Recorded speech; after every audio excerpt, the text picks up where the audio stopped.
wish I could bathe in the moonlight. Ooh, this is it now. Come out of the shadow. Ooh, make the walls fall. Memory is headed for disaster. Heart is beating slow. I hear the words, I see the ghost of laughter in the afterglow.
it all, sitting safe behind our castle wall.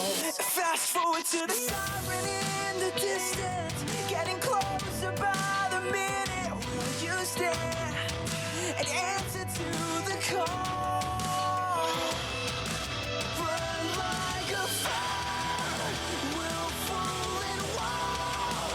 This is the night that you were made for. Don't close your eyes, safer to stare into the sun than to turn away from what you could become.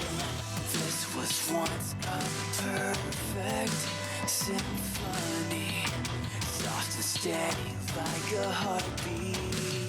But these notes turn dissonant and sour, getting violently devoured. So will you stand or let the curtain fall? Burn like a fire, willful and wild. This is the night that you were made for. Don't close your eyes, safer to stare into the sun than to turn away from what you could become. The time has come to stand and fight for what you believe, for what you believe. The dark will fall and we will rise. Like a fire, willful and wild. This is the night you were made for. Burn like a fire. This is the night that you were made for.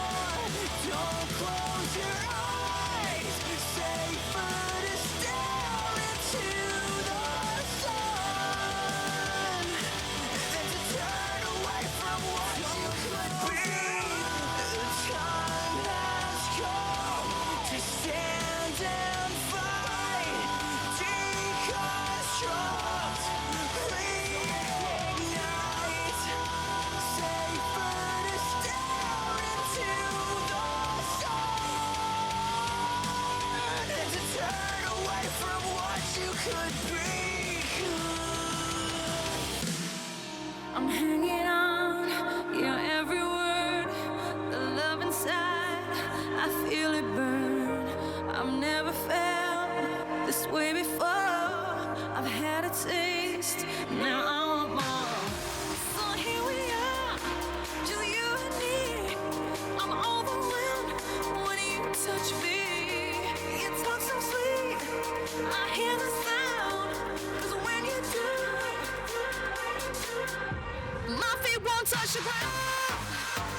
my soul,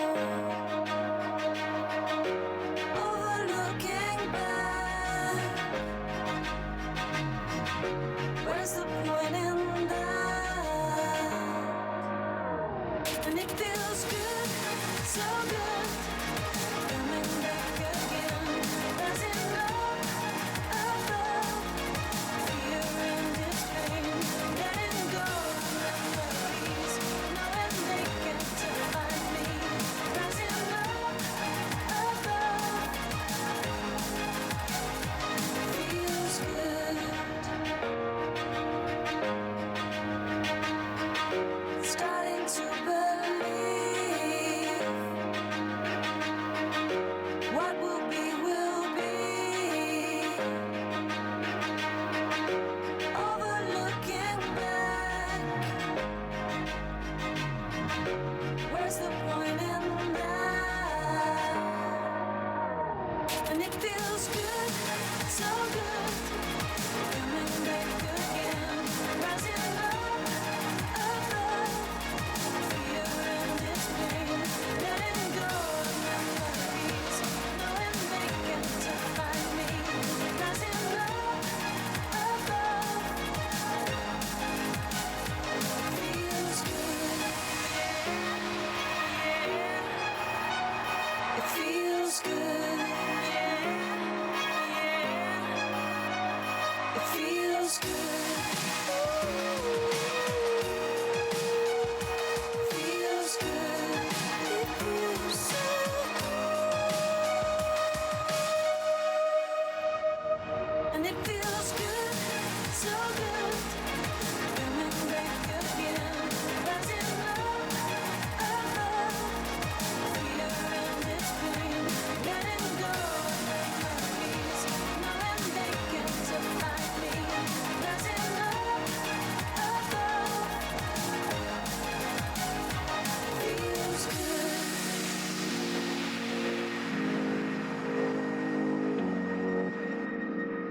No point in fighting, it's hard pretending.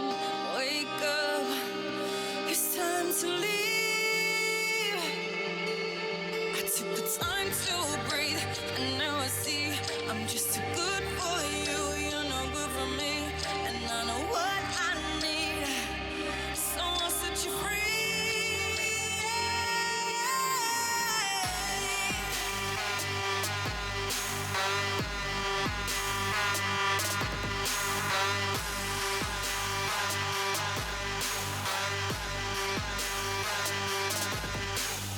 Sad words are spoken. Move on. It's broken. Give up. It's time to leave. I took the time to breathe, and now I see I'm just too good for you. You're no good for me, and I know what I need. So I'll set you free.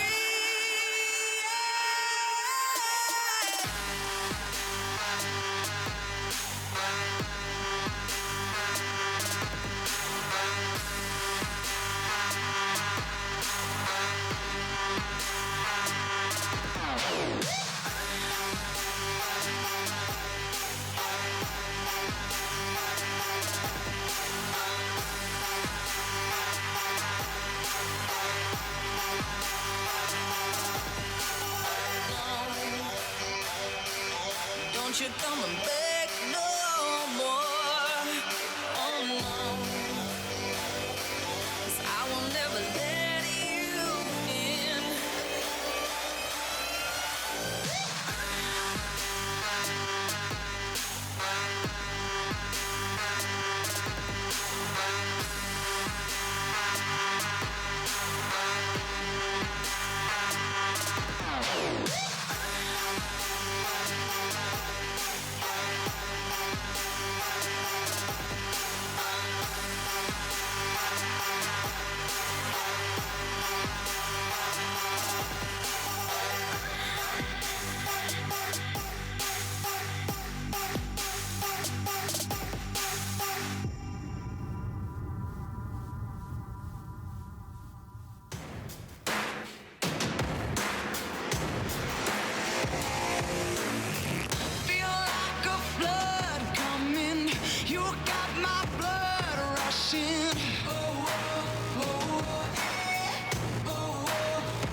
adrenaline. Hey.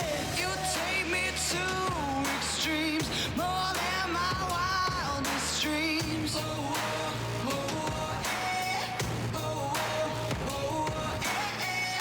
Just one call on my name, and here I go again. Oh, oh, oh, here I go again. Oh, pressure rising, can't deny it.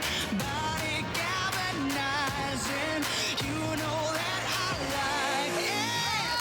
You're taking over me now, and I'm giving in. Feeling you in my veins, your adrenaline. You're taking hold of me now, and I'm sinking in. Feeling you in my veins, your adrenaline.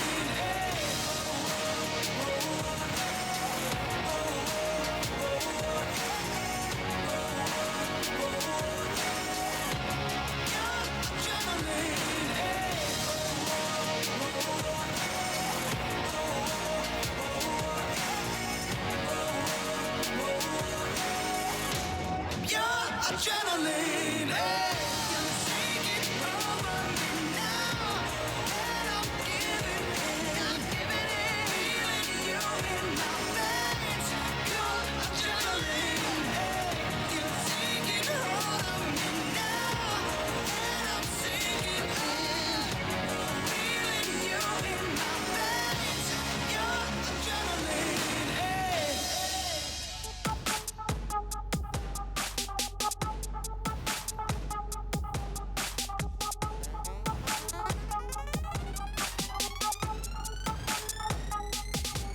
She make music with a body called a Pandora Spotify. Dude's got the lyrics to that body all memorized. Mama get that job done. In fact, she overqualified. Boss lady, hot sugar, come alive.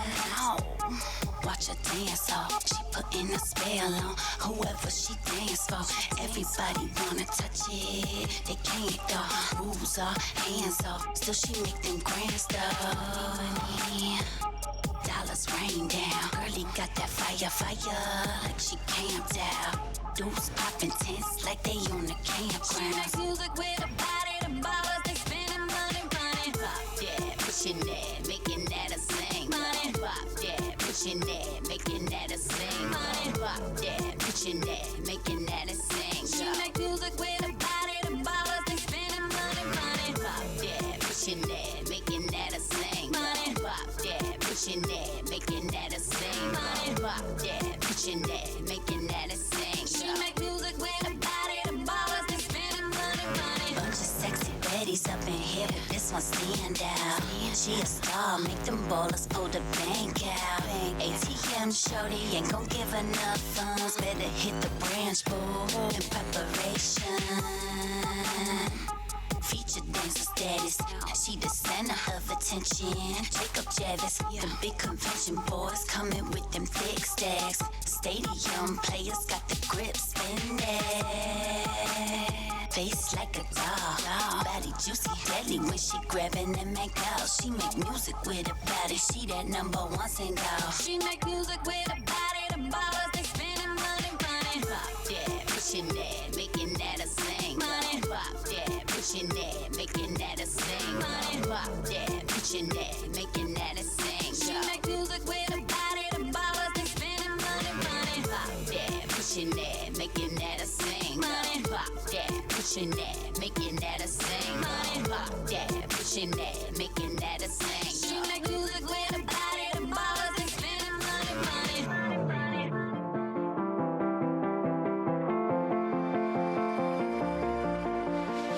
Got a feeling nothing is forever. Keep your voice low. The sun is high, but I wish I could bathe in the moonlight. Ooh, this is it now. Come out of the shadow. Make the walls fall. Memory is headed for disaster. Heart is beating slow. the ghost of laughter in the afterglow.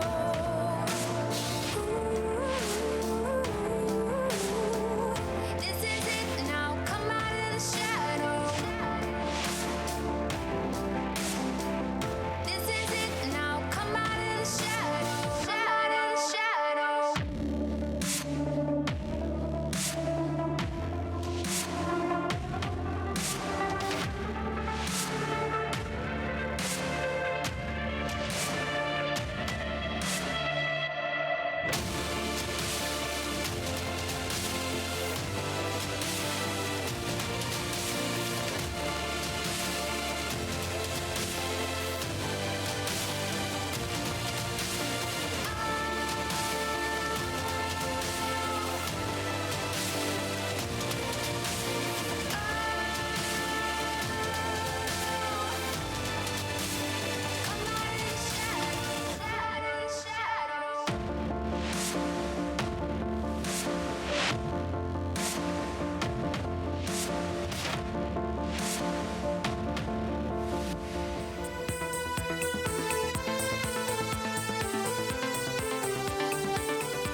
yourself a grace to get high. Move your feet. Do you feel the heat? Slow down is all you need.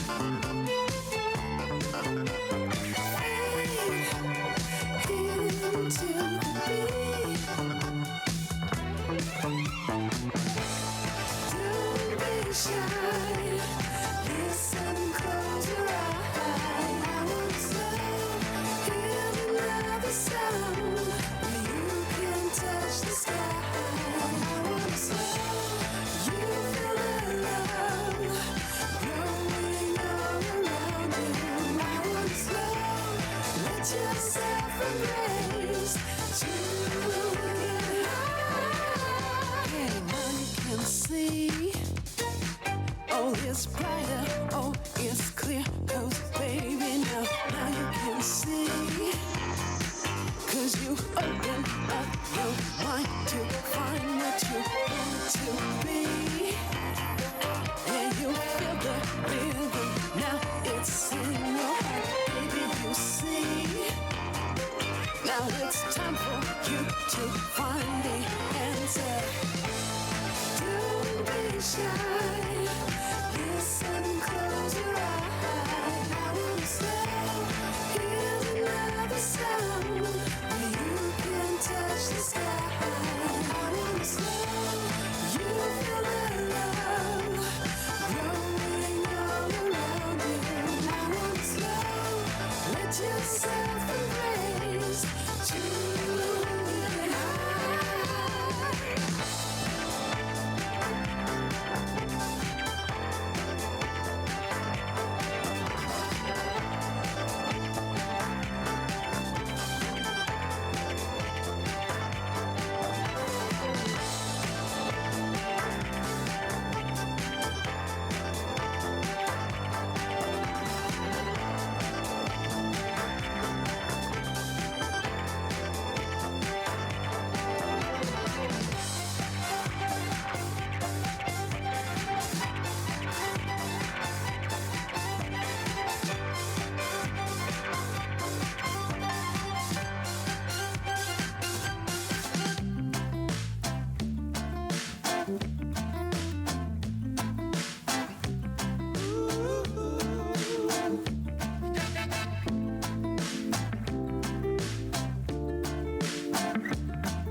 天下诸国征战日久，旧乱未平，新患又起。唯当死战不却，方得天赐神兵。巴山盖世，唯我贾克斯。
New year, new Rift.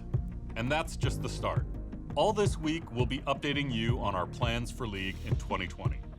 We'll explain where we're headed with events and game modes. We'll give you a preview of new skin lines and returning thematics. We'll share the latest info on champion updates and new champs. And we'll tell you all about what's next for TFT, including a sneak peek of the next set. And we'll even give you a look at our new tabletop game. The next decade of League begins now. Welcome to Season 2020.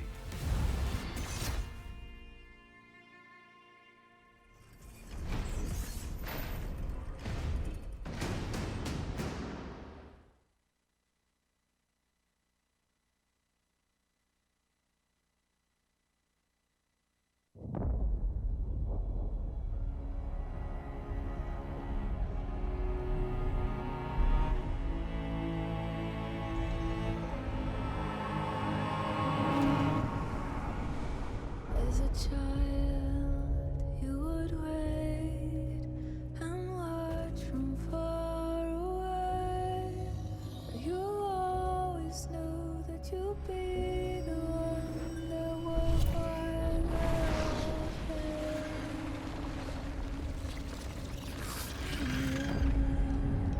you would lay awake at night and scheme.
Moving too fast, life is moving in slow-mo. I'm a god, but I act if you don't know. Homie, better put your pride aside. My Benz get more like a Volvo. Your best stuff looks like my words. Synapses, fire, and burst. Got the whole crew with me, about to do damage. You know we ain't average. I ain't gonna say this again, but it's in my time. Better look in my eyes. I'm a genius in the skies with my heart on my sleeve. You force you a block to a king in his prime. Everybody got a line. Sit back with the stars in line. I finesse like my life on the 9 was a diamond in the rough, and now I shine.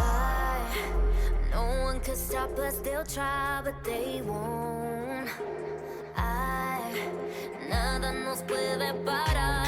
Oh no, we're wide awake now. Our eyes are wide open. We're running this world. We're keeping it turning. We're living like giants. Yeah, giants. We're bigger than giants. We're giants. Oh, sleeping giants. Sleeping giants. Yeah. Shutting it down. Been in the grind, and my people all up in this place. Spinning this thing. Go to my rank. Royalty up in my veins. I'm loco, think I'm so cold. I say something, ain't no going back. Now they ask where Kiki's at. I'm like, you can't hang with that. 쏟아져 빛이 멀게 된 눈이 멈추지 않아. Once we go, 내게 더운 날로 모든 배워 빨리 달려. 넌 못 따라와. True damage we do it. True damage 보여줄게. 뭐든 쉽게. 이기든 지든 my crew make the beat. No one could stop us. They'll try, but they won't. Nada nos puede parar. Oh no, we're wide awake now. Our eyes are wide open. We're running this world. We're keeping it turning. We're living like giants. Yeah, giants. We're bigger than giants. We're giants. It's not the way we're weak, but we're coming right back. This time you're gonna see how we do it like that. We're living like giants. Yeah, giants. We're bigger than giants. We're giants. Oh, sleeping giants. Sleeping giants. I keep on shattering time. I might just leave you behind. Homie, you stuck on rewind. You just quit sleeping on mines. You got your back on reclined. When I damage your delicate spine, please don't act out, shy and surprised. They be like, what you mean? What is your winning scheme? I got a giant team. Biggest my self-esteem. Run it back, running man. They think they go hard, I'm like, come again. You run at a time and I'm busting in. While you stumbling, I got this blade in my hand for your punishment. We're wide awake now. Our eyes are wide open. We're running this world. We're keeping it turning. We're living like giants. Yeah, giants. We're bigger than giants. We're giants. It's not the way we're weak, but we're coming right back. This time you're gonna see how we do it like that. We're living like giants. Yeah, giants. We're bigger than giants. We're giants. Oh, sleeping giants. Sleeping giants.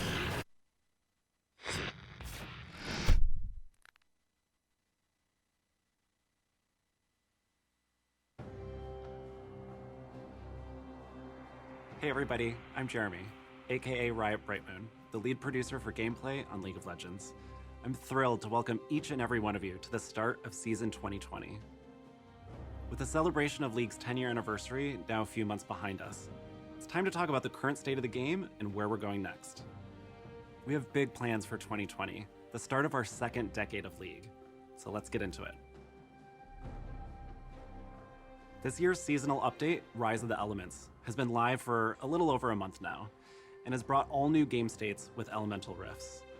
Our goal for Rise of the Elements was to make Summoner's Rift feel more alive and give more unique environments to play around. Every game of SR should be memorable, and now there's more opportunities to see something really special in each game. We've been making balance changes over the past month and tweaking the power of the Dragon Souls. We think we've landed in a place where there's multiple strategies to winning, but we're keeping a close eye on the power of every objective. Today marks the start of the 2020 ranked season. While we've made some adjustments to ranked over the course of 2019, we wanted to keep things stable for season start, so the beginning of your 2020 climb should look familiar. You'll start in placements with a provisional rank that goes up with wins, but doesn't go down with losses. And over the year, you'll progress through 3 seasonal splits, each granting rewards as you go. You can check your progress on those rewards in the Rank tab. Though we aren't introducing any major changes to the rank system for season start, we've been listening to and absorbing your feedback around ranked and matchmaking. This year, we're going to be making a significant investment in making a more competitive, transparent, and rewarding system for ranked. While big changes won't launch until next season, we still want to bring improvements to you throughout this year. First up is a feature you've been asking for, autofill parity. We want to reduce the number of games where one team has multiple autofills and the other doesn't. We'll be sharing an update on this feature later this month. We expect to release it soon, and when we do, we'll have an update on the next feature the team will be working on to make your ranked climb better. Please keep giving us your feedback on what you'd like to see and where we can improve. In addition to improving ranked, we're also focusing on some of the other parts of the game that you interact with most. One thing that can get in the way of a great league experience is when the client doesn't do what it's supposed to. The team spent most of 2019 digging into the causes of poor performance and client issues, and we're looking forward to rolling out improvements across the client throughout this year. Our first targets are champion select, client load times, and the overall performance and speed of the client. We recently upgraded the engine that the client runs on, and we've seen that make a meaningful impact for some players, but we still have a lot more coming. Last year, you told us that you wanted unique ways to play for every major event. We agree, and this year we're committed to providing exciting, temporary game modes alongside every major event, starting with AR Earth during Mecha Kingdoms. We'll also be adapting the new Elemental Rift changes to AR Earth, including Dragon Souls and the changing map. In addition, we'll be bringing back some other mode favorites, like One for All, which will be making a return in the first half of the year. That's all we have for today. Check back throughout the week where we'll be detailing our plans for the season beyond Summoner's Rift. Now let's go play some ranked.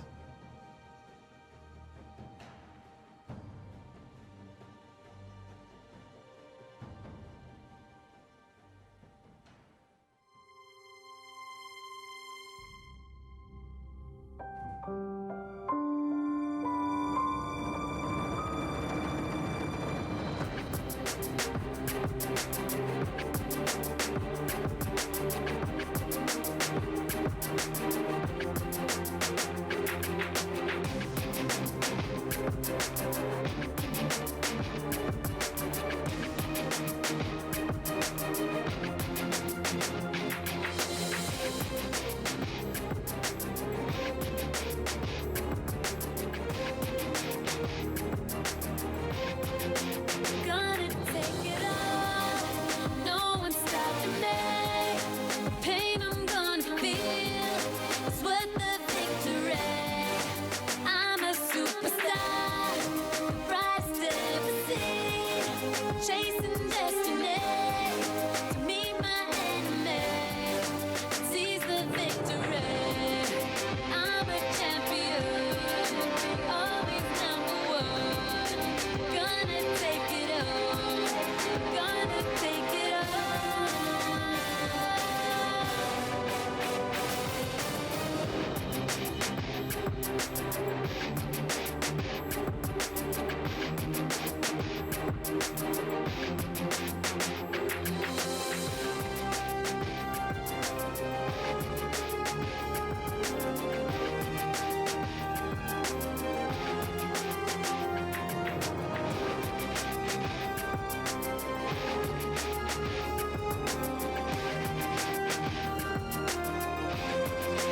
Gonna take it all.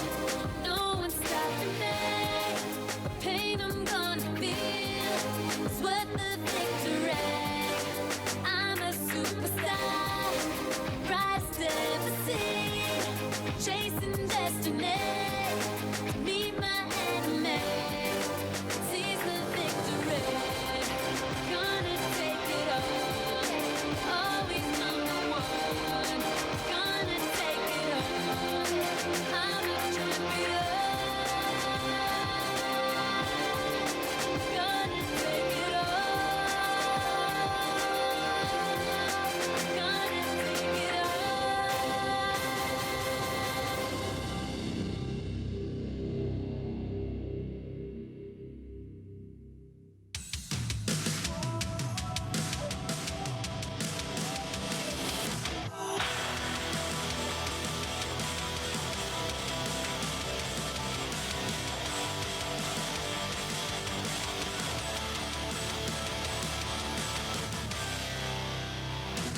Once upon a time, we had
Welcome, ladies and gentlemen, to the LPL. We're here in day number 2, and I say we're here. You might be wondering who on earth is on your screen right now. My name is Munchballs. I'm going to be joined by Dagda, as we are fresh talent here for the LPL. Yeah, very excited to be here as well. We haven't been announced, so this is very kind of quiet. Yeah, keep it between you guys and us for now. Yeah, but yeah, should be very excited to be here, and also looking forward to some great series for our day. Absolutely. We have 2 more best of 3s coming your way. Yesterday, we saw IG manage to topple FPX in a repeat of the World semi-final. 2-1 to IG. That was an insane match. That was nuts. I was watching that game and going, what in the name of God is going on? So, I mean, if that's the way we're starting off LPL, I'm very excited for the rest of the season. Yeah, absolutely. We also saw LNG manage to take down LGD 2-1 in the end as well. So, very long series yesterday. Incredibly good games, though. And kind of a look at the new meta as we're on patch 10.1 for the LPL this year. Well, not for the whole year. We will be changing patches as we go, but that's where we're starting. And we saw a little glimpse into the meta yesterday. Yeah, we did see a lot of changes that were kind of coming through, the likes the Elemental Drakes, changes to Rift Herald, even the meta as a whole for the champions. Absolutely. So we're going to be starting today off with Rogue Warriors going up against our brand new squad, eStars, the 17th team in the league. And that will be followed up later with OMG going up against JDG, which should be an incredibly strong match to watch. Yeah, I'm looking forward to both these series today. I think for Rogue Warriors and eStars, kind of looking at both teams trying to prove themselves, especially eStars. Obviously, a lot of new faces coming in on that roster. And then as well, later on in the day, JDG were looking good in Demacia Cup. I want to see if they can keep that streak running. Yeah, I'm excited to see eStars as well. They are the 17th team in our league. LPL has expanded. We have 17 teams all playing best of 3s. We are going to be running LPL 7 days a week. There's only going to be 5 days of English broadcast, and we're going to skip Chinese New Year. But after that, it's going to be 7 days a week of LPL action. Yeah, there's a lot of small print there, but 7 days a week of action, all best of 3s. But eStars, they're kind of a conglomeration here of RNG's academy players and substitutes, and also the Young Miracles.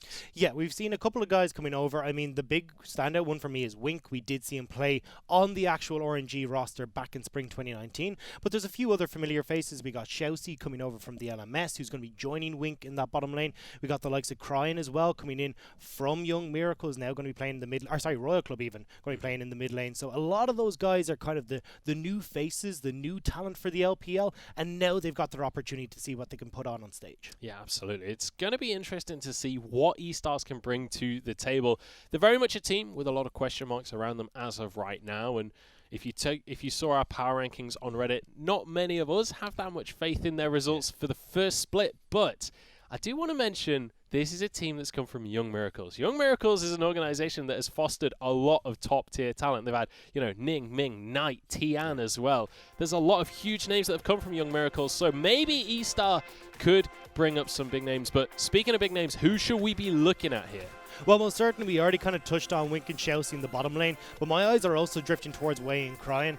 I want to see how these guys can perform here today. Particularly Cryin, I mean, I want to see him getting involved in those mid-jungle 2v2s, because when you're playing against the likes of Harrow on Rogue Warriors, I think that could be a really defining matchup in this game.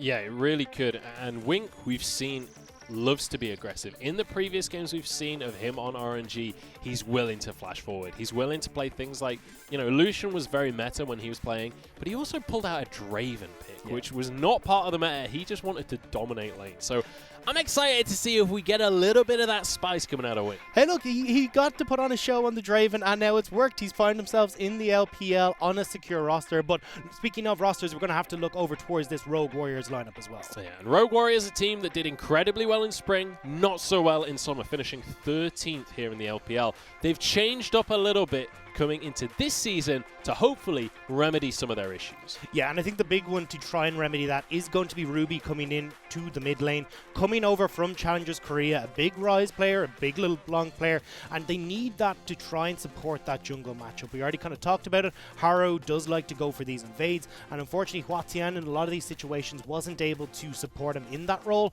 Maybe Ruby can now step up to fill that gap that was left. We'll have to see if Ruby can be kind of the tape that's going to hold that 2v2 together in the mid-jungle duo. I'm going to be looking towards the bot lane as well. It's Zhang Wuzi, which I'm going to do my best, guys, on pronunciations of the LPL players' names, and I promise I will improve. But for week 1, give me a little bit of slack. I'm from the north of England. We don't have that many X's in our words. I'm not much better. I mean, I'm an Irish accent. We're not really good with these complicated phrases. I've got them written down how to say them. Shangwusi. I'll do my best to nail that each That's time. what Chinese New Year is for. Chinese New Year is just exactly pronunciation just classes. practicing pronunciations. But I want to look towards this bottom lane because, we've talked about Wink already. Shangwusi as well.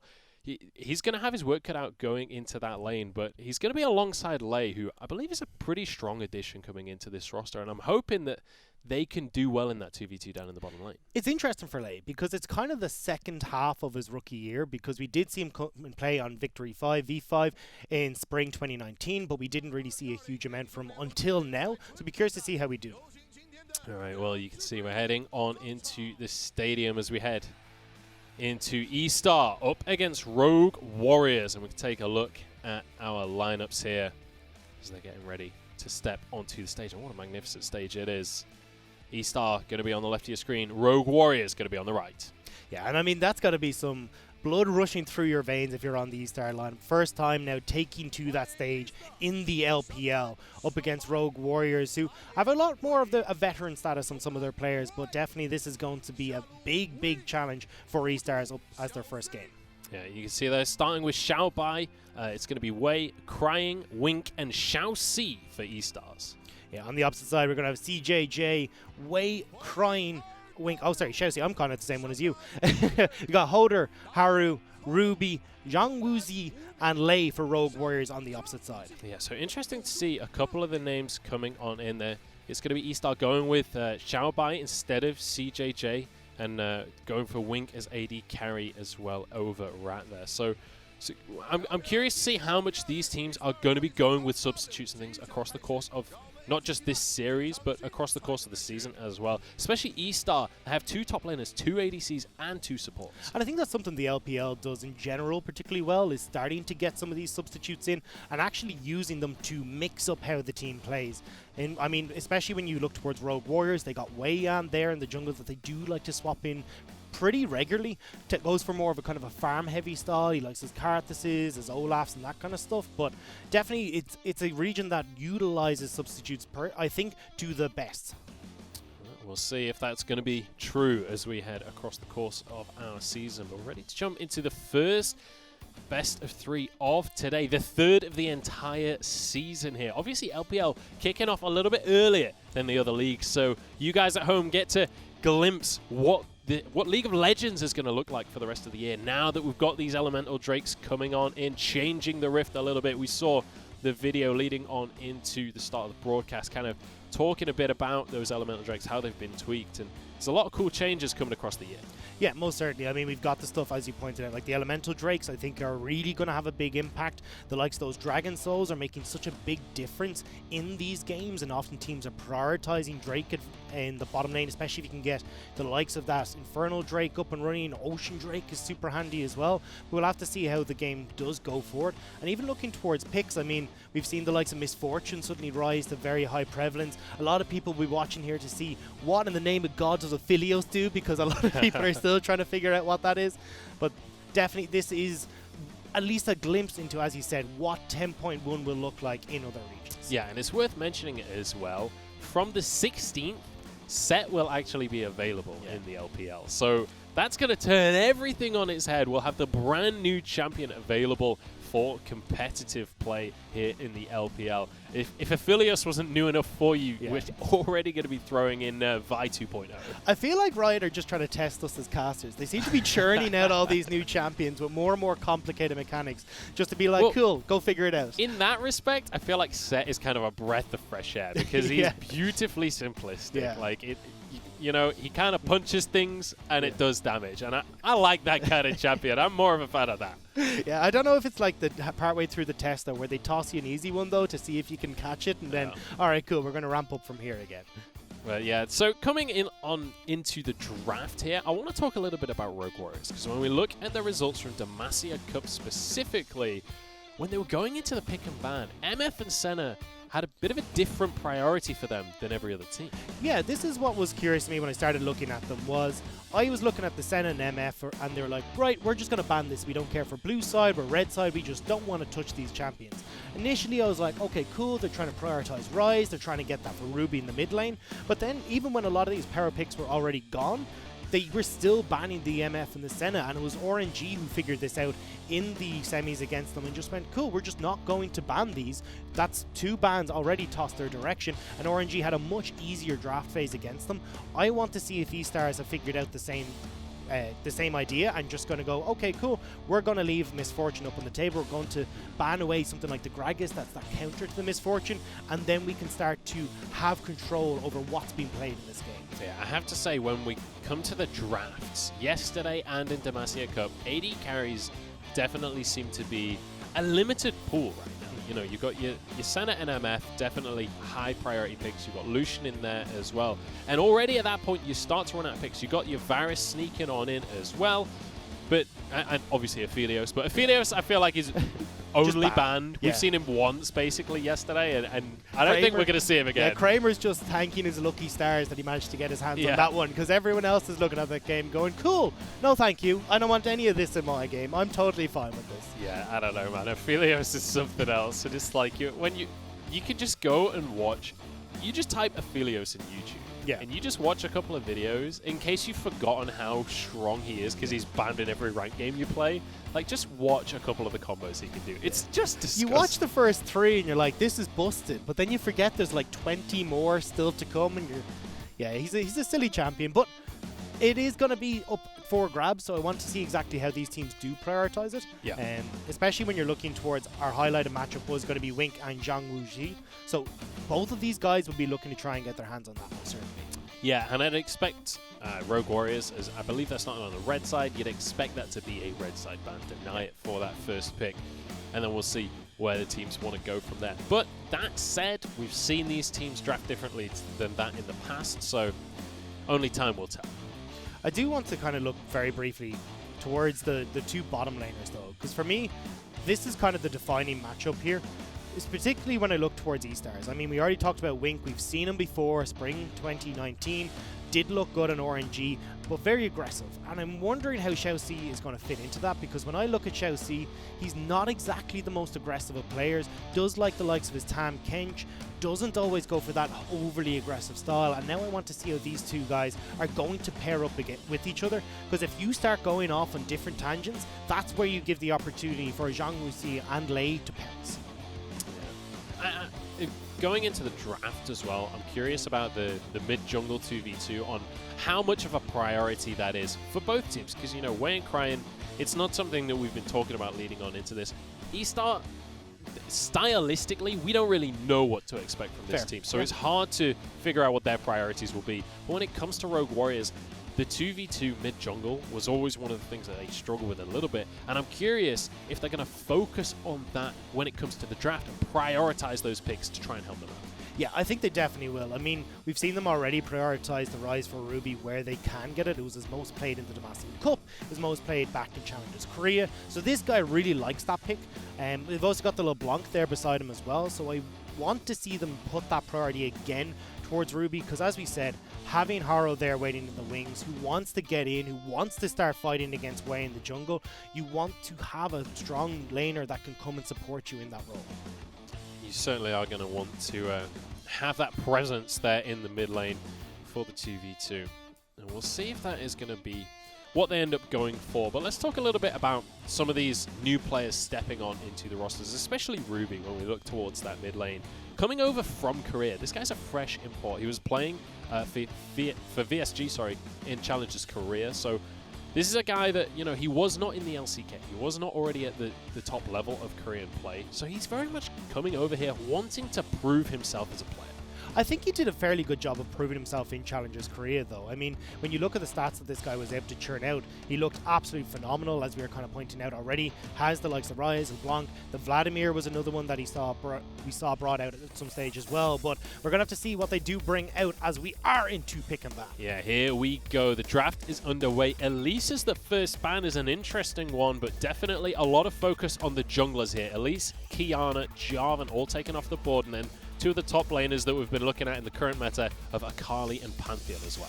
Yeah, we are going to see what the last ban on red side is going to be. Aphelios is still up for grabs if they want to ban that away, but it does mean, again, we're looking towards this on red side that you're going, okay, we've got the Misfortune, we've got Gragas, or the Rise is up and available, but leave Aphelios open, Aphelios is going to be taken. So eStars, so far, 100% win rate in the LPL. No, I'm exaggerating here, but Aphelios incredibly strong. I'm amazed that's got through as a first pick here for eStar. But maybe Rogue Warriors have a plan up their sleeves. You know, this is the new champion. There is plenty of... It's been out long enough for teams to have built strategies against it as well. Well, we will have to see if that strategy is going to come out. They will be taking the Gragas. I do like that here. Does a good job of, you know, getting on top of these immobile AD carries, and Aphelios most certainly is one of them. Without the Calibrum available, he likes to be fairly close and personal in these team fights. So while Gragas Barrow could turn this back.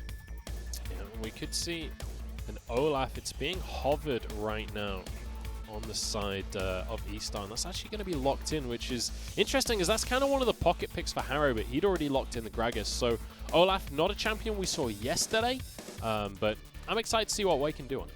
Yeah, I'm also curious what their last pick here is going to be. I'd like to see something like the Leona locked in here, just to give you a good amount of engage in that bottom lane, and also just to pick it away, because Misfortune and Leona is such a potent combo to go up against. But looks like we are actually going to see them prioritize that Mordekaiser in, I'd imagine, the top lane for Xiao Bai, but we have seen Doin be played in the mid lane yesterday. Yeah, I mean, honestly, top lane and mid lane are relatively interchangeable at this point. We saw it all of last year, or at least the second half of last year. G2 are prolific at swapping those lanes, but during the World Championship, we saw just about every team in playoffs swapping between mid and top. That's still very much the case here.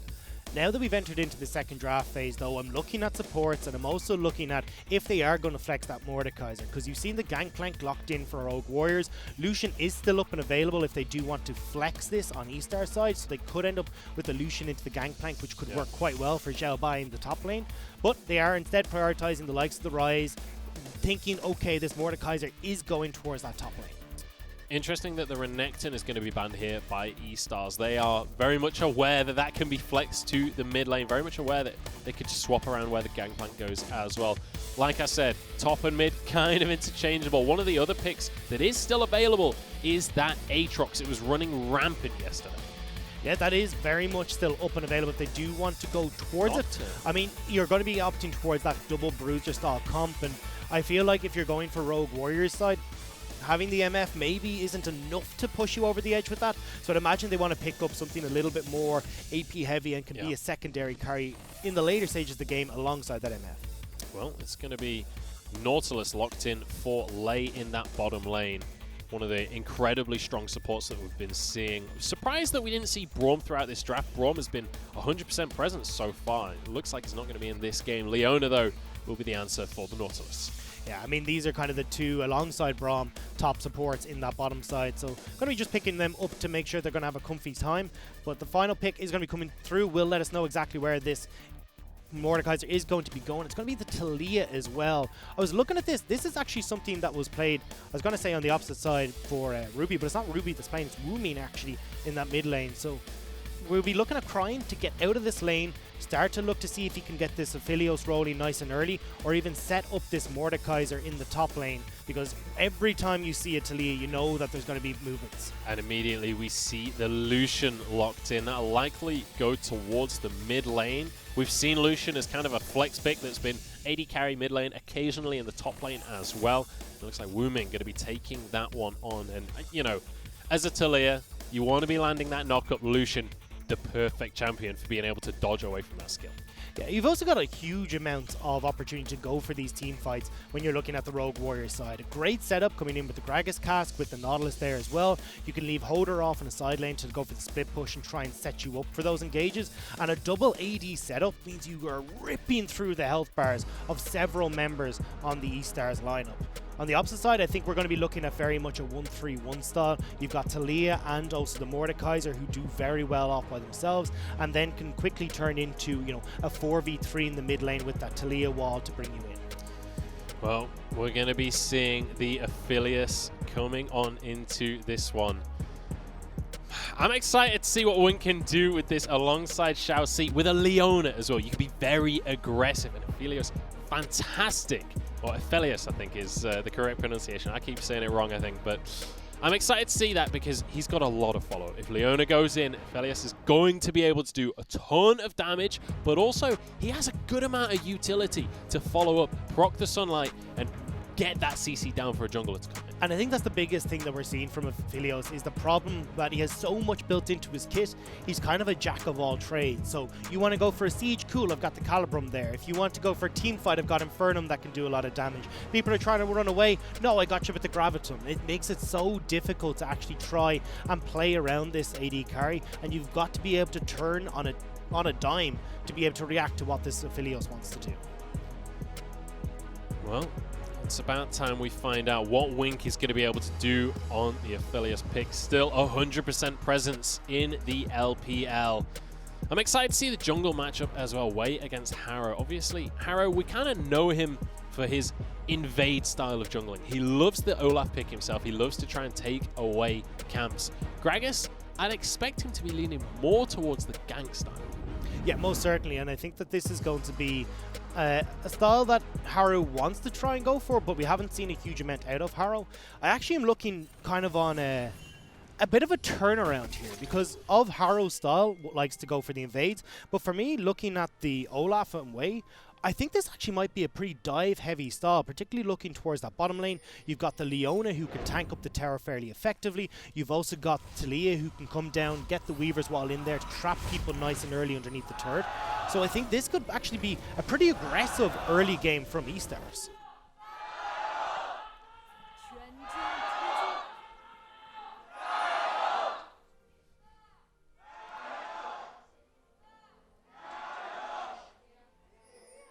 You can hear the fans there coming out in force for this match. I'm excited that there's so many fans coming in, especially Rogue Warriors and eStars. eStars, this is a brand new team, remember.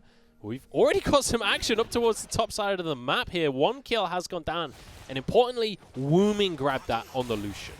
Yeah, it is going to at least set the AD carry Lucian in the mid lane ahead, but no investment of flashes, no summoner spells burned, so when it comes to the grand scheme of things, it's just a bit of extra gold going over towards the jungler, so it won't affect the early game too much. We are seeing though with the Olaf going for the invade on the bottom side here, will be vertical jungling, and this kind of helps out Holder in the top lane. Xiao Bao would have loved to be able to go a little bit more aggressive in that top side of the map, but knowing that the Olaf is going to be on the bottom side, he'll need to play it safe for the moment. We'll have to play safe for now, as we are going to, by the looks of things, have that kind of vertical split. But Wei has been found out, and Lei and Wuji going to be trying to answer for his invade. But that's a lot of very crucial information here, as Wooming maybe trying to pin him in. It doesn't matter a huge amount though. I mean, they already knew that Wei was more than likely going for this. It's just more about, oh yeah, cool, we definitely know. And when it comes to Wuji and Lei in that bottom lane, they're going to be able to pick up the wave underneath the tower anyway. They kind of wanted to leave it to let it push so they weren't open and available to a gank coming through from Wei. So all said and done, it's going to be standard start coming across. Although as I say that, Wei is going to make his presence known as he makes his way across the mid lane. Yeah, and you can see Wooming there showing the reason that this Lucian is such a popular pick right now. Not only is it incredibly strong in terms of what it can build right now, the damage it can put out, but also incredibly safe pick in the mid lane. But speaking of safe, that's exactly what Lei and Wuji are not right now. We're going for a tier 2 dive at this stage. Seismic Shove not going to land, but that's not going to matter as Wink grabs a kill on Aphelios. Yeah, Lei actually didn't have his flash from the original play in the early stage of the game, but Holder. Is Holder going to go down here? We're going to see Xiao Bai trying to force the issue. Tanked a lot of minions, though. Did take a good chunk of damage back. Yeah, and this is exactly what I wanted to see out of eStars in the early stages of the game. We talked about Cryin already being able to move. I thought we'd see it at the level 6 when the Weaver's Wall was available, but they're like, do you know what? No, we want to shut down this MF early. We know that Zhang Wuji has been a very big carry for Rogue Warriors, so let's just make sure he's having the least fun possible in this bottom lane. We'll see what he's going to be able to do. Look, I mean, just look at the CS numbers right now. Wink is on 22 CS. Zhang Wuji is on 8. That is a brutal lead, and it's all because of that 4-man play down towards the bottom side, but it's going to be incredibly tough for Zhang Wuji to be able to get back into that bottom lane. Now, I don't think you're really going to be able to get back into the bottom lane too easily, especially if Wei is going to continue to pressure on this bottom side. Can now go back towards his red, and with the wave in the position that it's in, it opens it up for Wei to go for another gank. You can actually see Lei is thinking the exact same thing as he tries to ward up the river to make sure they can stay safe. Cryan going to be in the mid lane, just trying to freeze the wave up as much as he can, trying to force... Oh, nice little seismic shove there into Wooming. Just managed to get a good amount of harass there, but Wooming going to be able to shove this underneath the turret, reset the wave for himself. Yeah, will be totally fine and able to back away. Same, I think, is going to happen on that top side of the map as well for Holder. In the long run, Holder having this much time... Ooh, yeah, Lei does manage to pull himself to safety, though. But on the top side of the map, I think Holder will actually be pretty happy with the way things are going. I know it's like sacrifice the bottom lane a little bit right now, but if Holder is able to get ahead, he will eventually beat out Mordekaiser in this side lane. And as we're already talking about, if you can start to create pressure with this Gangplank, have that global ultimate available, Rogue Warriors can have this like half an extra man in team fights that could be enough to swing it. They just have to make sure they're not completely falling behind in this bottom lane. Xiaoxi going to be roaming up towards the mid lane. He's spotted Wooming, who does not have the information that Xiaoxi's there right now. If Wooming steps up back towards mid, he might get engaged on. Zenith Blade goes out. It's going to be immediate flash. Great respect there from Wooming. Well, we wanted to know what eStars were going to be like in the early stages of the game. Well, we got our answer. This is sheer aggression across the map. Everyone moving, and now they're moving towards the Drake. Here we go. Drake started up 4 members strong for eStar here. They're going to be able to grab this objective for themselves. Great early presence from them. And there's not really much of a response available right now for Rogue Warriors. No, there really isn't, and it is going to be that Ocean Drake coming up second as well. So this is really where I'm going to be looking at both these teams to try and fight for. It was gifted a bit over towards eStars for that first dragon, but with the Ocean there, you want to make sure you're getting that regen, you're getting a lot of those extra stats coming in just for those team fights. You can see that the early pressure from Wei around the entire map so far has been just fantastic. And you know, it's really important now that eStar have managed to grab this early lead for themselves, because you have to bear in mind, they went down on the first blood. That first kill went the way of Wooming. I'm also looking, as you just mentioned, Wei. Harrow, who we thought was going to be... I'm going to hold on to my point. Oh my goodness, flash for the smite. Seismic shove will land. It actually means that Xiaoxi misses his Zenith Blade. He goes down to the turret. Somehow it's traded 1 for 1. Yeah, they unfortunately going that little bit too far. I think Xiaoxi could have just backed away in that scenario. Enough damage coming through from the jungler and from the mid laner, but we'll be able to turn this around.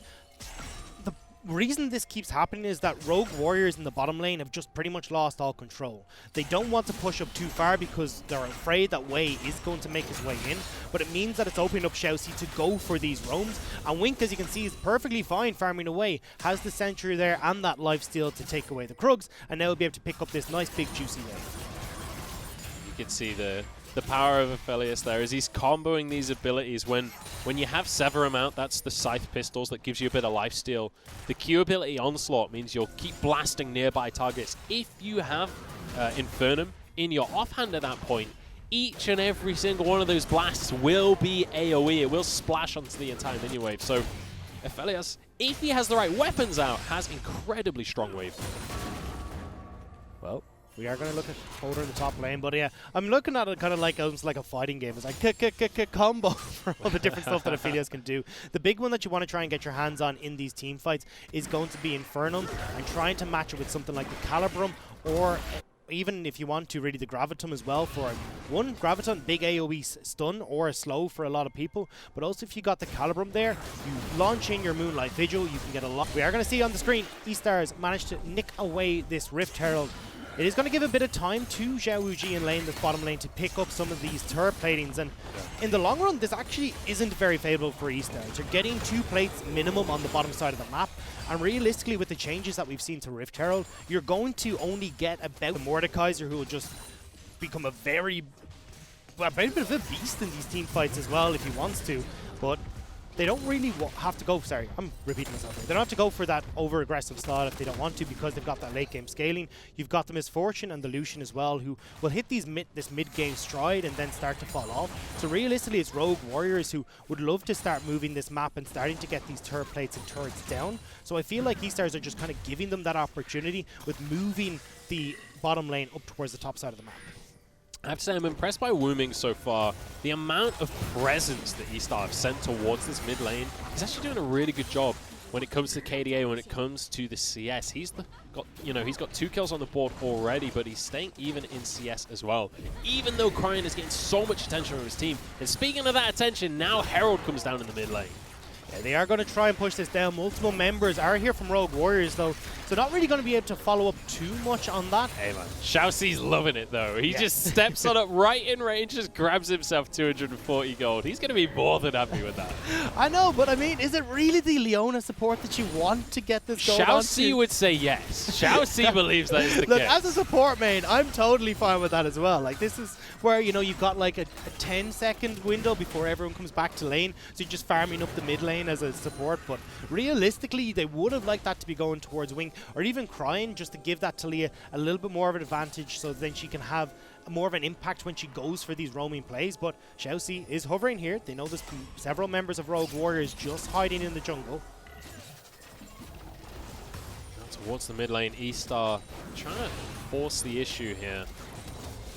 And this is somewhat becoming a bit of an ARAM, honestly. Everybody's sort of sending everyone to the mid lane, looking for a team fight. I think they wanted the Rift Tower to try and force a couple of members from Rogue Warriors to react and try and catch them out in the mid lane so they could turn over towards the Ocean Drake, but it hasn't really worked out because unfortunately Rift Tower doesn't really have the health that it used to back on seasons past. But play goes for the engage. Here we go, nice little hook onto Xiaoxi. He is so damn tanky. Eclipse onto just a couple though. There's no follow-up from eStar. Just a nice easy pick onto Xiaoxi.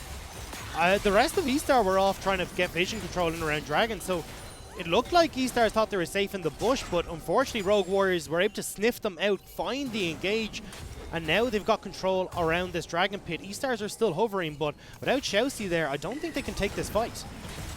Yeah, this is going to be a nice quick start here for the side of Rogue Warriors. See if they can grab that one. Looks like no real contest coming out from eStar. And it looks like that is going to be one each on the Dragons for now. I was curious to see if eStar, they look like they maybe want to try and pick off a straggler. Actually, Women going to be able to get away on the Blast Cone. 3 members underneath this mid lane tower. eStar starting to pressure. Xiaoxi has returned. Does not have his ultimate available though. Looks like eStar will back away. And eStars continue the ARAM in the mid lane, but unfortunately with the members from Rogue Warriors who are there, they're not quite able to get the tower that they would have liked. Rogue Warriors clear out the wave. You've also got Haru who managed to get a back off very quickly while they're clearing out the minion wave, so he's back on the map and now could try and maybe make a play as we look towards eStars for Wink and Xiaoxi moving up towards that top lane. Yeah, we'll take a look at some of the gold differentials across the board. Certainly in that mid lane, there's a healthy chunk in favor of Wooming. Down towards the bot side, kind of going the other way towards Wink. The two that I'm looking at here are going to be the Lucian and also that Gangplank on Rogue Warriors. Holder is starting to get himself a nice little gold lead there when he hasn't massively been involved in any of these plays, has been more looking towards that lane, has just finished his Triforce as well off of that back, so he's in a pretty decent position. Because he's got the remove Scurvy there, can just get rid of any of that Mordekaiser ultimate, no Realm of Death for the Pirate, and that's going to start to influence these side lanes very heavily in Rogue Warriors' favor. You pair that alongside a Lucian who can throw down a quick culling to take the health off of pretty much any member of eStars, and you've got two very potent lane pushes that can come in. You really do, and that's one of the things we really need to emphasize is the amount of push available there. But I mean, we've got decent wave clear on both sides of the board, so I don't think this is going to really be a game about sieging at the end of the day. When you look at not just the compositions here, but the way that these two teams have been playing so far, they're looking for skirmishes. They're looking for ways to force the enemy to fight them. Yeah, I didn't realize that the E in eStar is standard for evade, because all they're doing is hiding these bushes all day, but it does open up Rogue Warriors to start pushing in on this mid lane. Could get collapsed on from the top side though. Xiaoxi has made his way over. Wink can't quite find the moonshot there. And in the meantime, Holder is just pushing away in this bottom lane. eStar kind of need to make something happen while they've got a 4v5 available to them, because Xiaobai is coming in from the bottom side. Might be able to find a flank, maybe could find Lei or Wooming. That's going to be the grasp onto Lei, but immediately Dredgeline straight back out of the fight. Wooming gets the culling across. nothing happens at the end of the day. And Rogue Warriors are under no pressure to make something happen right now. You've got Hoder in that bottom lane pushing in. He's going to be able to pick up at least a little bit of damage on this bottom lane turret, although he does go for Xiao Bai in the jungle. Xiao Bai going to be able to get away with the blast cone though. In the meantime, Wei going to be going for this second Rift Herald for themselves, which at least they'll be able to kind of double down on that objective. Wei has been doing a really, really good job of focusing on the objectives so far this game, but in the meantime, it's, you know, what is the cost of going for this? How much are you going to get off of the Rift Herald, and how much are you going to lose?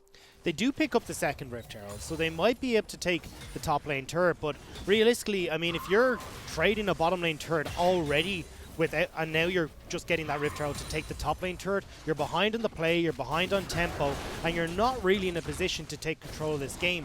And Rogue Warriors are going to be pretty happy to now go, okay, cool, we see 2 members top, let's run it through our mid lane and see if we can pick up this mid lane turret. Harrow going to be having a whale of a time. He took away the Crooks, now he's going to be taking away the red buff as well. He knows that Wei was up towards the top side. He knows that they were going for Herald, which means he has access to this entire bot side jungle. Does now need to be careful how much he goes for, as Wei going to be back on the map down in the bottom side there.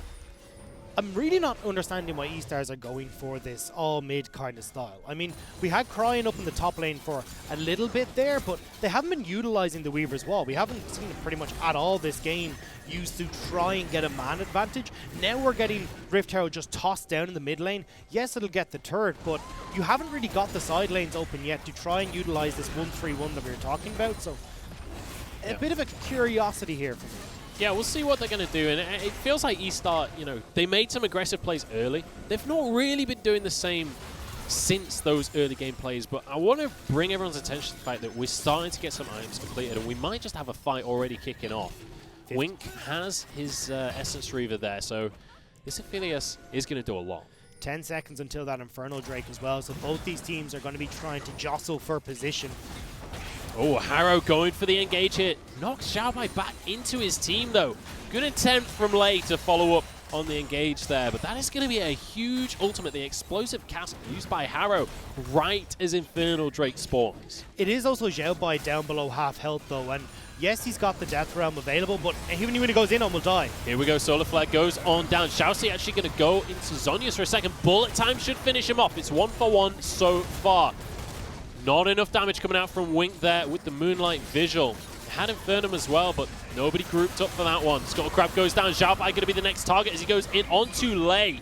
They're in the realm of death right there. He's going to be knocked up. Not quite able to finish off the kill though. Xiao Bai 1v4 right now. Gets one in the end with his passive, but that's going to be it as Wink goes on in. Wuji going to be trying to finish off the kill, but he goes gold. Now Wooming the next one. Everybody's solo. Hoder goes down, and it's all about Wink, baby. Wuji has to run away. And they do manage to pick up the team fight win for eStars in what was a very messy beginning to that. Xiao Bai was low, Xiaoxi the first one to go down, but they just about managed to pick up the damage to take down Rogue Warriors. Fortunately though, with both junglers down, well, with Wei still down for the moment, they're not going to be able to turn on towards this Drake, and I think it's ding ding ding round 2 as Harrow has made his way over towards this Infernal Drake. I'm not sure how much of a contest we're going to get here coming out from eStar, although Harrow deciding he doesn't want to commit to that objective just yet. Going to go back to Grom. And I think you might be right. Both teams going to start to move towards the objective once again. Let's take another look at that fight, because it was a messy fight. I think the biggest factor here is just how deep Xiaoxi goes without the support of his team. You've only really got Crying who can help you over that wall. Wink could actually turn back to try and help onto the Raptors. So the follow-up wasn't really there. Xiaoxi goes down, but once you start to group up like this, watch Wink. He's got so much damage right now. The Infernum is available, so if you're going to group into small areas like this, that AoE is going to rip you apart. And that's essentially what we see through here. The AoE and the Severum are just way too much for the likes of Rogue Warriors to deal with. Women going down towards the end of it as well, and Wink, I mean, that's the key thing, right? Wink was kind of untouched for the vast majority of that fight. He was able to just free fire, swap between those weapons, get the damage out. Most importantly as well, he had Infernum available as his side weapon for most of that fight, so he's getting a good amount of AoE down. In go the supports though, Lei on the front line. The grasp doesn't land onto anyone, and bullet time, not going to do too much. Xiaoxi finally goes down. He's the only target. Wei going to be the next one. The Dragon did get picked up by eStars. Most importantly, Wink trying to finish off the kill. The Moonshot will do the job. He's on the wrong side of the map, though. Xiaobai going to be going that way to try and support his AD carry here. Cryan and Xiaobai now going to be chased on down. Invincible will keep him alive for now as he goes into the realm of death as well. Holder might just go down. Will keep himself alive, but only just. And Wink walks away with the blue buff.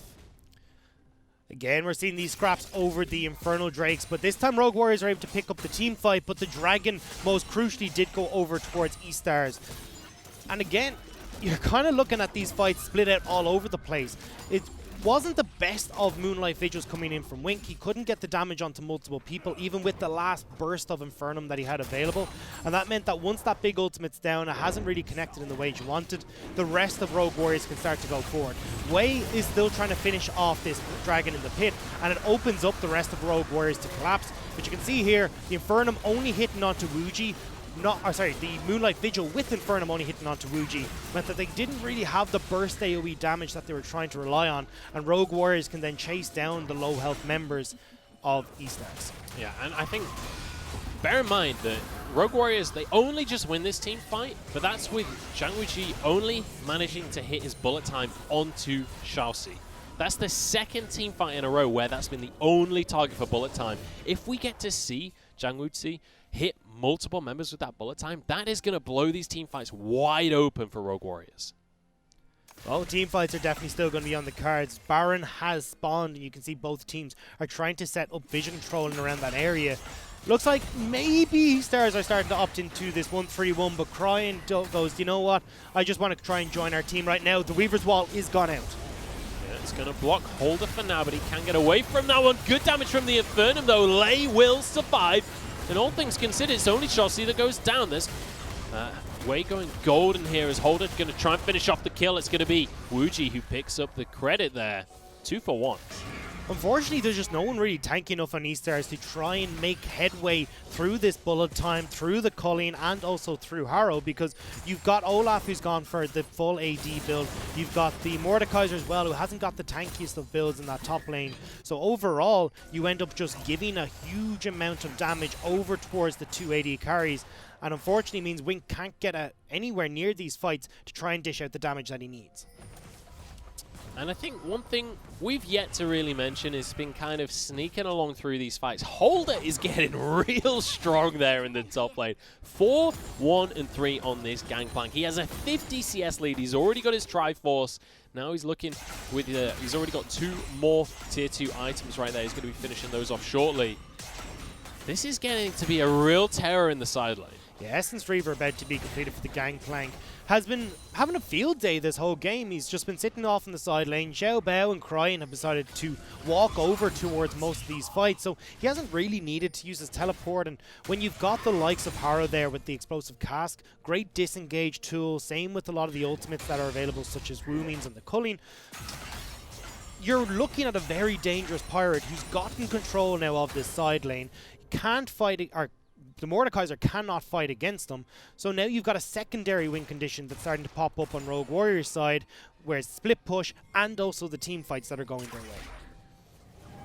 It has to be mentioned as well, both of these AD carries so far, both Wink and Wuji, not got a single death on them. They're both getting incredibly fed. They're both getting incredibly strong. But Wink has just finished his IE, and we'll see if that changes this fight. Bullet time going to be cancelled there, but did a good amount of damage to Wink, who goes down. Wooming doing so much work on the backline. He'll be finished off, though. It's 1 for 1 there on the backline. In the meantime, Obliterate comes on through. And it's going to be Harrow trying to walk away with his life. Lei finishes off the kill before he'll go down as well. eStar are winning the fight. Double kill for Xiaobai, and now to the mid lane. I do not know how they ended up winning that fight. Lei gets over the wall, they jump onto Wink, and eStars look like they're up a creek without a paddle, but they're able to turn that fight around. Wei does a decent job of keeping Holder out on the side, and that gives the opportunity for Xiao Bai to finish off the members of Rogue Warriors, but that was looking like such a good play from Lei, but it all falls short. You can see here, Wink doesn't have the opportunity to use that Infinity Edge you pointed out, Munch, because he's deleted straight off the bat. And then on the top side, you can see Holder is trying to deal with Wei. So Xiao Bai is just free to go onto Harrow, get onto the rest of Rogue Warriors here as well. And it's open season for the top laner of eStars. Yeah, it feels like Rogue Warriors just not quite on the same page as one another. Wuji is getting his bullet time down onto Ink. In the meantime, Harrow actually gets him away with the explosive cast. Speaking of Harrow, he's going to have to flash away for his life as the rest of his team's starting to collapse now. We're going to be clearing away vision. Another Infernal Drake on the map. eStar already have one for themselves. They're in position to grab a second one. There's no contest available right here. And once again, Wei showing that he is all about these objectives. And it does mean now, the 30-minute mark, that there will be the Infernal Soul win condition. Oh, my Woomin God. going to be locked on down. There's no way out of it for you, my friend. That's going to be Crying, grabbing himself a free kill off the back of the Dragon. And now pings towards Baron. Woomin wondering what he's blooming doing over on that side of the map, because that was not where he wanted to be. But now you've, as you said, got to be able to turn over towards Baron for eStars. This is not looking too hot for Rogue Warriors, and eStars coming into their first game of the LPL and might be able to come out with a victory. And this is a team that, you know, there are basically no expectations on positive or negative. Like, nobody really knows what to expect from this squad. Now on to Baron. Harrow is alive. He's got his smite, and he's ready to jump across that wall and go for a steal if he can get it onto Lei, though. Aftershock will keep him alive for now, but that's going to be pulled back on in, and Wink grabs yet another kill for himself. The rest of the team starting to respawn, though, and heading on in for this fight. Yeah, Lei's the friend who got caught shoplifting there, and everyone ditched him going, cool, we're going to see you in school, buddy, but might be one more picked up. Xiaoxi doesn't have any mana, so might end up going down here. Harrow, though, going to be the target. Bullet time goes across, and it's actually going the way of Rogue Warriors right now. It's going to be a bit of a trade as Wink trying to get some damage down here. He needs to finish off some of these kills. Infernum goes nuts. And Holder now trying to finish the drop, trying to do whatever he can. He's fed, but how fed? Manages to finish one off for himself. Crying can't quite find threaded volley. Xiao Bai going to be slowed. Weaver's Wall, though, will find the kill. It's traded. And oh my God, Holder saves the day. And Xiao Bai standing there with his hands up going, where'd everyone go? Because that fight was absolutely nuts. Wink, as you pointed out, the Moonlight Vigil able to get the damage down that they really wanted to turn that fight around, particularly in that close jungle corridor. But that was very, very messy, and a decent job from Rogue Warriors to be able to turn it around in a 4v5 scenario. You can see Xiaoxi goes in very aggressive again, but watch where the AD carry, where Crying are. They're not in a position to try and follow up with Xiaoxi's overly long engage. But once Wink does get there, Inferno with the Moonlight Vigil rips through everyone, and they are able to finish off the kills. I love that Holder just like charges through the fight at the end there. He's like, I'm going to finish this kill if it's the end of me. It was the end of him, but it was the end of Crying too. So he's going to be happy with the way that one turned out in the end. Now we get, again, I feel like it's going to be rinse and repeat. Ding ding, round 2 for this Baron, because everyone is once again grouping here. Xiaoxi a little bit separated from his team. Does need to be careful that it doesn't get engaged upon, but luckily Rogue Warriors are not deciding to try and dive in on top of him just yet. Well, looking across the board here, both AD carries on pretty much exactly the same items here. Neither of them finished off their Zeal item just yet. They've got the IE, they've got the Essence Reaver. We'll see what they're going to go for next on their builds. Likely something like a Phantom Dancer or maybe the Rapid Fire Cannon. We'll have to see. I'm glad we're 28 minutes into the game and now we're getting bottom lane tier 1 going down. Yeah, this has not been the focus of either of these teams too much so far. Has very much been in and around these big objectives, not fighting for the towers, but mostly the dragons, for the Rift Heralds, for the Barons, has led to a pretty bloody game so far.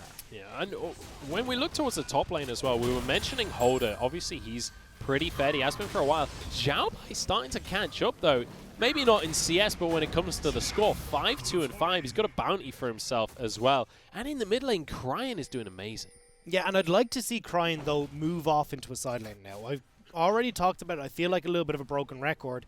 Getting this Talia into a side lane to start a split push will draw the likes of Woomin up that direction, and then you can start to turn these fights around. You can see how quickly they can engage when given the opportunity on eStar's side. But again, we're seeing Crying with the team not looking for these flanks, not looking to create pressure in the side lanes. Well, 18 to 17 on the scoreboard. The gold lead about 2,000 in favor of eStar, which at 30 minutes, basically negligible. It's 3 towers to 1. But those Infernal Drakes are what I want you guys to look at, because there's a third one about to spawn 30 seconds away. And if eStars can grab it, not only will they get a 4th Drake for themselves, but they'll be looking towards that soul. Yeah, the Infernal Soul is going to be very good for these guys. The AoE damage can do a lot of work, particularly as we already saw in these tight jungle corridors. And speaking of corridors... Holder's getting a little bit greedy here. He's going to be punished for that one. The Wolf was not worth it. Xiaoxi will comfortably survive the culling. Oh my goodness, the Moonlight Vigil.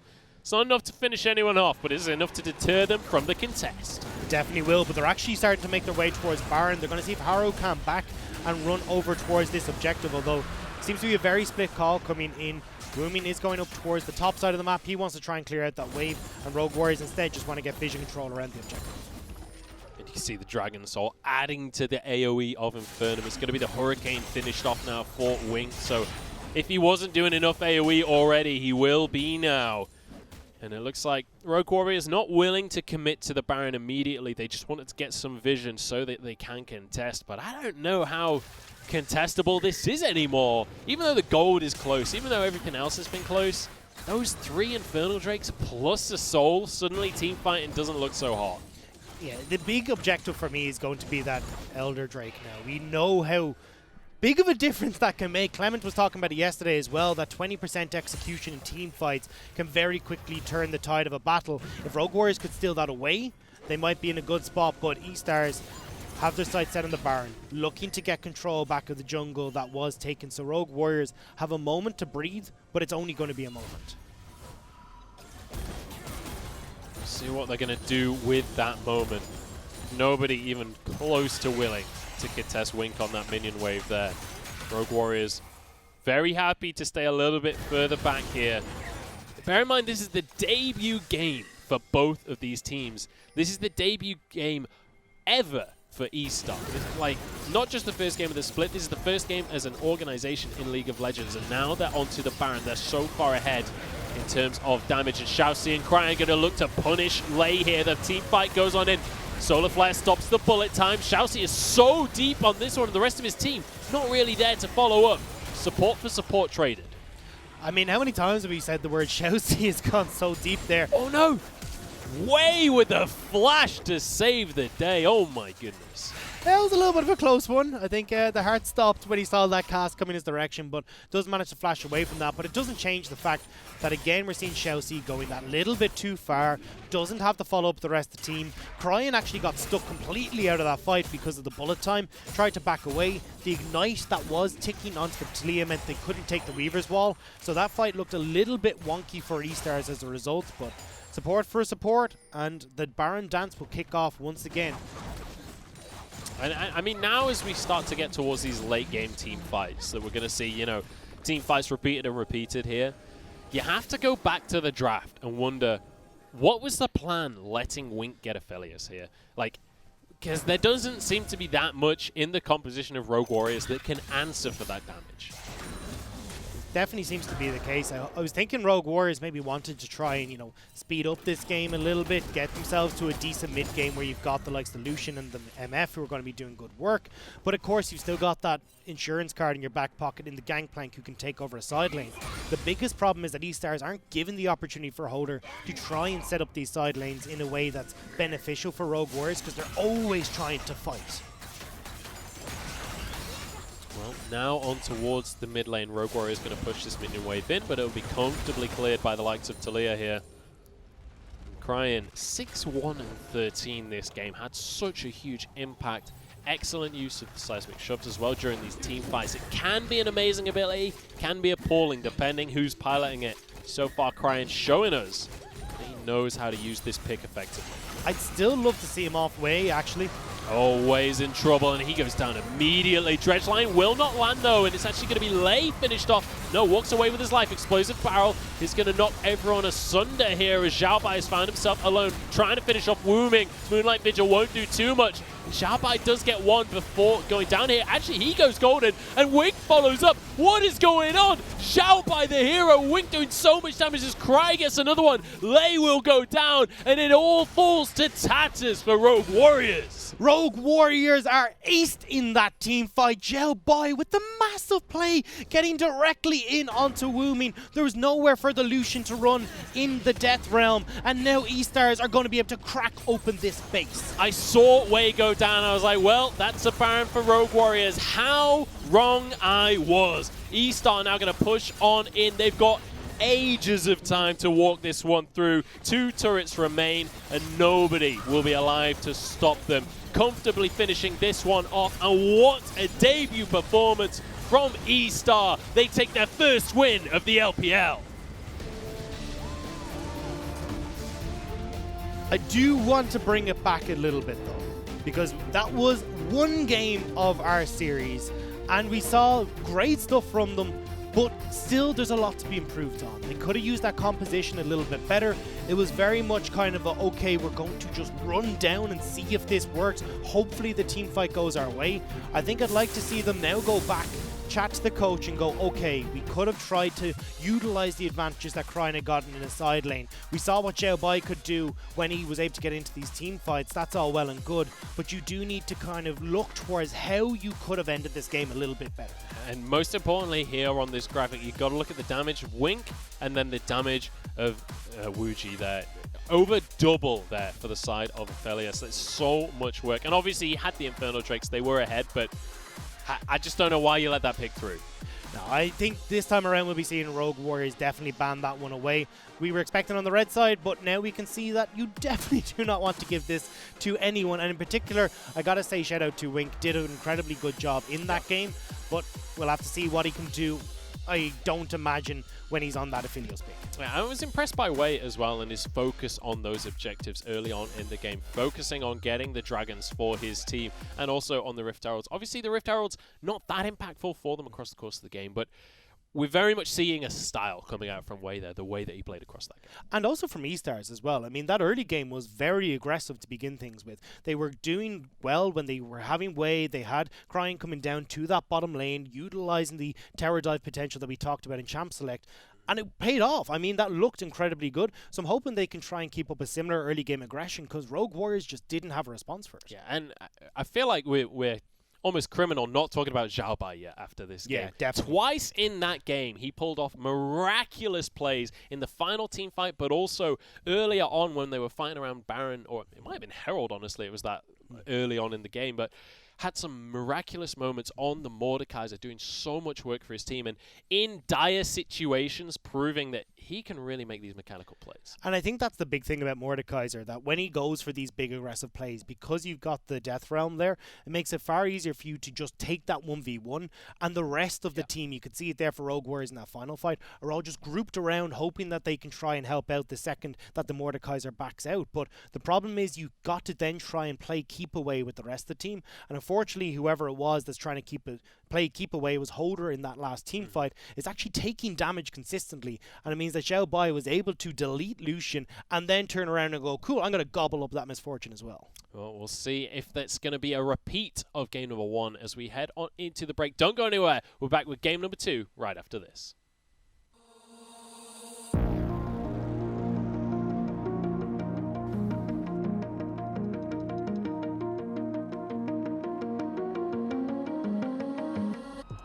New year, new Rift. And that's just the start. All this week, we'll be updating you on our plans for League in 2020. We'll explain where we're headed with events and game modes. We'll give you a preview of new skin lines and returning thematics. We'll share the latest info on champion updates and new champs. And we'll tell you all about what's next for TFT, including a sneak peek of the next set. And we'll even give you a look at our new tabletop game. The next decade of League begins now. Welcome to Season 2020.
天下诸国征战日久，旧乱未平，新患又起。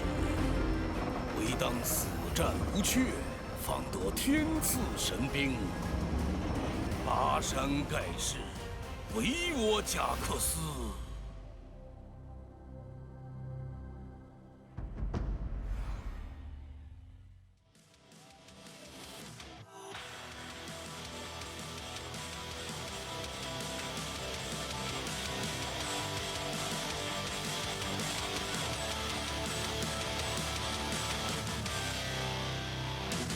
Once upon a time, we had it all, sitting safe behind our castle walls. Fast forward to the siren in the distance, getting closer by the minute. Will you stand and answer to the call? Burn like a fire, willful and wild. This is the night that you were made for. Don't close your eyes, safer to stare into the sun than to turn away from what you could become. This was once a perfect symphony, soft and steady like a heartbeat. But these notes turn dissonant and sour, getting violently devoured. So will you stand or let the curtain fall? Burn like a fire, willful and wild. This is the night that you were made for. Don't close your eyes, safer to stare into the sun than to turn away from what you could become. The time has come to stand and fight for what you believe, for what you believe. The dark will fall and we will rise.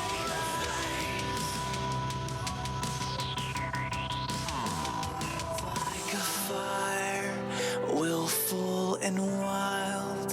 This is the night you were made for.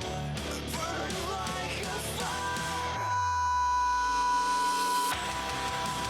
This is the night that you were made for. Don't close your eyes, safer to stare into the sun than to turn away from what you could be. The time has come to stand and fight.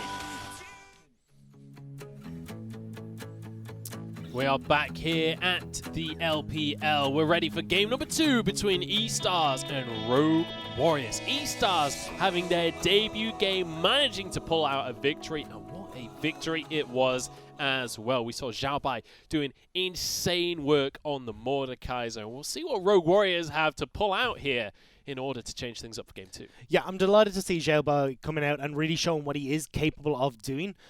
And that's a big question now coming in for Rogue Warriors. You saw Wink doing great on the Affilios. You've seen the Mordekaiser do work as well. So how do you try and mix up this ban phase so then you're still not giving over these big picks? Because clearly there's a couple of carries that are on this roster for eStars, and that's not even talking about Crying, who had a great performance on the Talia. Yeah, absolutely. I mean, the whole lineup for eStar, honestly, I'm impressed by, especially for one game here. But our MVP of game number 1 is going to be Wink there on the Aphelios. And I feel like if you get Aphelios through in his current state and you don't get MVP, I'll be almost disappointed at that point. But look at that percent damage, right?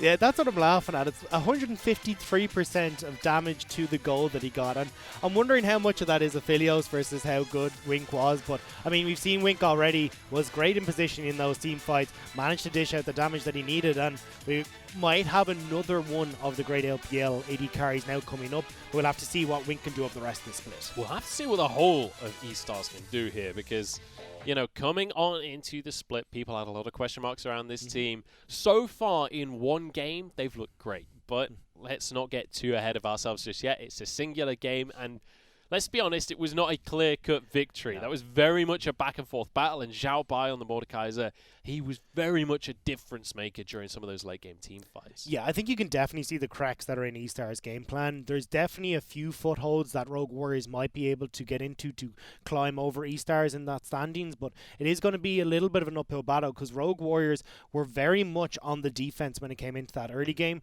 Now I want to see if they can try and draft a little bit different because we do have Ruby coming in as the substitute in towards the mid lane, so no longer having Woomin. We'll have to see how that does change up that dynamic in the mid-jungle duo. I have to say, I'm kind of a little questioning of that substitute as well, because Wuming, I would have said, was one of the highlighted players, or at least in a couple of the fights he had some huge plays, but I mean, Zhao Bai, definitely one of the ones to watch, but this fight specifically was all about Wing.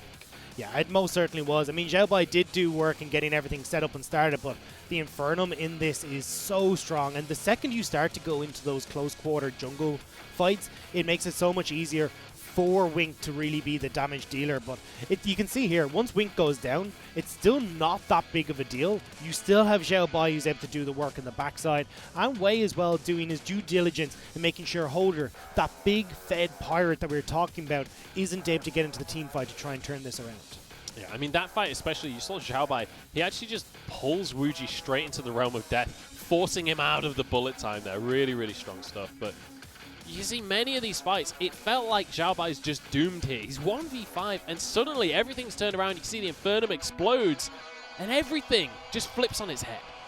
Yeah, I mean, this is going to be pretty much the story of this entire series, is Zhao Bai doing work in the top lane, Wink doing work from the AD carry role. But I think I want to take a step back, because a lot of what we've seen is kind of the mechanical skill of these players, but the strategic side wasn't quite there. They had Cryin, who was very fed. On that Talia, you want to get Talia off in a side lane, especially when Woomin wasn't running the teleport, had the Ignite on the Lucian. You can start to force these man advantages using that Talia off in a side lane, but they never decided to do so, and it meant that eStars were always fighting in these 5v5 scenarios when they could have forced a man advantage. Yeah, and it all goes back to the draft as well. When you look at Rogue Warriors drafting game number 1, I mean, allowing things like the Aphelios through the bans, I feel like is a mistake straight off of the bat, but now they're going to be swapping over to the blue side. So they're the ones with the first pick. You'd expect a different strategy in general anyway, but do you think that their priorities need to change in this draft? I think the big difference that we're actually going to see here is that eStars will obviously be the one banning Aphelios. My question coming into the draft is not banning. Not banning. Well, what do you do with the Misfortune is the one for me, because we did see, I mean, Xiao Wuji didn't have the biggest impact in it. We saw it when it was in the Demacia Cup as well, that they weren't actually comfortable picking that one up. They just decided to ban away the Sen and the Misfortune. So I think you're pretty fine letting the Misfortune through, and you don't really have to worry about that lane too much. I mean, yes, it's a bit of pushing power, but with the way that they were able to play, I think I like the style that we went for in that first draft that was from eStars, in prioritizing strong solo lanes. They picked up the likes of that Mordekaiser nice and early. They picked up that strong jungler as well that was able to support the likes of the Talia in the mid lane, and I feel like that was really the turning point that started the snowball for eStars. Yeah, and I want to talk a little bit more about eStar in terms of like the identity of this team. It's very much a mishmash of players coming out from RNG, coming out from Young Miracles as well, and then you got Xiaoxi as well coming from the LMS, or rest in peace LMS. But I want to bring up the idea that this, originally when we were talking stories, we were saying that this could be maybe a developmental team, but honestly, we've seen already some really high plays, especially from Zhao Bai up in the top lane, especially from Wink as well. I think that this team could be so much more than that. Like, I know we're going off of one game. Like, take this all with a pinch of salt. I was gonna say that's a lot like to put on one game. Like this team can place a lot higher in the standings than people have been saying. Yeah, I mean, we did it ourselves. I mean, our own standings that we put up had eStars very low. We didn't expect them to be able to do particularly much, but I mean, they've come out. Biggest problem that I see is I think if they try to do something similar to what we saw in game 1 against some of the teams at the top of the table, they're just going to end up falling apart. You're not going to see you're not going to be able to let them try and go for these more aggressive plays in the early stages of the game. You're also not going to be given the opportunity to find these fights. I mean, if you've got a gangplank off in the side lane like that, they're going to be doing a lot more work. They know how to play against these kind of styles. So I'm not convinced 100% by eStars just yet, but we will have to see how they do develop because, as we said, new players only just entering the LPL. It's got to be going up from here. Yeah, I mean, up is the only way from here. And we'll see whether this is just, a battle of the bottom of the table or what the futures hold for these two teams. Because, when it comes to power rankings and what the analysts have been saying, these are definitely two of the teams that are going to be placing lower in the table. But now Rogue Warriors going to be subbing in Ruby for game number 2. I was a little surprised not to see Ruby in game number 1, to be quite honest. I was expecting Ruby to be the starter in that mid lane. And I'm curious to see how things change up in game number 2, especially alongside Harrow. In that 2v2, this is the big thing that we're talking about for Rogue Warriors before the first game is how good is their mid 2v2 going to be? We'll have to find out with Ruby stepping on it. And I'm wondering if when you come into it, Rogue Warriors kind of had the same idea we were, that it was, eStars, fresh roster, new faces. We're not going to see a huge amount out of them. Yeah. But now that they've gone one down in the series, they want to bring in Ruby, who we were all kind of anticipating as that starting mid laner. So I think this is just them going, okay, look, we've got to pull up our socks here. We need to get into this game and we need to start off on the right foot. We don't want to be going day 2, but our first series of the split on a loss. Yeah, well, so far for Rogue Warriors, it's a rough beginning. But as you say, maybe that was just them testing the waters. Maybe this is going to be the real Rogue Warriors. And the big question, again, is going to be, which Rogue Warriors is this? Is this the Rogue Warriors from spring last year? Or is this going to be the summer Rogue Warriors? Is it going to be 4th place or 13th place? Well, we will have to find out. I think the best bet for them, if they want to try and avoid that and to win this first series, is to make sure they have a little bit more control in that mid lane. Lucian, unfortunately, just wasn't able to shove out the wave effectively against the Talia. It meant she could get the roam off, and we saw her pair up away very effectively, and Crying and Way secured that first blood in the bottom lane. But if they can try and keep control of that, maybe we see the opportunity for Rogue Warriors to find the team fights that they want in around that mid game, where it is a little bit of a question mark as to how eStars will play it. We'll have to see what's going to happen here. As you can see there on the graphic, Ruby stepping on into the mid lane for Rogue Warriors. Wooming going to be put on the bench for this game. And I'm curious to see what Ruby is going to be able to pull out here, but also what he's going to lock in the mid lane. I was not so much expecting the Talia pick coming out from the likes of Cryan in game number 1, and it was up against that Lucian. Wooming had a rough time, especially in the early game on the Lucian, because he was getting bullied all the time. 3 members constantly coming into the mid lane from the side of eStar. And the question for me is, what is Ruby going to do about that, knowing that that could be the style that eStar replicate game 2? Well, I'd love to see him go for something a little bit more aggressive. I mean, I know he loves the LeBlanc. Try and just go for something that can win out the lane outright. And if you've got Haru waiting in the wings, well, then you can really start to punish that 2v2 in that scenario. But we will have to see how they decide to go forward. I think that would be their best bet, is to just try and play a little bit more heavily through this mid. Try and keep Crying in check, because once the Aphelios is off the board and he's not starting to get that snowball rolling, I think we might see a very different story from Wink and Shousey in the bottom lane. Shousey did overextend quite a bit in a lot of these team fights, and if you don't have this fed AD carry and fed mid laner and every other lane in this game trying to follow up on that, well, then I think it becomes a very easy turnaround for Rogue Warriors. I'm glad as well we got to see the misfortune locked in from the side of Zhang Wuxi, because that was one of the things we were criticizing about them in Demacia Cup. Their MF and the Senna would consistently just band away, both of them, whether they were on red side or blue side. We've already seen that this team has grown as a team since Demacia Cup. That spells really good things for this team in the future if they can consistently improve like this, if they can consistently change up the picks that are available to them and therefore expand the strategies available to them.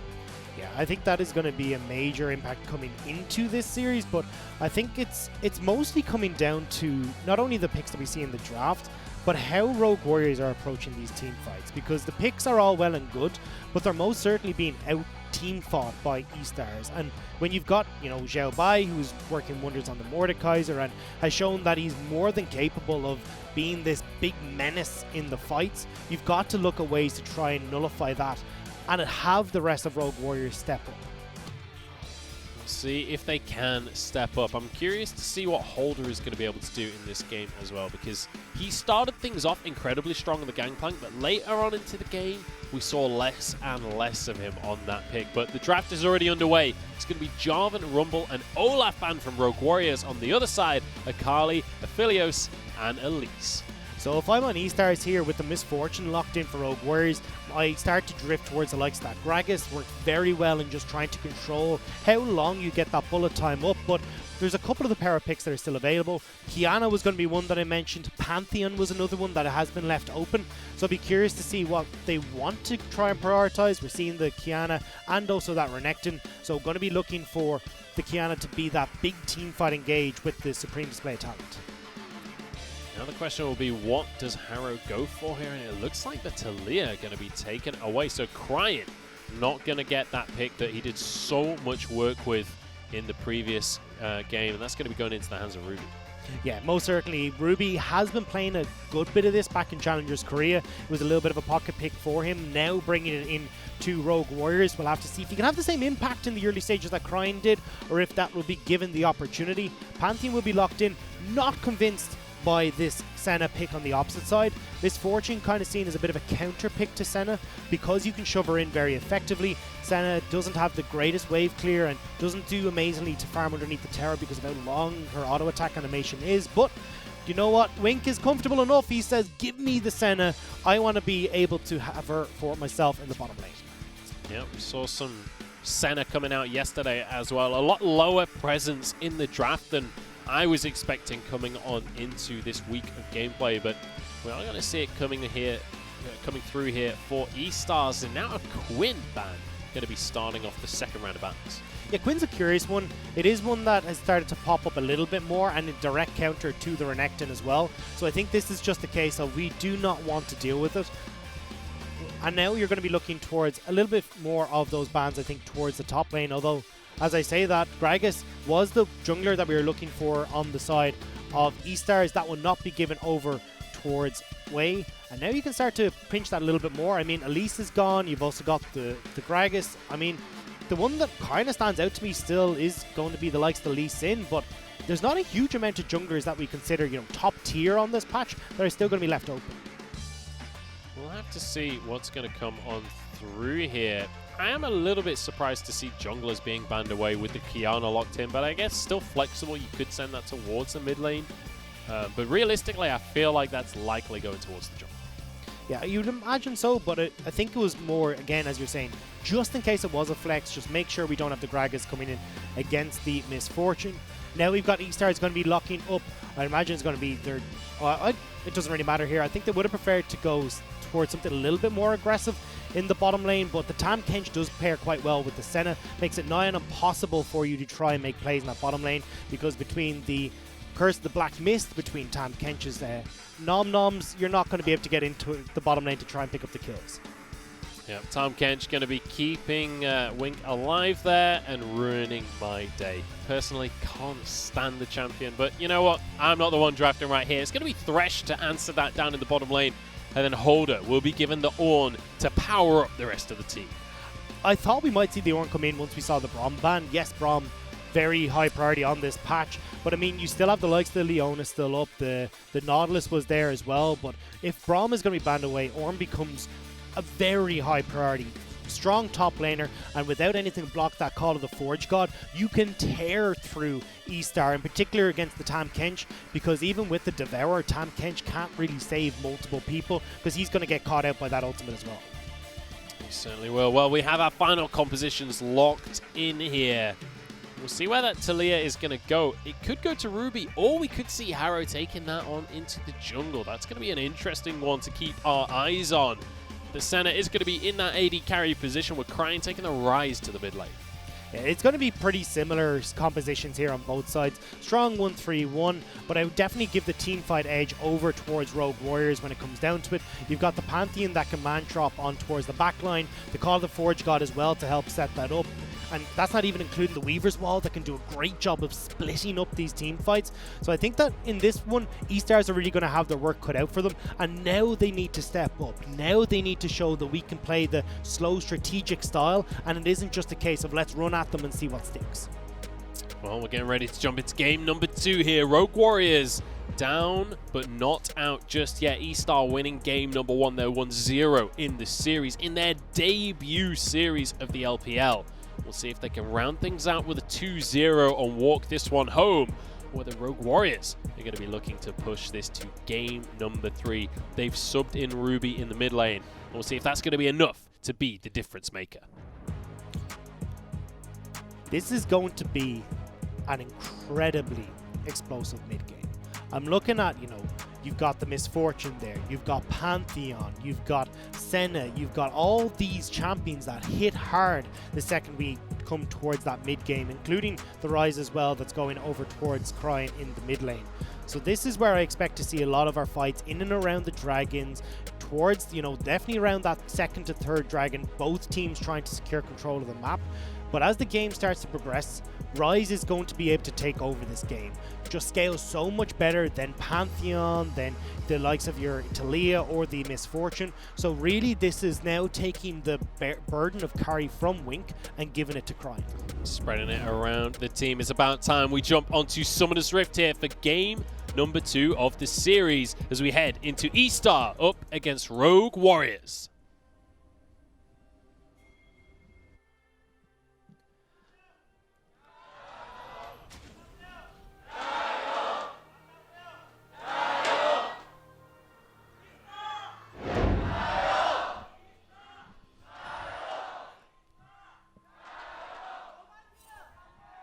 That's a much stronger chant than we heard at game number 1 for eStar, so it might be a few fans turning the direction of the new team, eh?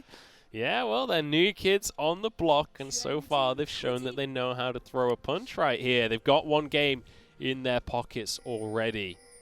You can see here a graphic that, I'm not going to lie, I can't read Chinese. I'm not 100% sure Really? what that means. I thought with how good you were pronouncing all the names that, reading Chinese was just going to be second nature to you. Yeah, well, I know I can I can throw up a good show, but I'm not sure about the actual thing. Here we go. As you can take a look at some of the keystones that these guys are going to be bringing to the table. Tom Kench going with the Unsealed Spellbook there.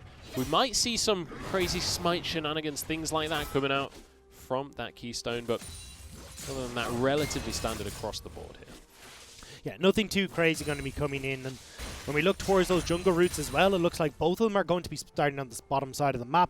Haru going to be looking for what seems like a full clear since he has gone to his Krugs. If you really want to in the new season, what you can do is what looks like Wei is going to be going for instead, which is blue into Gromp over towards clearing your red to hit that quick level 3 and try and go for a gank. But not going to be so much the case for Harrow. You want to try and go for a full clear of at least one side of your jungles to try and make a play first, but I don't really think he's going to be looking for that in the early stages of the game, just trying to hit that level 6 as quickly as possible.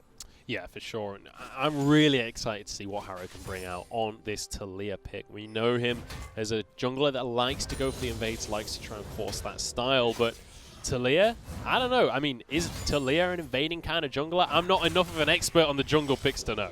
Yeah, she can do pretty well in an invade because, of course, you can get in quite quickly with the passive that you're seeing at the moment. She also clears out those camps very quickly, but this is where Wuji and Lei have actually let the wave push in so they can go for a gank. Here we go. Wink going to be the target first off on this center. Seismic Shove not going to be available. Yes, it is. There it is. The Devour pulls him out of it. The one more auto is not there.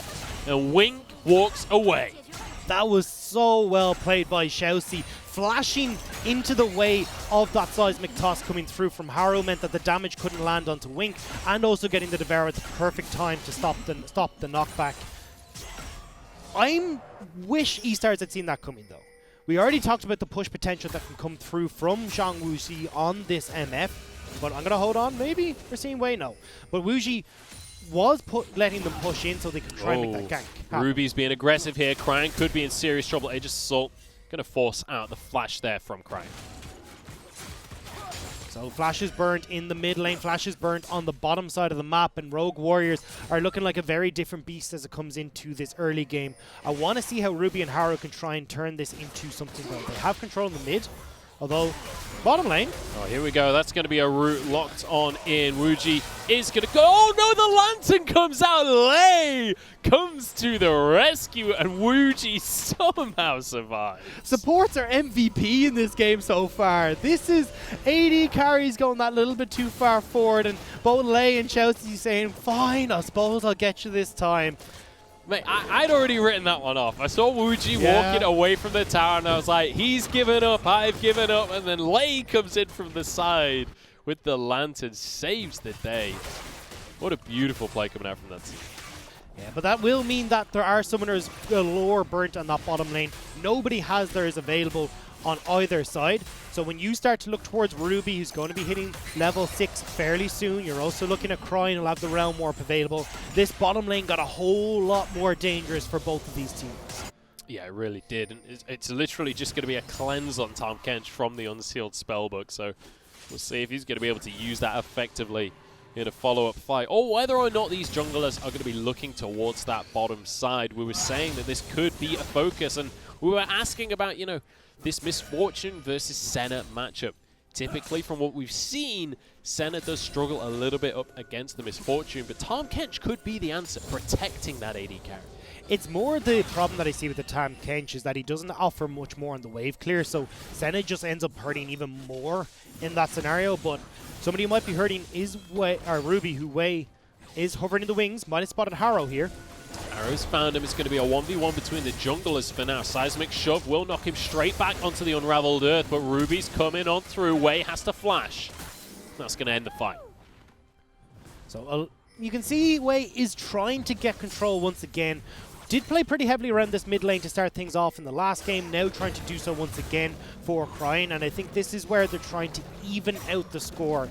Get the flashes off of Ruby, because that man drop, the Grand Skyfall is available, and they definitely don't want that flash up and available if they are looking towards that bottom lane, because it means it's going to be lights out for Wink or Xiaoxi with the flash stun from the Pantheon. Xiaobai looking for a bit of a fight up in the top lane. Will proc his Conqueror there as well, but can't really go too aggressive just yet. So this Scuttler going to be taken away by Harrow. Wei looking like he wanted to try and contest for that one, but with Ruby moving down, he knows that's not something he can fight for. I want to take a quick second to look at vision control, though, because it really is heavily in favor of Rogue Warriors right now. And hang on. Crying could be in trouble here. Does not have his flash available, and Seismic Shove is on point right now. No, he doesn't get it, though. Wei somehow finishes that one off, and it's another kill going down. Realm Warp, can it save him? Yes, it can. Crying walks away. That was beautiful. Wei and Crying putting on a clinic there as to how to turn around a gank. How many people do we have to write off that aren't going to die in this game?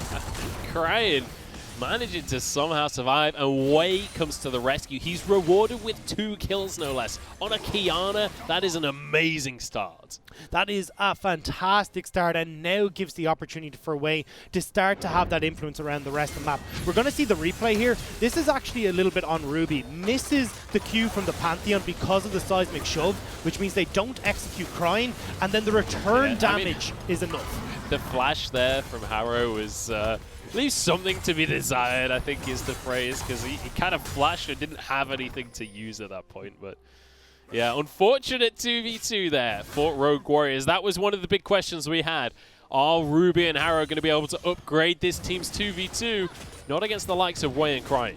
Yeah, that was a little bit of missed synergy coming through there, and unfortunately going to cost them quite a bit. But we'll have to see how they can try and push this forward now, because you do have the Cloud Drake up and available.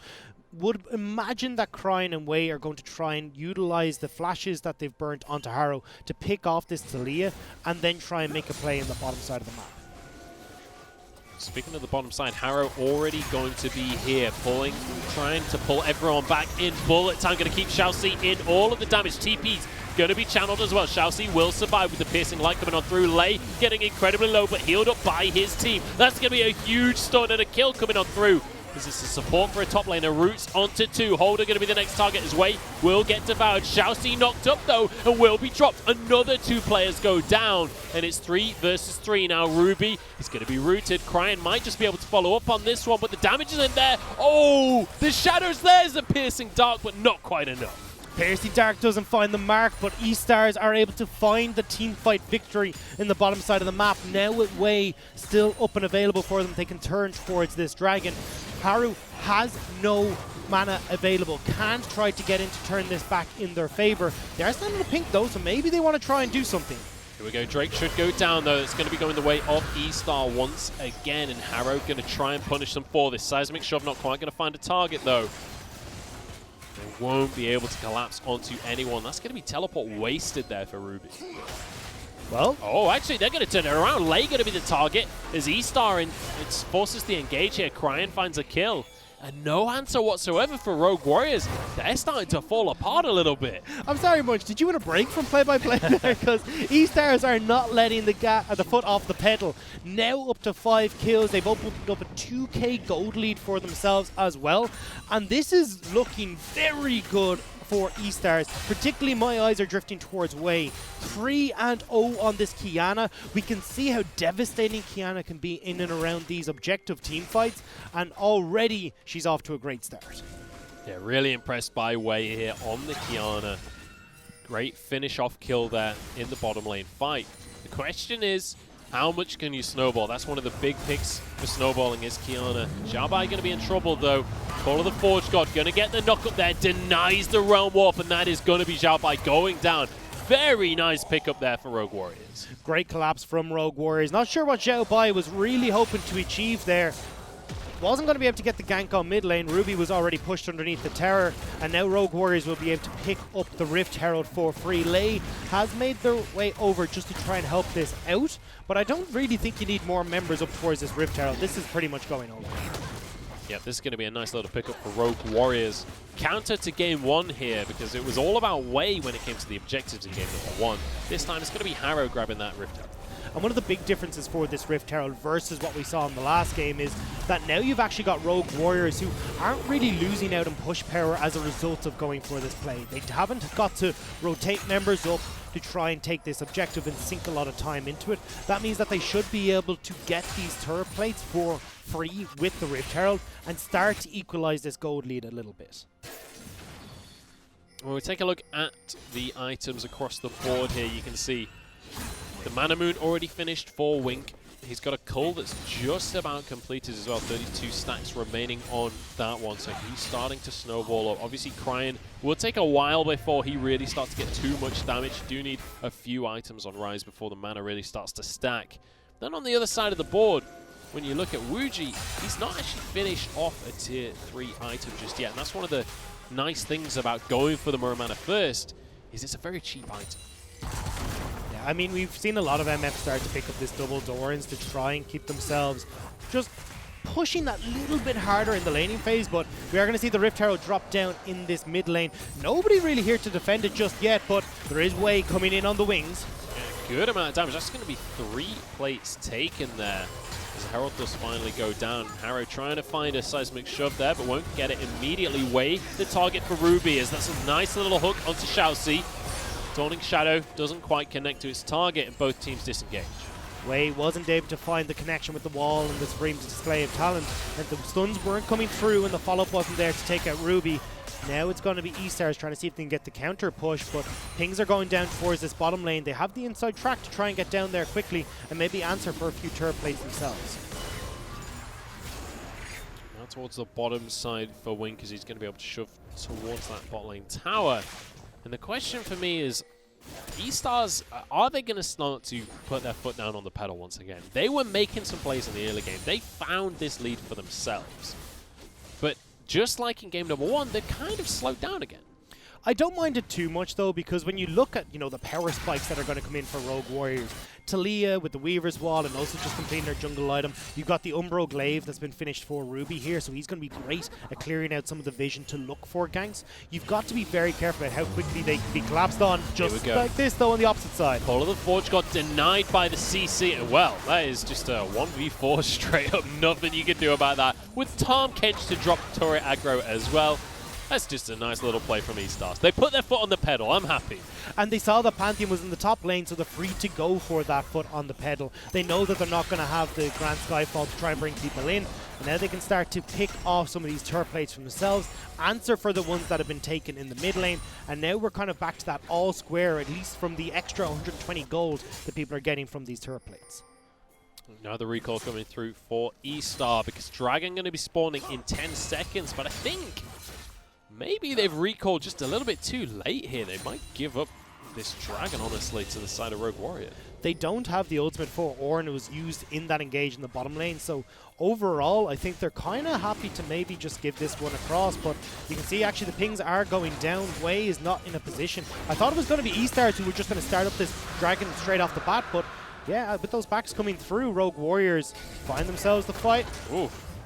Forced flash coming out from Wei there. It's going to be Infernals as the third Drake once again. But all things considered, now that play from eStars looks like a bad play. They get one kill in the bottom lane. If they trade it for a Drake, that is just not worth it. And Ocean Drake as well. This is such a valuable Drake to have. The extra regen can really start to turn things around. But have to see how this game starts to progress. It is going to be Infernal, which is going to be the third Dragon, so that's going to be our soul. So once again, whoever manages to pick up their fourth Drake even will have that AOE Dragon Soul to help them out in the team fights. Well, when we take a look at the gold right now, 3,000 in favor of eStar. They're certainly doing work when it comes to winning out these skirmishes. And I mean, when you look at Wei, he's incredibly fed right now. He is down in farm, though. That's a big factor here. 30 CS down. In fact, almost 40 CS down. And on the other side of the board, you know, Harrow's not doing too bad on kills himself. He's 2 1-on-1 right now. So, all things considered, they're feeling pretty good. Yeah, for the start that we were talking about Wei having, he's actually finds himself behind in levels. Hasn't been able to find the farm because of how aggressive he's been trying to play. It means that your jungler, this Kiat, has now been set behind. I want to see how eStars start to react towards this 1-3-1 that has been started up from Rogue Warriors. You see that Ruby has pretty much been designated as top lane split pusher, but because you're trying to have this backup come across from the likes of Wink and from Xiaoxi, it means that they've given up that opportunity in the mid lane. Well, Weaver's War comes on through, and Xiaobai finds himself in a 2 versus 1 here. Dominus comes out. He has to flash as well, but Lei is here to finish the job. Death Sentence comes through. Harrow grabs himself that kill. Wink tries to send up the Dawning Shadow to help out, but unfortunately that was too little too late. Crying, though, has been split pushing on this bottom side for quite a while after we saw that bottom lane turret go down, so they're getting some decent damage onto this tier 2, and now can dive this tier 1 in the mid. Look for the dive, but the rest of Rogue Warriors are going to arrive in time. Holder's going to be just about fine in that situation, but we've still got Cryan just chilling in the bot lane here, pushing onto the tier 2. Ruby's going to answer, but the rest of the team is on the way from the side of eStar. They really want to force this tower right now, but Ruby realizes what's going on. Abyssal Voyage, though, might just mean that he can't get away regardless. Root not going to be available for Wei. All it's going to do is force the tier 2. Yeah, this was a little bit of a split call from eStar as Wink was going back, so they weren't really looking for the dive play there. They were just looking to force Ruby back so they could get that tier 2. Not much is going to really come of this, though. The tier 2 means a little bit... Oh, hang on, actually, as I say that. Ruby stepped way too far forward. People hadn't recalled yet, but Grand Starfall is going to pull him to safety. What I was going to say was, if they were able to pick off Ruby, it might have been a different story, but because that tier 2 has gone down, they don't have the mid turret down or that top lane turret, you can't really get the pressure to start putting any sort of minions in towards the inhibitor turret in the bottom lane. So overall, Rogue Warriors, yes, they lose the turret, but when it comes to trying to keep control of this map, it's not going to be a huge difference. It's really going to be when eStars get in behind this mid turret and are able to clear that one out, that then it becomes a thorn in the side of Rogue Warriors. Holder just going to be running around the map here, collecting these minion waves. He's on sweep up duty for now. The eStar's looking good in this game. It's 1 dragon apiece. The next one going to be spawning in 1 minute. But eStars, they've got a gold lead. They're even in turrets right now. And when it comes to scaling as well, I have to say I kind of favor eStars right now with the rise in the mid lane there, as well as Senna does incredibly strong in the lane. Oh, well, here we go. We've got a fight on our hands. Xiaoxi going to be able to pull Wink to safety and actually flashes away with his own life as well. And I think that's going to be one and done right there. Chelsea just completely negates the entire engage. It was also Wei kind of bluffing his way in towards that team fight.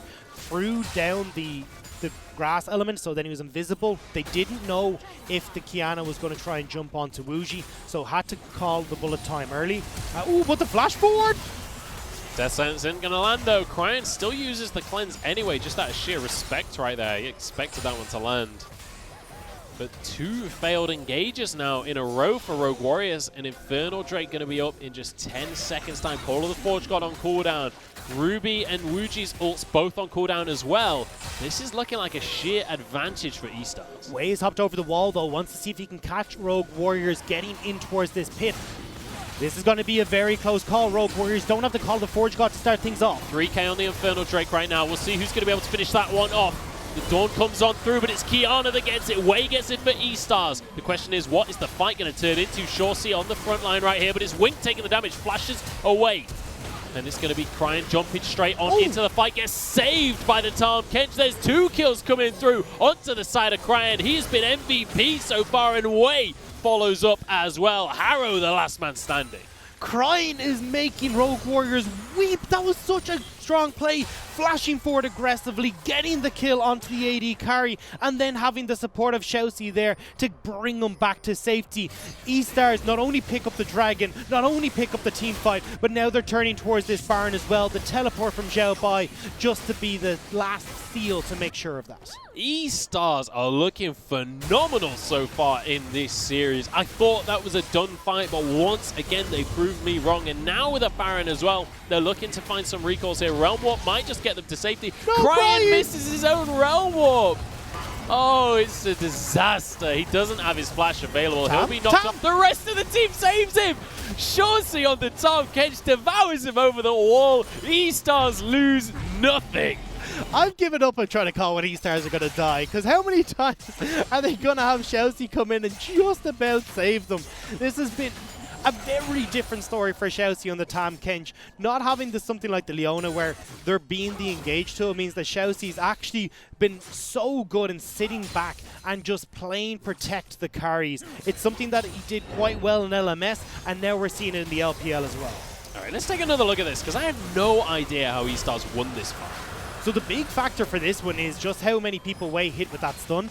It meant that there was a good amount of damage that went on towards the back line, and this is just Cryan consistently getting AoE damage across everyone with that spell flux, and Wei once again just being a nuisance on the back line, making sure that Rogue Warriors can't try and turn that around for fear of being aggressed upon from the flank. And Shorty on this Tahm Kench has been instrumental to every single play eStars have made so far this game. The Devourers have been so clutch. We saw in that replay, Cryan jumps on forward, gets the damage down across, I think it was onto Wuji. Immediately, Shorty pulls him back, gets him to safety. Well, might be no safety here for eStars as they're being flashed on. Yeah, Ruby jumps on in. Shorty going to be the target for now. Dawning Shadow across the fight, but it's Kiana to take one so far. Lay the next target as Wuji has to run away with his life. Ruby on the back line, though, doing what he can. What he can isn't enough. As Holder now trying to escape with his life, but the Realm Warp will collapse onto him. He's got nowhere to go, and it's going to be the ace for eStar. And eStars now find themselves 8k gold up at 22.5 minutes in this game, coming in for their first time on the LPL stage. And game 1, little bit shaky. Game 2, I don't see any sort of place where Rogue Warriors try and fight their way back in. It feels like there are no cracks in the armor right now. This is stellar team fighting coming out from the likes of eStar. Almost a 10,000 gold lead for them as they just knock down turret after turret. They don't have any inhibitors yet. 30 seconds left on the Baron buff. That's the big question now. What can they do next? And this feels like everything that Rogue Warriors are trying to do is just not working out. They try to go for the big play. Wei comes over the wall, catches everyone by surprise, and the supreme display of talent means that there's nowhere for Rogue Warriors to run. And now you're looking at Cryan as well, who's really hit his stride. 507 has the Righteous Glory completed on the Rise as well. He is in prime position to take over this game. And we talked about it already. If this Rise starts to get rolling, there's no going back for Rogue Warriors. And this is the beauty of the center pick as well. You do a lot of damage as center, but most importantly, you offer a ton of utility, a ton of shielding and healing for the rest of your team. Oh, speaking of the damage that Lei almost finished off, that's bullet time forced out. That's like an O and a Q sets up an entire win. And with the Infernal Drake up in 40 seconds, that's such a big ultimate to be missing for this next fight. That's going to be the third dragon going over to eStars if they can't find the fight, and that puts you on to a timer with the Elder Drake spawning. That'll be about the 30-minute mark, and that is not where Rogue Warriors wanted to be. They wanted to be the ones controlling the pace of this game, but eStars have slapped any sort of stopwatch out of their hand. Ruby stepping forward aggressively, but Wei just going to throw a chunk of damage over the wall there. Xiaobai pushing up in this bottom lane, making sure that they have complete map control of the bottom side of the map for dragon spawning. eStars do have to be very careful pushing in these turrets though, because you've multiple ways for Rogue Warriors to come in on the front. You've got the Grand Skyfall that can come through, you've got the Talia with the Weaver's Wall that can sneak in behind them. So they want to make sure that when they are pushing onto these towers, that they're doing it in unison. Otherwise, Rogue Warriors will have the opportunity to dive on them very quickly. But with the Infernal Drake going across again, eStars can take a breath. They don't have to start pushing on towards these towers just yet, because if they take it slow, wait for the likes of Baron to come back up, wait for the likes of this Elder Drake to spawn, then they can find the team fights where the utilization of these big mobility ultimates on Rogue Warrior's side just won't be enough. What a performance so far here from eStar. The question will be, can they finish things off? It's like I always say in solo queue, there's always the opportunity to throw the game. There's always the opportunity to give it away. You're the real positive one in solo queue, aren't you? I mean, man, no, that is positive. I'm saying that when I'm behind. Like, never trust your opponent to win the game. eStar now, they just have to dot the I's and cross the T's here. They've got this game in their pocket. They've just got to finish the job. And now onto Harrow. Great Zhonya's to keep himself alive for now. And the Lantern will keep him safer. In fact, his flash does in the end. But eStar's once again finding opportunities here, forcing summoners and setting up for potentially this Baron. This could be the opportunity, though, for Rogue Warriors to try and make the play we were talking about. Major ultimates down on the eStar side, but looks like they may not try to go for too many flanks positions for eStars right now. Oh, very aggressive positioning from Cryan here. Weaver's Wall going to come through, but he is A-OK. The Righteous Glory going to mean he has so much movement speed, he's able to pull himself to safety there. And now the rest of the team collapsing. Once again, Shossi going to be on the front line. They're going to back away on all fronts here. We're going to go shove that mid lane in. In the meantime, someone clears the top, and now Baron has spawned on the map. eStars are just going to try and keep control of this vision. They're not going to start up the Baron because they do have to be careful of Ruby coming back in, just like now. Here we go. Shossi going to be knocked up here. Wink trying to keep himself safe because of the Black Mist here. The rest of the team coming on in. Wink going to be knocked up on the backline. Holder doing what he can, but he's not got any damage there. Harrow walks away with his life, but everybody from eStar still alive here. This could be the winning fight. Lei trying to get away for himself, and Ruby has walked away. In the meantime, Wei finds a kill for himself. Lei has nowhere to run. He's just trying to buy time. Ruby's been found now. It's 2v1. What can Ruby do? Shossi going to be able to just stop him in his tracks here. One more stack will be a stun or a devour, whichever one he wants to go for. Cryan will finish the kill. In fact, Shossi takes himself a reward. Wants a little bit in on the action, will pick himself up for one for the support of eStars, and it'll be one more Baron going into their back pocket. Delay tactics work for Rogue Warriors, but flashes burnt by Ruby and Lei, so it'll only be the Baron that goes down for the moment, but now they're definitely in dire straits. The only thing that's left standing really for them is that top lane turret and those inhibitor turrets. As we take a look back at this fight, you know, we see a couple of people trying to get onto Wink here. He gets knocked up. Holder tries to do the job. Harrow tries to get in as well, but there's just not enough damage there. No, that's the big problem that we're seeing at the moment. They had the opportunity early game. We talked about how potent the likes of that Talia and the Pantheon using those semi-global ultimates to try and gank lanes, but eStars reacted so effectively to that first gank that they couldn't really do very much by the time the second round of ultimates was coming through, because eStars had already started to rotate around the map and not give Rogue Warriors the opportunity to try and use these ultimates. Well, the goal lead is ridiculous at this point. 28 minutes on the clock. 20 kills to 6. It's a huge gold lead, and it's a bunch of dragons, not to mention a Baron.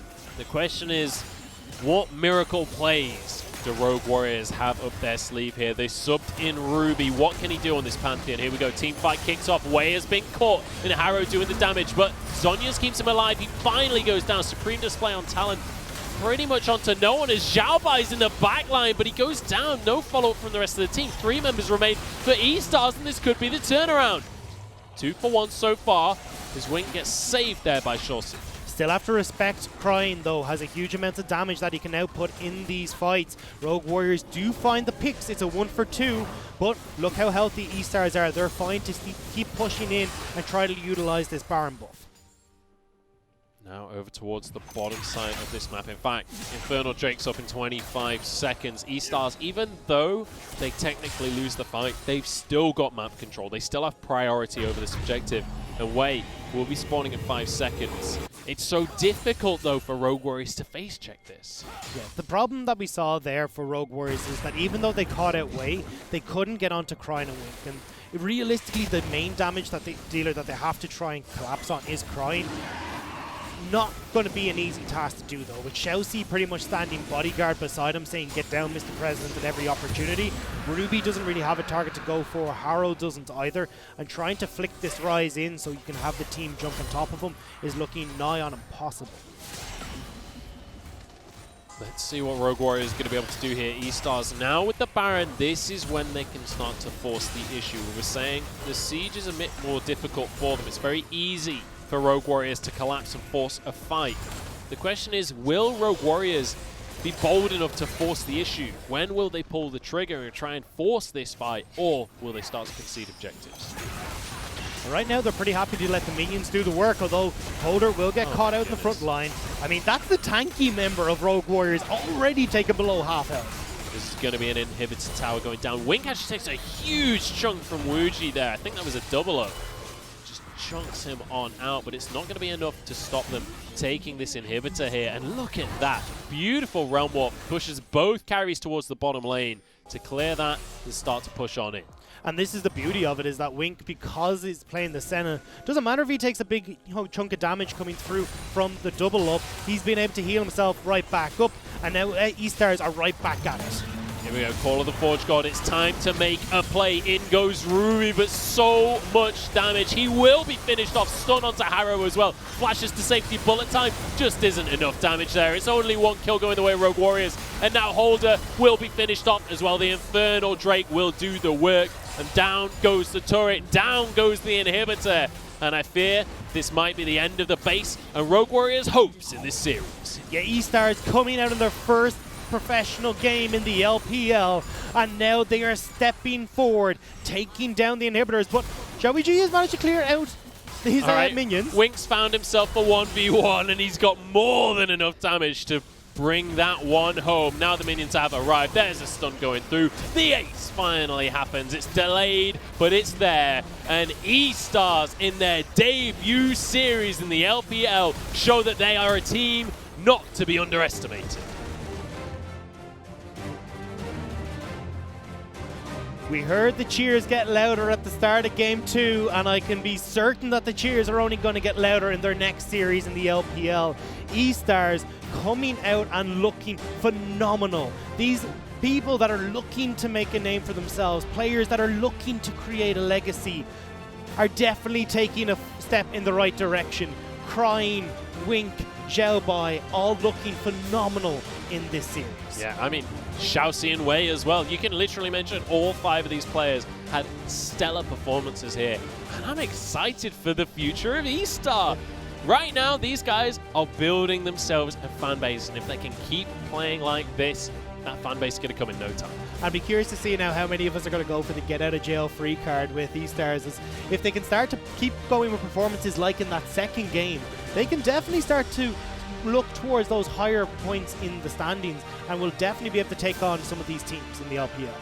What an incredible performance from this team, and you know, commiserations to Rogue Warriors as well. I was expecting a little bit more out of them, especially when Ruby stepped in on the Pantheon. I thought he was going to be making plays, you know. I thought he was really going to be trying to pull it all out, and he had a decent performance, but just not enough to tip the balance in a game like this. And I'm curious to see what they're going to go and change moving into their next series. It definitely seemed to be just eStars were quicker off the bat. They were pulling that trigger on the teleport before you even thought about by Holder in that top lane, and that was what turned around that bottom lane play, and from that, eStars were able to take over the game, and once they had control, it was very little that Rogue Warriors could do to try and take them out of that position. Yeah, look at Crane's damage there as well. Fantastic work coming out from him. And, you know, from very early on in the game, he was starting to get kills. It was Wei that was getting the killing blows, but Crane was a part of pretty much every single early skirmish. Most certainly, and I think that was what really got eStars going was, as we said, the team play. It's not just the fact that, okay, we're going for the 2v2 with Wink and Xiaoxi. It's Crane's on his way. Xiao Bai's already started that teleport, and Wei has just popped himself over the wall to try and get into the bottom lane as well. The team play in that, especially in those early stages of the game, really seems to be on point for eStars, and I love seeing teams like that. They come with a game plan, at least in those first 10 to 15 minutes, and try to almost a roaming death squad in parts of the games, and like really working, especially with Xiaoxi as well. The Tom Kedge from Xiaoxi was exceptional. Like the moment in the Baron pit where it felt like Crane was donezo. He missed his own realm warp, and then suddenly Xiaoxi arrives, pulls him of Xiaoxi. But most importantly, I'm excited to see that duo lane. You know, Wink and Xiaoxi, a team that you've got to keep your eyes on in that bottom lane. But let's be honest, we're in the LPL here. Wink has his work cut out. He's had a great series there. But the LPL is known for its AD carries. He has a huge amount to prove if he wants to be at the top of this table. I think we've also got to look at the other side as well when we are going towards Rogue Warriors and what they need to prove as well. Because we're talking about Ruby coming over from Challengers Korea, managed to get the Pantheon and didn't really have the performance we were hoping for. You know, a few missed spells here and there meant that they weren't really getting the mid lane rolling, which meant they couldn't get the side lanes roaming, and the whole game plan seemed to just fall apart for Rogue Warrior. So I want to see now if they can go back to the drawing board, start to get the comfort back into play for these players, and then have that just confidence moving into the series, because it felt like they were always on the back foot. They weren't really the ones starting the plays. And even when they did, they were reacting too late to their own play. It was a very weird setup for them, and I want to see that change. I think disjointed is the word for Rogue Warriors at the minute. We'll have to see how they're going to change things up moving forward in the LPL. But we're going to be moving forward right now as we head towards our second series of the day. It's going to be OMG going up against JDG. We're going to jump into a quick break, but join us for that series right after this.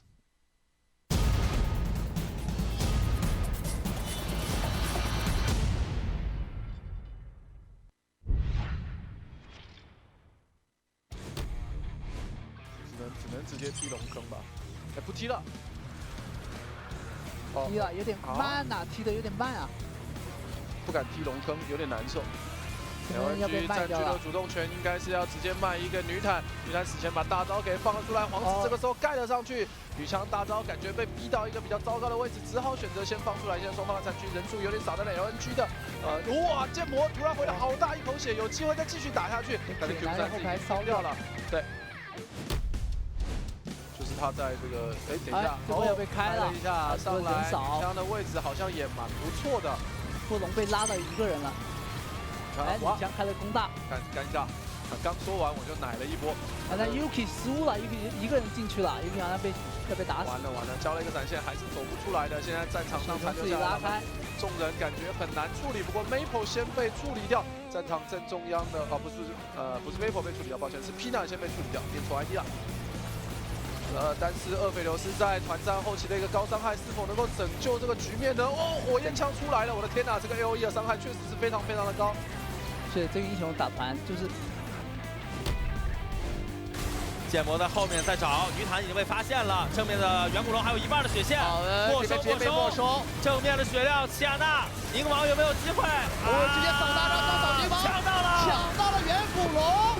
栏目那边考了一下，两个冲锋枪打出来，汉斯克往后一拉，这边的话剑魔还在前面，剑魔想砍人，剑魔把安排给换掉了。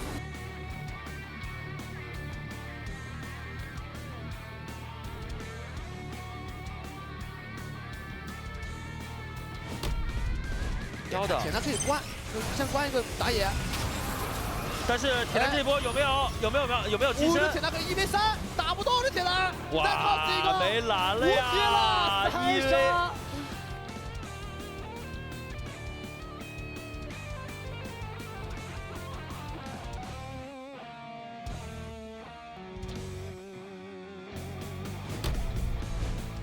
不过女坦的绕后一路扫描过来，知道自己是没有暴露的视野的。他如果看到人开车了，开了，兰博不在，闪现指，但指了一个最弱的布隆。布隆这边顶一下，剑锋在砍，稍微打断了一下。这里的话，兰博撒出大招，可以追击，剑锋可以追击，给到一个追了被动。汉子哥可能要被卖了，闪现交了出来，没有死，但刘青东直接被秒掉。李伟翔这边要甩大招 ，MF 和黄子立功配合，这边剑魔砍起来了，怎么办？这个剑魔还是满血，加纳被秒掉，小心的话也被卖掉，春风卖出来。林伟翔也是有个春风，但是站起来还是要被秒，一技能，插死了一个兰博，一个闪现，一刀。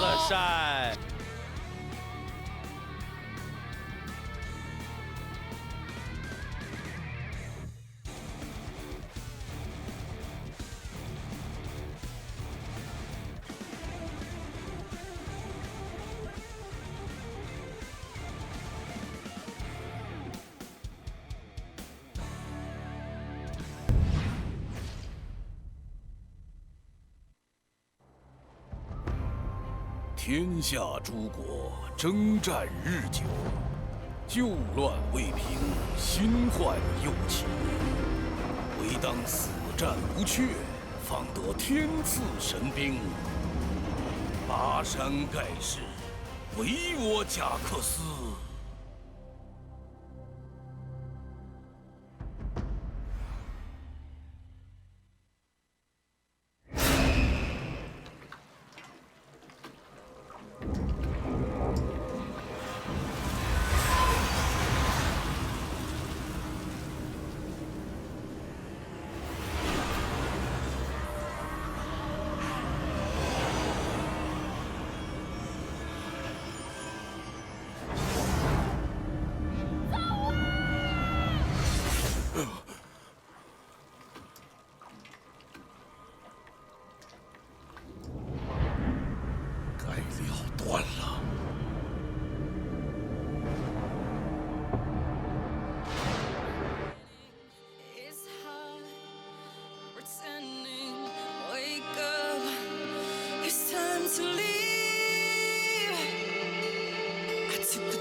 To leave, I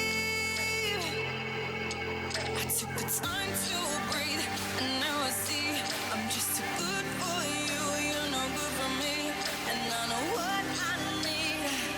So I'll set you free.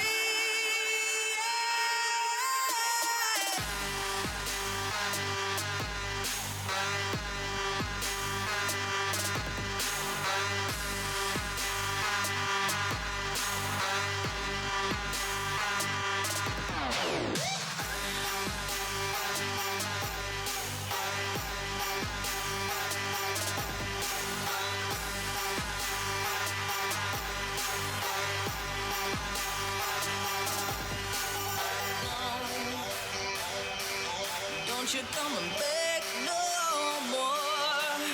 Oh no, 'cause I will never let you in.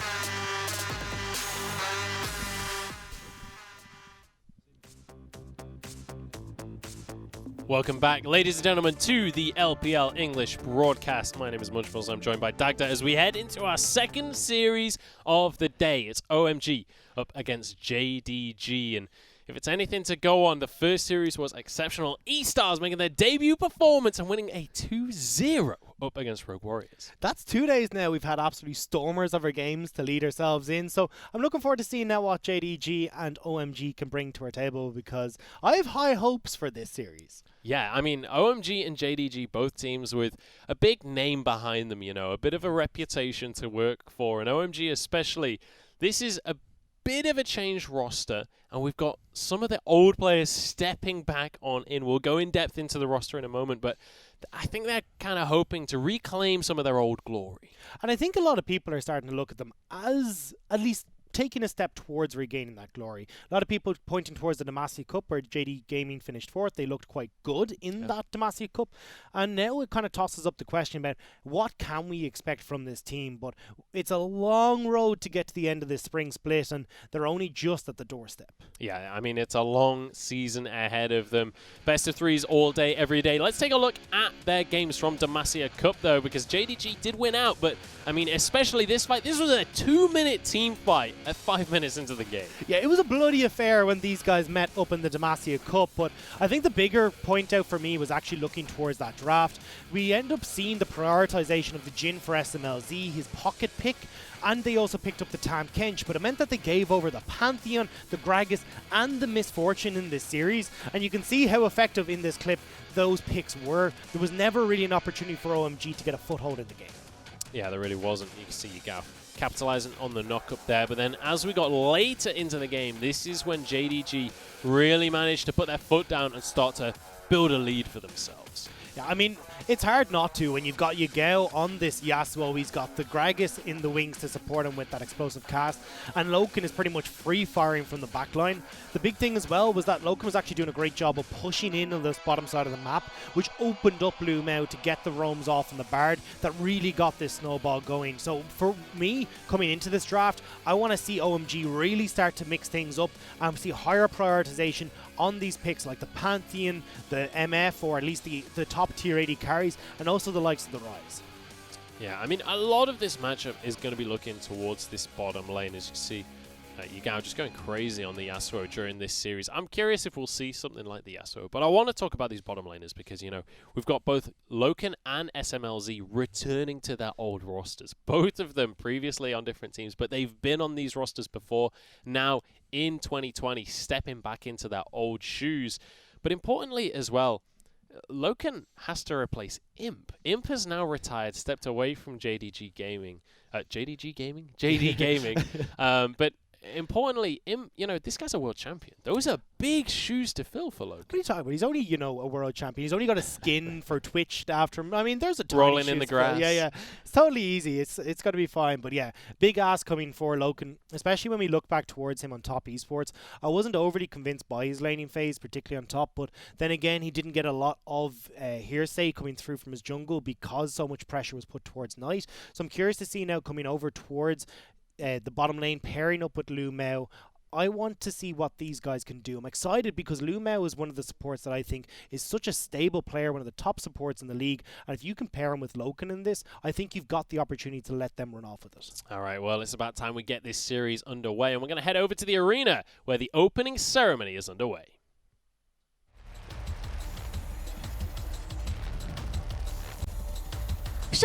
Curse 打野 Hiker 中单 Icon 下路司马老贼辅助 Code 有请进入对战席，谢谢。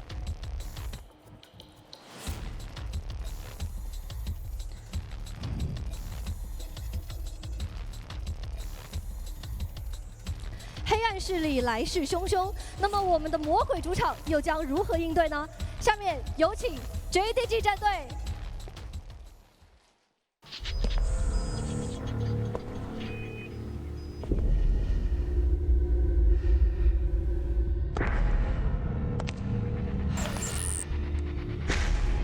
京东现在再被勾乱了，京东现在真的乱了。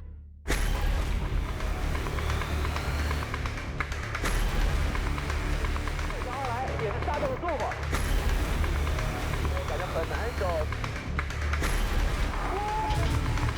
顶不住了。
Heavy， 中路牙膏，下路 Loken， 辅助绿毛。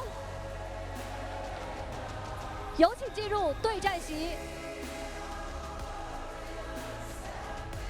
勇者无畏，愈战愈强，两支战队究竟谁能更胜一筹？让我们一起期待接下来的比赛。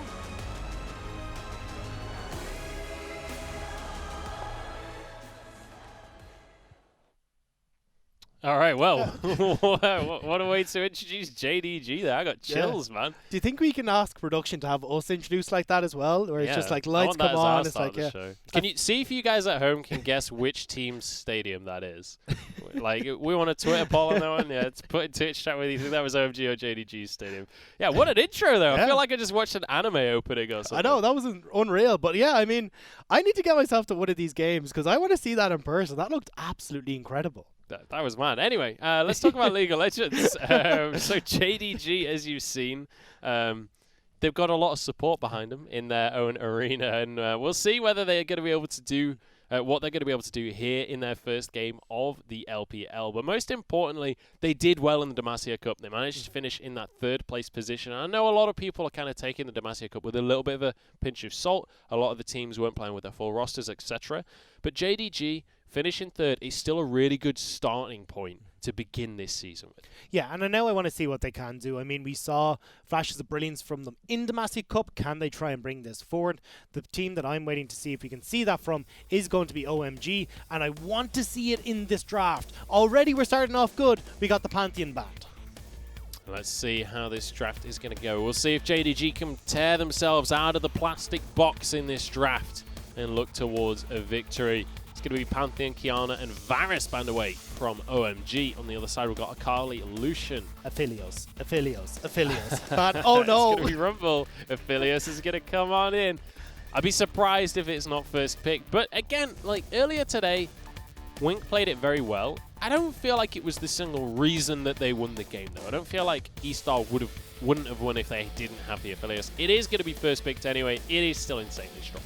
Yeah, It's a pretty strong one, especially when we're looking towards SMLZ as well. Coming back from Suning, this is a guy looking to prove himself, coming back to OMG. We talked about him pairing up with Icon now as well to try and help out in that carry position. And if you're going to come into your first game of the split with the Aphelios, this is all you need to make your stamp on this team. I mean, one of the regular things that's said about OMG is that Icon is the superstar, right? He's usually the guy front and center. He looks the part. You know, this is the guy. And Hacker and SMLZ, they're kind of like his backup singers, but this is SMLZ. He's got his opportunity for a solo here. He's going to step on forward, drop a freestyle rap on Aphelios. We'll see if he's going to be able to bring it forward here, but Zoom and Kanavi going to lock in here the Nautilus and the Ornn. Very early lock-in of the Ornn there. Yeah, I wasn't expecting to see the Ornn locked in. I thought they'd go for something in the jungle position, you know, the likes of the Gragas or something along those lines to try and get themselves set up for Kanavi, because Kanavi, I feel like, is the linchpin in a lot of these scenarios for the side of JDG. He plays a lot through Yagao and Zoom, but they haven't been prioritizing this here, and with that Ornn locked in, it becomes an easy lock-in for the Braum on the far side. I think this is a little bit of a misplay coming in from JDG in the draft. Yeah, and the issue there as well for the side of JDG is it's now a bit more difficult to lock in the Misfortune. It's still available, but against a Braum, it hurts because, you know, as soon as he drops that Unbreakable, the ultimate is just wasted. We'll be looking to see what they decide to go from here. Will be the Olaf Hubbard at the moment for Hacker. I was going to say I'd prefer to see the Jarvan come in. This has been something the Hacker has played pretty well on when he was back on Suning. Actually going back nearly 2 splits now was definitely something that he loved to pick up for himself back when Zhao Al or Long Xin was on the team. But I like this here because you've already got a very good setup. You've got the Jarvan that can go into Cataclysm. The Braum as well can provide that Glacial Fissure, which has been changed on 10.1. Provides a 1 second to 1.5 second knock-up. So you allow that amount of time for Aphelios to just run through people. And as well, if you want to pick up something like a Rise, well, in this pick, or in this draft, you have a lot of damage that has just free reign in these team fights. You're now going to opt to go for a LeBlanc here, wanting to make some plays and have that upfront burst damage available, especially against the likes of an Aphelios. I'm a big fan of going for an assassin there, trying to take him out of the game, but when it comes to the bans, We've got the Mordekaiser taken away. Also, still going to ban the Misfortune, despite the Braum pick there, and I think that's perfectly reasonable. Just get it off the board. It's such a strong pick right now. There's definitely a pinch on that AD carry role at the moment, though, because you're looking for OMG. It's like, okay, we banned the Misfortune. Senna's the other AD carry that we've seen as the go-to in a lot of these scenarios, but after that, you're starting to really dip out of what will be considered the top-tier AD carries, and Aphelios, to be honest, has no real problem going up against the Senna in the lane anyway, because she's not really going to push you in, she's not really going to do much damage to you, and Aphelios has that time to start to rack up the levels that he needs to get into those stats and also rack up those items. The Kindred being hovered here, that would be an exciting pick to take a look at. I believe Kanavi has played the Kindred before. In fact, he played it during the Demacia Cup, so it could be going the way of Kanavi. It's been seen in the AD carry position before. I'm not willing to say that it's going to be, though. I know. I like that you're putting the caveat there, but this is going to be definitely going towards Kanavi in that jungle role. Definitely a very strong skirmisher, and something that I think JDG are going to be looking to go for here. I mean, if you can have Yagao and Loken, not Yagao and Loken, Yagao and Kanavi roaming up towards that top side to work in conjunction with the CC that the Ornn can provide, this can be a pretty devastating duo to try and deal with if you're cursed on that top side of the map. Looks like Kai'Sa might be the final lock in here, as Cassiopeia and Aatrox were locked in for OMG. So Curse going to be taking the Aatrox up towards that top lane, and you'd expect the Cassiopeia to go into the hands of Icon there. Certainly a pick that he can be a difference maker on. If you can land a huge ultimate there, if you can get the Petrifying Gaze down, you can just influence the team fight so significantly. But actually, the hover is changed at the last second, and Loken going to be falling back on the Caitlyn pick. This was actually something that he did in the Demacia Cup, where once we saw the Sen and the MF gone, was defaulting back towards the Caitlyn. So we'll have to see how this one does fare up. It's something that can start to punish Aphelios a little bit when he doesn't have the Calibrum available, because you do have that range discrepancy. But as long as the Calibrum is up, Aphelios can do somewhat okay in keeping his distance. But I think when we look towards OMG, this is a pretty terrifying team fighting composition. You've got great engage that can come through from the Jarvan and also from that Braum. You've got good disengage for anyone who does manage to sneak their way past that double ultimate in the Petrifying Gaze, as you pointed out. And then you've got the Aatrox and come in the side with the Aphelios. So this is a very strong comp for OMG, and we'll have to see now if this is the difference maker, because we talked about the draft. I actually really like OMG's draft in this game. Well, we've got the Aphelios through the draft once again, this time alongside a Braum. The question is, can it be stopped? Basically, is my question right now. It's won twice now so far in the LPL. The question is it just 100% bandwidth? Do we just need to not allow this pick through? Well, I mean, the best way to try and stop that AoE burst is going to be the Kindred. I mean, give your team that little bit of survivability with the Lamb's Respite. Give the opportunity for Yagao on this LeBlanc to pop over the side lane and see if you can get onto this Aphelios, who, when has that Infernum, is relatively short range, so it'll give it a little bit more of an opportunity for Yagao to go for that. And you've got the CC lock that can come in from the Ornn, although a little bit more difficult with the Braum there in the support role for Cold. See, and this is the first time today that we're seeing Braum actually, despite it being one of the kind of 100% presence picks over the course of yesterday.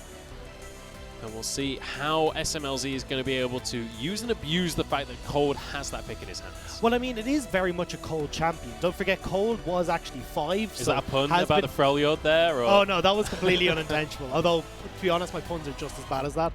But no, Cold was known as 5, has now name changed to Cold, and Braum was his most played last split, or, well, at the end of the summer split. So this is definitely a champion that he's comfortable on, and now the fact that it's just a super strong pick is only more beneficial for OMG. All right, OMG up against JDG. It's about time we get into this series and start things off on Summoner's Rift.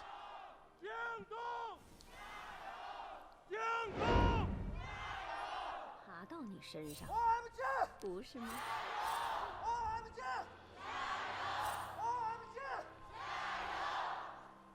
It's a decent showing coming out from OMG, honestly. I was expecting that to be way more one-sided towards JDG there. They're in their home stadium. They're in the home ground.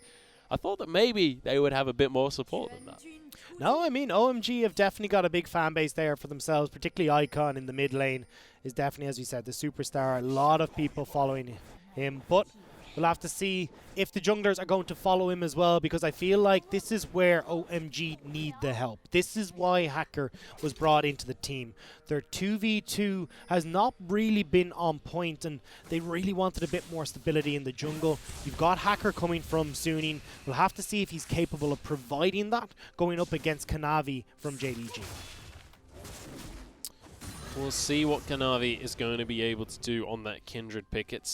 I mean, Kindred, I think, is one of the most fun picks to watch in League of Legends, just because it's such a different style to most other junglers. You know, the AD carry in the jungle, it's something that you don't see all too often. Kanavi is a player that we've seen on it in the past. You can be aggressive, though, in the early game. You can force the issue when it comes to these stacks, and that's exactly what Kanavi's going to do here. Hacker going to be going for his red buff, but it's smited away, and suddenly Hacker is in a whole heap of trouble. Smites the Gromp just to get himself some life there. Kanavi misclicks. He walked backwards for a second, and I think that might have been the difference maker on Hacker not being able to get away. Well, they do have Curse coming across as well, but Kanavi's in a pretty decent spot. There's a flag and drag. Oh, beautiful flash from Hacker, but Kanavi matches it with a flash of his own. There's first blood. Curse brings down his blade. I was about to say Kanavi had done a great job there. Would have forced Hacker back. Would have been able to shut down any sort of early game shenanigans that Jarvan can go for, particularly around that level 3 mark, but unfortunately tries to bite off that little bit too much, and Curse can react first. Zoom did not come across to support the jungler in time, and Kanavi gives all for naught. Yeah, Zoom doing the opposite of his name there. He's too slow to make things happen. Loken gets a mark on him from Cold. There's no real follow-up there. SMLZ maybe not having the right weapons equipped at the time. It's definitely a matter of preference when it comes to this Aphelios.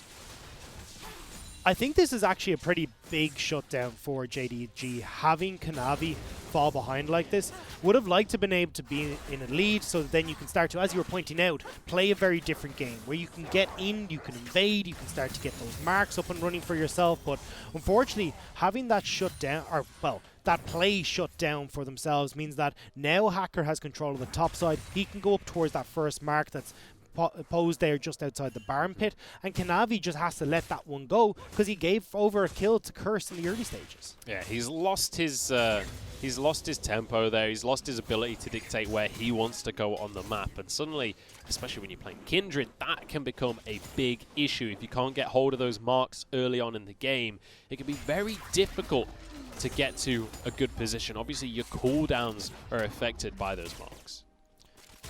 We are looking at our first dragon of the game, though, is going to be that Ocean Drake, so wouldn't be surprised to see the teams try to get at least a little bit of control in around this dragon so they can secure that one for themselves. I think most certainly, though, should be in favor of JDG.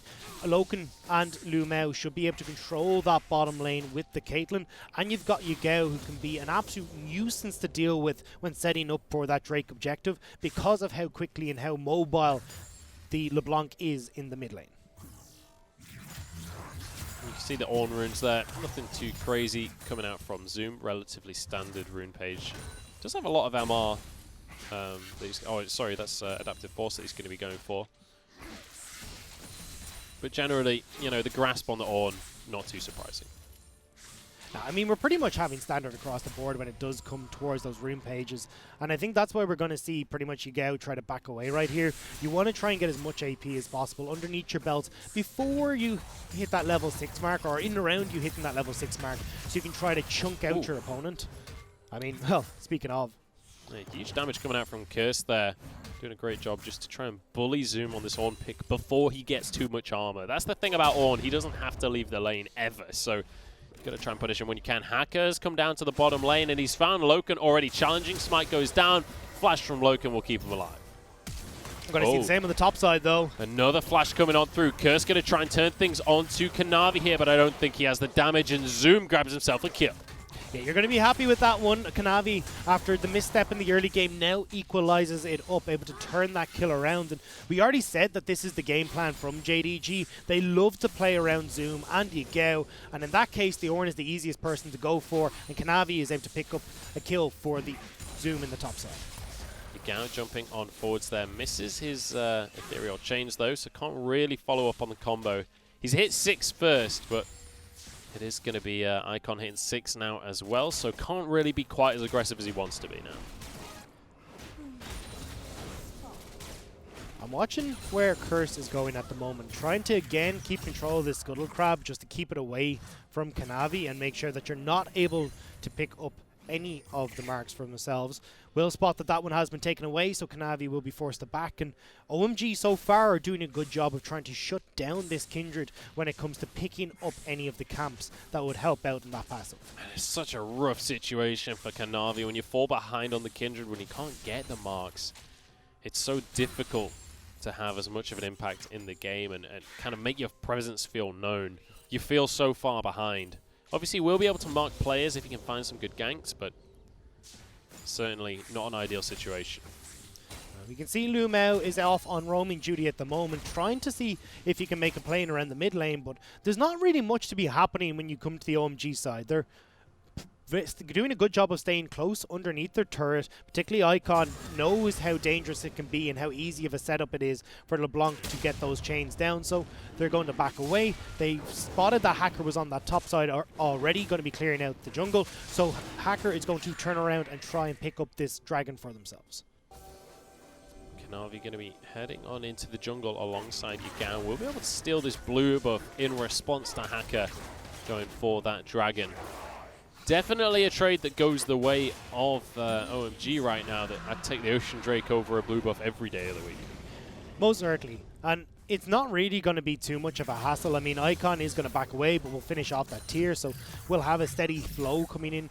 Would have been great to have that blue to try and keep Yugao honest and keep him in lane, because if Yugao does get his, well, he picked up the blue there, can push in pretty effectively against Icon and then look to get the roams going. But Kanavi is doing a decent job of, I thought he was going to go and curse there, but the JDG are just looking to try and get these roams out and get into these side lanes. When we take a look at the builds across the board here, you can see in Zoom's inventory, it's already getting very difficult for Curse to do anything up against that Ornn. He has so much armor already. The kill pressure is all but gone from the side of Aatrox there. That makes this lane a little bit more difficult for the side of OMG. I'm curious where Hacker's focus is going to be across the course of the rest of this game.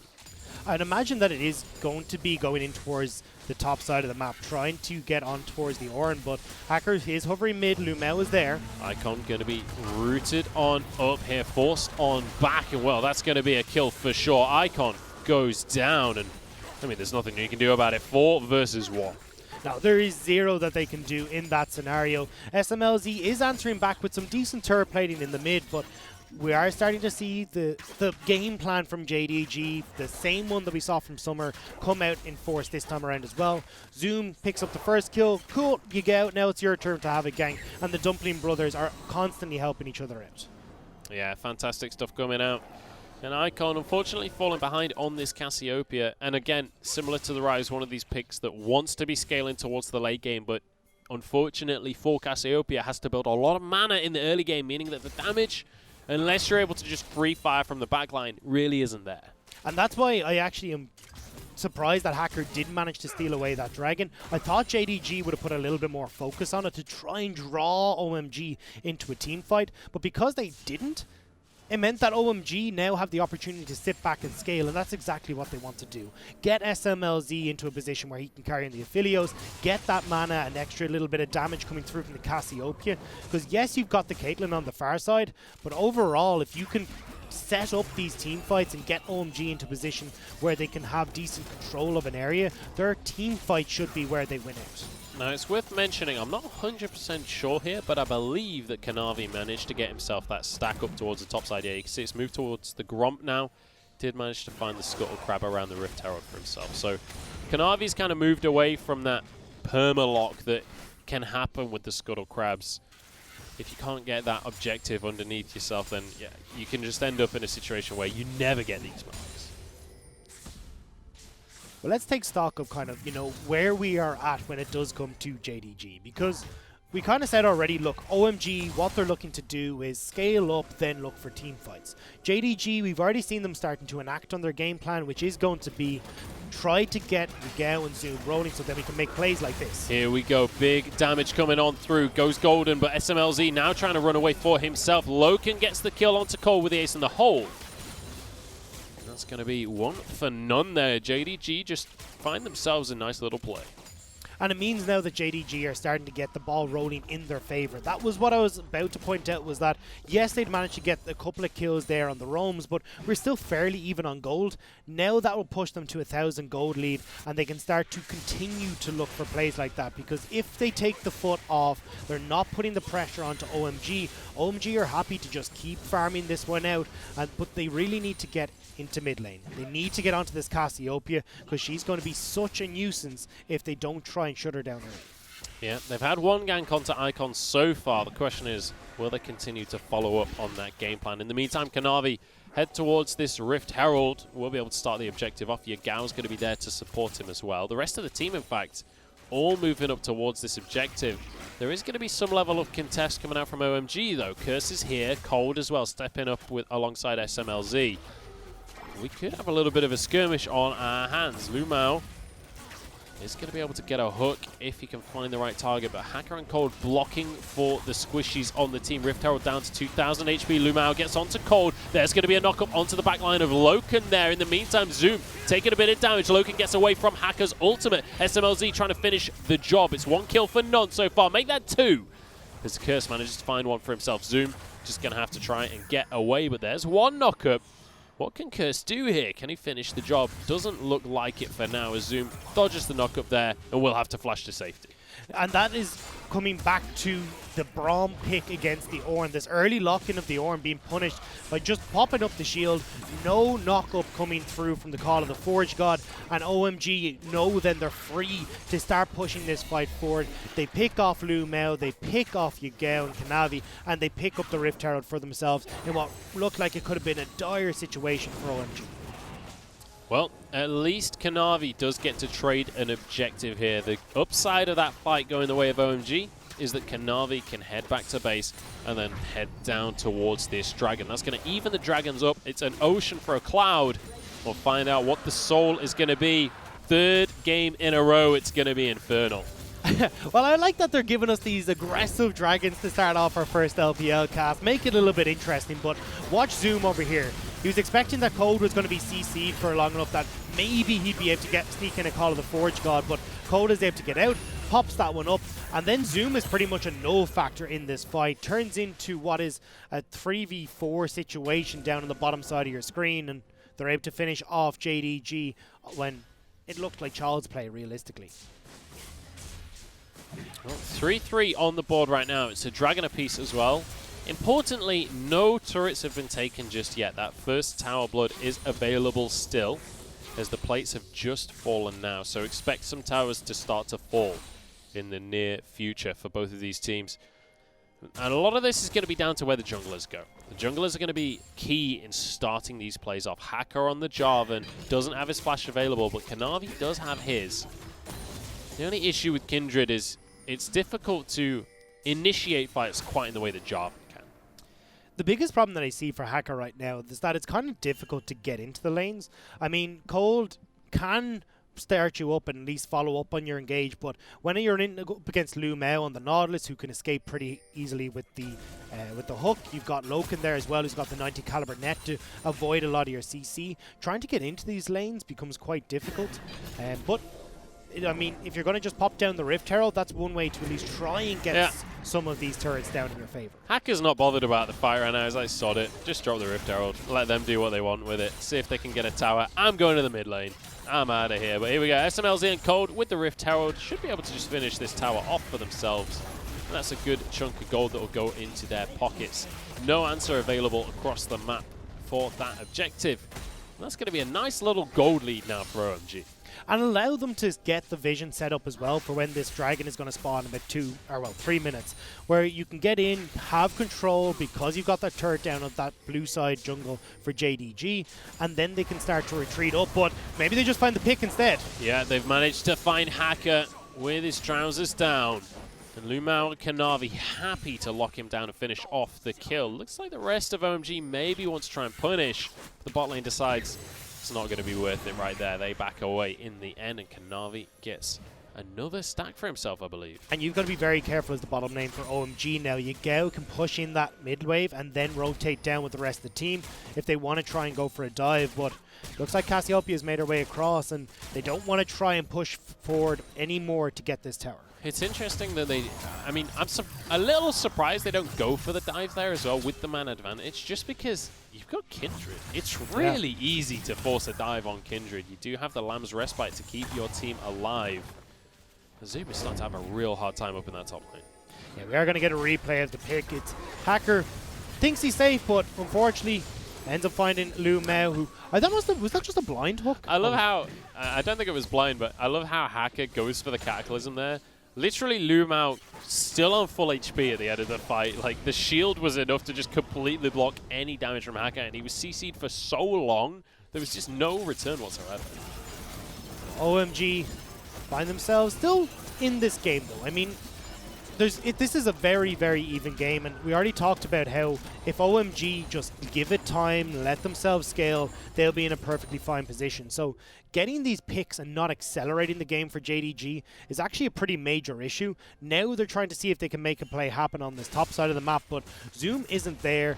You know that, well, Hacker has just been spotted on a ward, so there's not going to be too much coming from this, although OMG, at least with the pressure Curse has been creating, will get that top lane turret.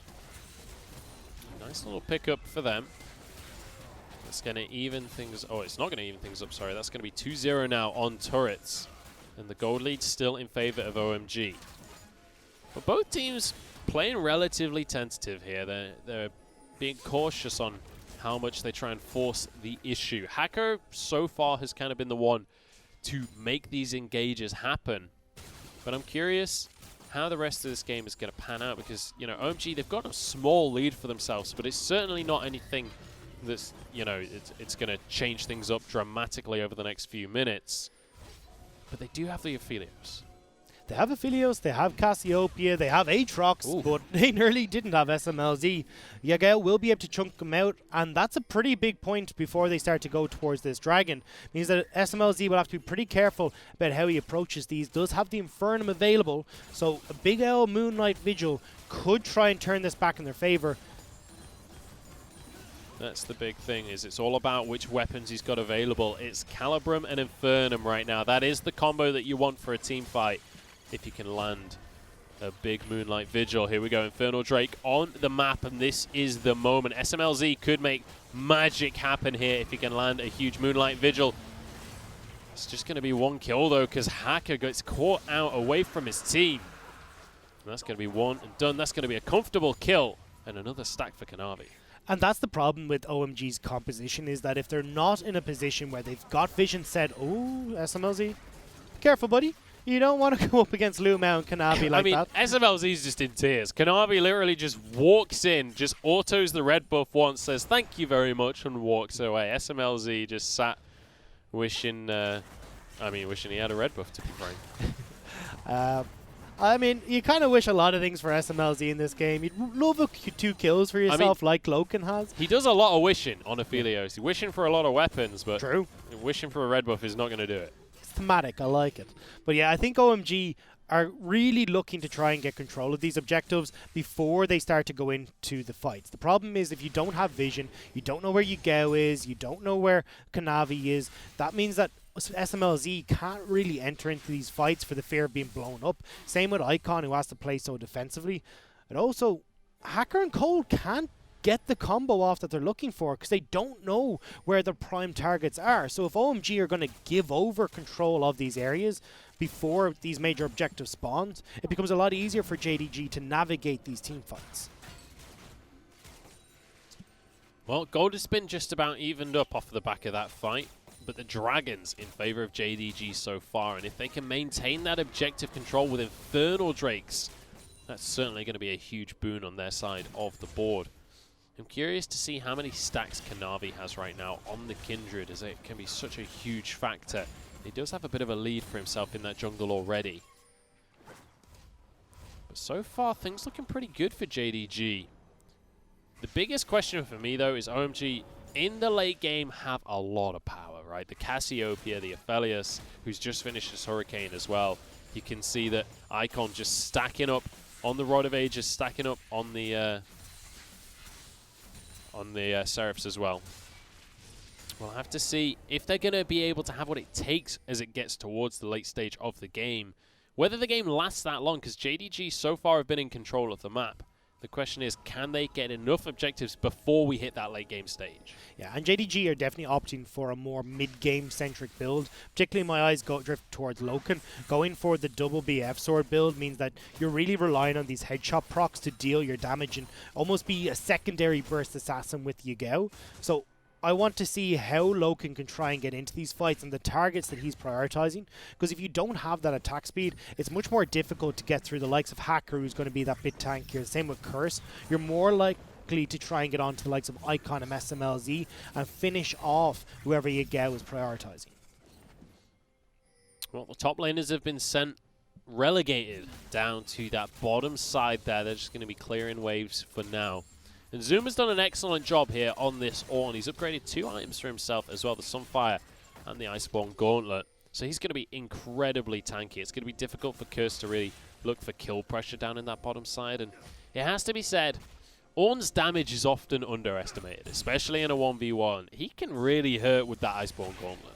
Almost certainly. I mean, I think I've only saw a clip a couple of days ago on Reddit of the Ornn one-shotting and Renekton underneath the tower. That really, he probably shouldn't have won in that scenario, but definitely Ornn can dish out the damage when given the opportunity. The problem right now that I see for the Ornn is that he can't really take a lot of damage from the likes of the Cassiopeia. Only has that no magic mantle, and when OMG have started up the Baron... Well, they got spotted. Now that's all. That's going to be the end of that play. They're like, all right, well, let's see if they've got vision. Let's see what they've got here. Just start the Baron, see what happens. It's immediately warded by Kanavi, and they're like, all right, well, it was worth a shot. Yeah, I mean, the second they get out of there, they're just like, you know what, it was worth a try, but not realistic in any sort of sense. I mean, yeah, we could have Yagao pop over a wall, we could have Kanavi come in with the Lamb Respite just to mess us up, but I mean, at least the effort was there. A for effort. Yeah, you gotta appreciate people going for a play like that, just because ultimately it's low risk, high reward, right? If they happen to not ward, if they happen to not check that at all, and they're just not aware that all of the laners have suddenly vanished, like maybe you just get a free objective. The odds of it happening are very low, but you don't lose too much aside from just a bit of lane priority, which they've done a good job of wrestling back immediately. Lumao, though, gets caught out by Cold. No follow-up from the likes of OMG just yet, though. This is actually a bit of an issue for JDG because they've lost control of their mid lane. OMG are there, they can just turn back towards it, but they would be ceding control of this dragon that's about to spawn.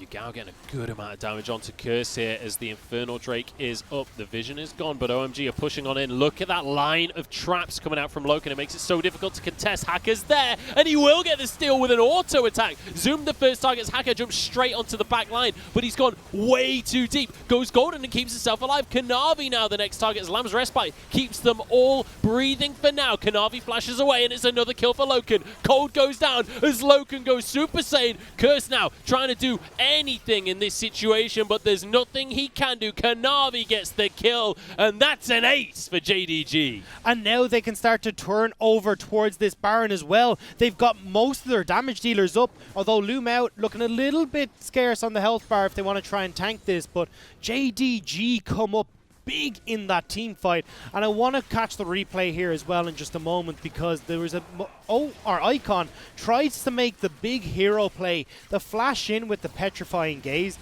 and manages to get nobody. It meant that he was caught out in a position where he really didn't want to be in. With the Cassiopeia down, SMLZ was next to be jumped on by Lumao, and there was just no damage there for OMG to try and take that fight after the steal came through from Hacker. Yeah, and I mean, Hacker goes in, steals the dragon, he's like, hey, I did it, guys. Turns around, and the rest of his team is pretty much dead. So watch Icon here. Flash in, petrified. Actually, it was backwards. He petrified Gaze the wrong way, which meant nobody from JDG got locked up. Your Cassiopeia is in a horrific point. Curse flashes in, and then SMLZ is like, guys, can somebody help? I have a lot of people back here. And Cold is doing his darndest with the shield, but SMLZ goes down, and with that, all the damage from OMG goes with us. Yeah, and Loken as well. After Hacker realized he couldn't kill him, Loken's just sat there with his rifle. He's like, so anyways, I started blasting. Just like annihilates the entire team. and they're just going to be more than happy. And that is like perfect situation. Here we go. Big fight coming on out as Curse gets locked on up. Hacker will go down as Loken just chunks them out. And that's a nice, easy kill for the side of JDG. But, I mean, what a way to blow this game open. This is basically even. They start an Infernal Drake. Sure, they lose that objective. But not only do they get an ace, they get a Baron on top of it. This was more than they could have wanted out of that fight. Oh yeah, and now they're able to power through this mid lane as well. You've just picked off Hacker, so the big engage tool that we were looking at is out of the picture. So Loken stepping forward, commanding space with Kanavi. That's 2 towers. We might take a third, although Hacker will be up in just a few moments. Well, we can see Loken. He has his 3 items, and he just got an upgraded Infinity Edge as well. This is a terrifying Caitlyn as Yagao splits in the bottom lane. These headshots are going to just about one-shot squishy targets. And we were questioning whether Loken, what he was going to be able to do coming back onto this roster for JDG. We were questioning whether the Demacia Cup results would translate. So far they are. Cold is going to be the target. Kanavi is going to be knocked up here. Jumps on back. Huge Cataclysm, but Lamb's Respite keeps everyone alive for now. Huge amount of AoE going across the board. But so far, trading 1 for 1. Hacker the next target as he jumps on in. The Infernum not doing enough damage. Yagao's clone goes down, but it's traded for an entire team. OMG fall, and JDG will take their first game of the LPL in style. And this was not convincing from OMG. Tried to make the big plays, but it just never really worked out for them. Phenomenal performance coming out from JDG. Loken looking amazing.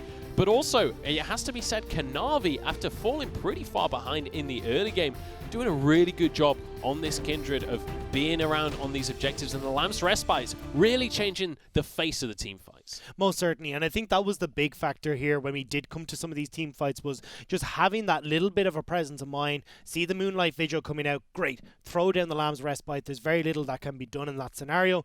But as well, I think was a lot of misplays coming through from OMG as well. I mean, yeah, the Cassiopeia ult was an unfortunate one. It happens sometimes, but when you were looking towards, abandoning SMLZ when everyone's piled into the Lamb's Respite to try and deal damage, these are things that really shouldn't be happening. You shouldn't be leaving your AD carry out in the open.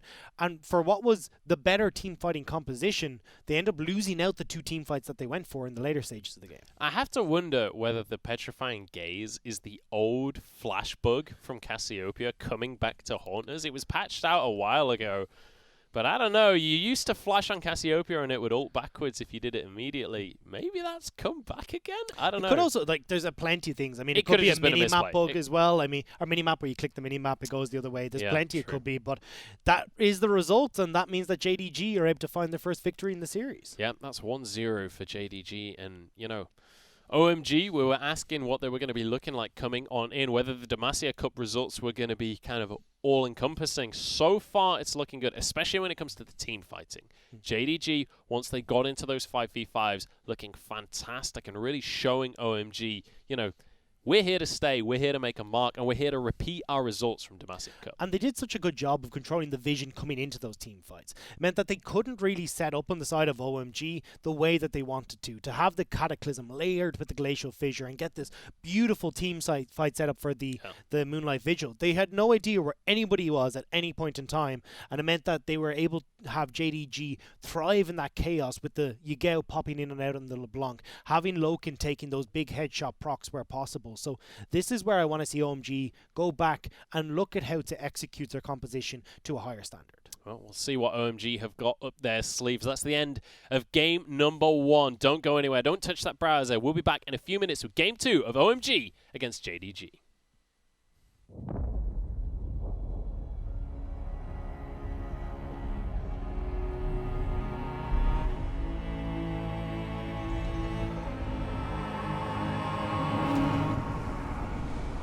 As a child, you would wait and watch from far away. You always knew that you'd be the one that would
Welcome back, ladies and gentlemen, to the LPL. My name is Munchballs, and I'm joined by Dagda as we head into game number 2 of this series. It's JDG against OMG, and JDG starting things off incredibly well. Once they got to the team fights, once they got to the 5v5, flawless performance. Not only that, I was impressed with the early game as well. They were able to get Kanavi back from what was the deficit from the kill in the beginning, roamed up towards the top lane, picked up a quick kill, roamed in towards the mid lane alongside Zoom to get Yagao rolling, and it really felt like they were in control from beginning to end once they'd started to get that going.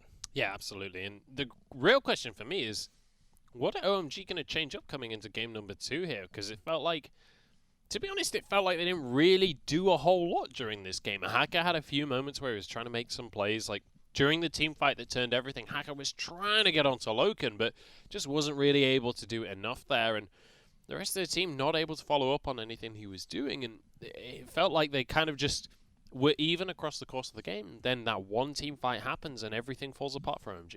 Yeah, it was very hard for them to try and execute. I mean, if you look at the clip that's on your screen right now, they don't really have vision of where a lot of the carries are, and Loken does a good job of keeping himself back away from any sort of follow-up damage.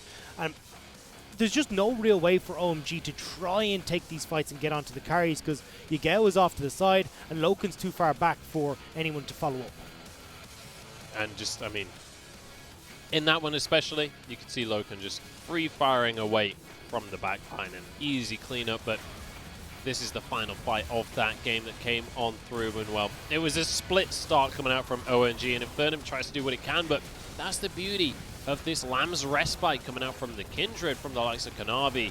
It kind of counters the Aphelios to some extent, because that huge burst, that 100 to 0 that he can do, suddenly doesn't really exist. And it counters a lot of the bursts coming through from the likes of the Jarvan as well there, trying to get on to burst them out as Hacker, and also the follow-up damage that's coming through from Icon and the Cassiopeia.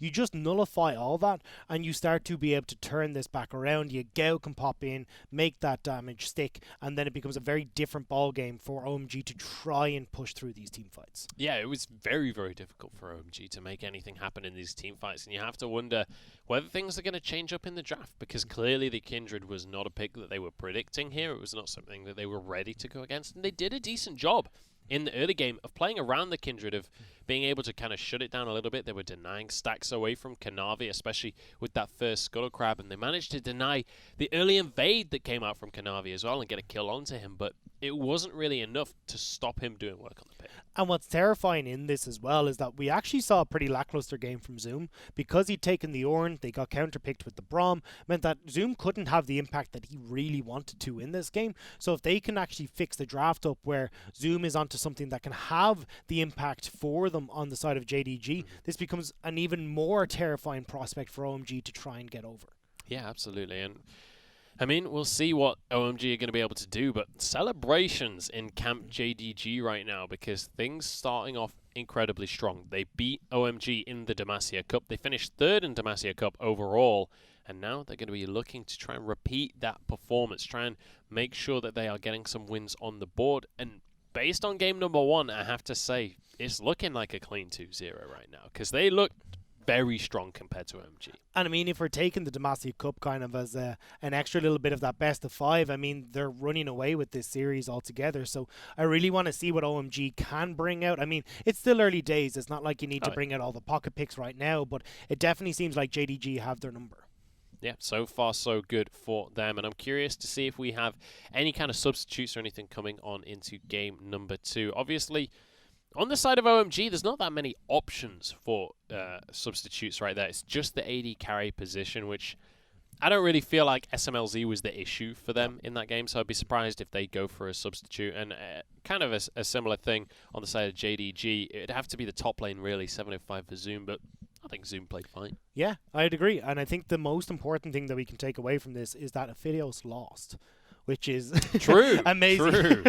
Maybe Kindred is the pick. Maybe Caitlyn is the pick. Yeah, I mean, they kind of banned away a lot of the other AD carries, so it was kind of going down on the tier list. But definitely, I mean, if you've got so much burst coming through from the Infernum Moonlight Vigil, makes sense to pick up the Kindred. Has that ability to keep everyone alive, and I think that's really the big factor when you do go up against an Aphelios, is just how damn strong his burst damage can be. Yeah. Maybe you start to see that change coming over from some of the players where they start to go towards the Severum and the Chakram, so then you get more of that consistent quick damage, but even then it becomes a very difficult matter to deal with this ultimate. I mean, maybe he's not that busted after all. 66% win rate sounds a lot better than a 100% win rate.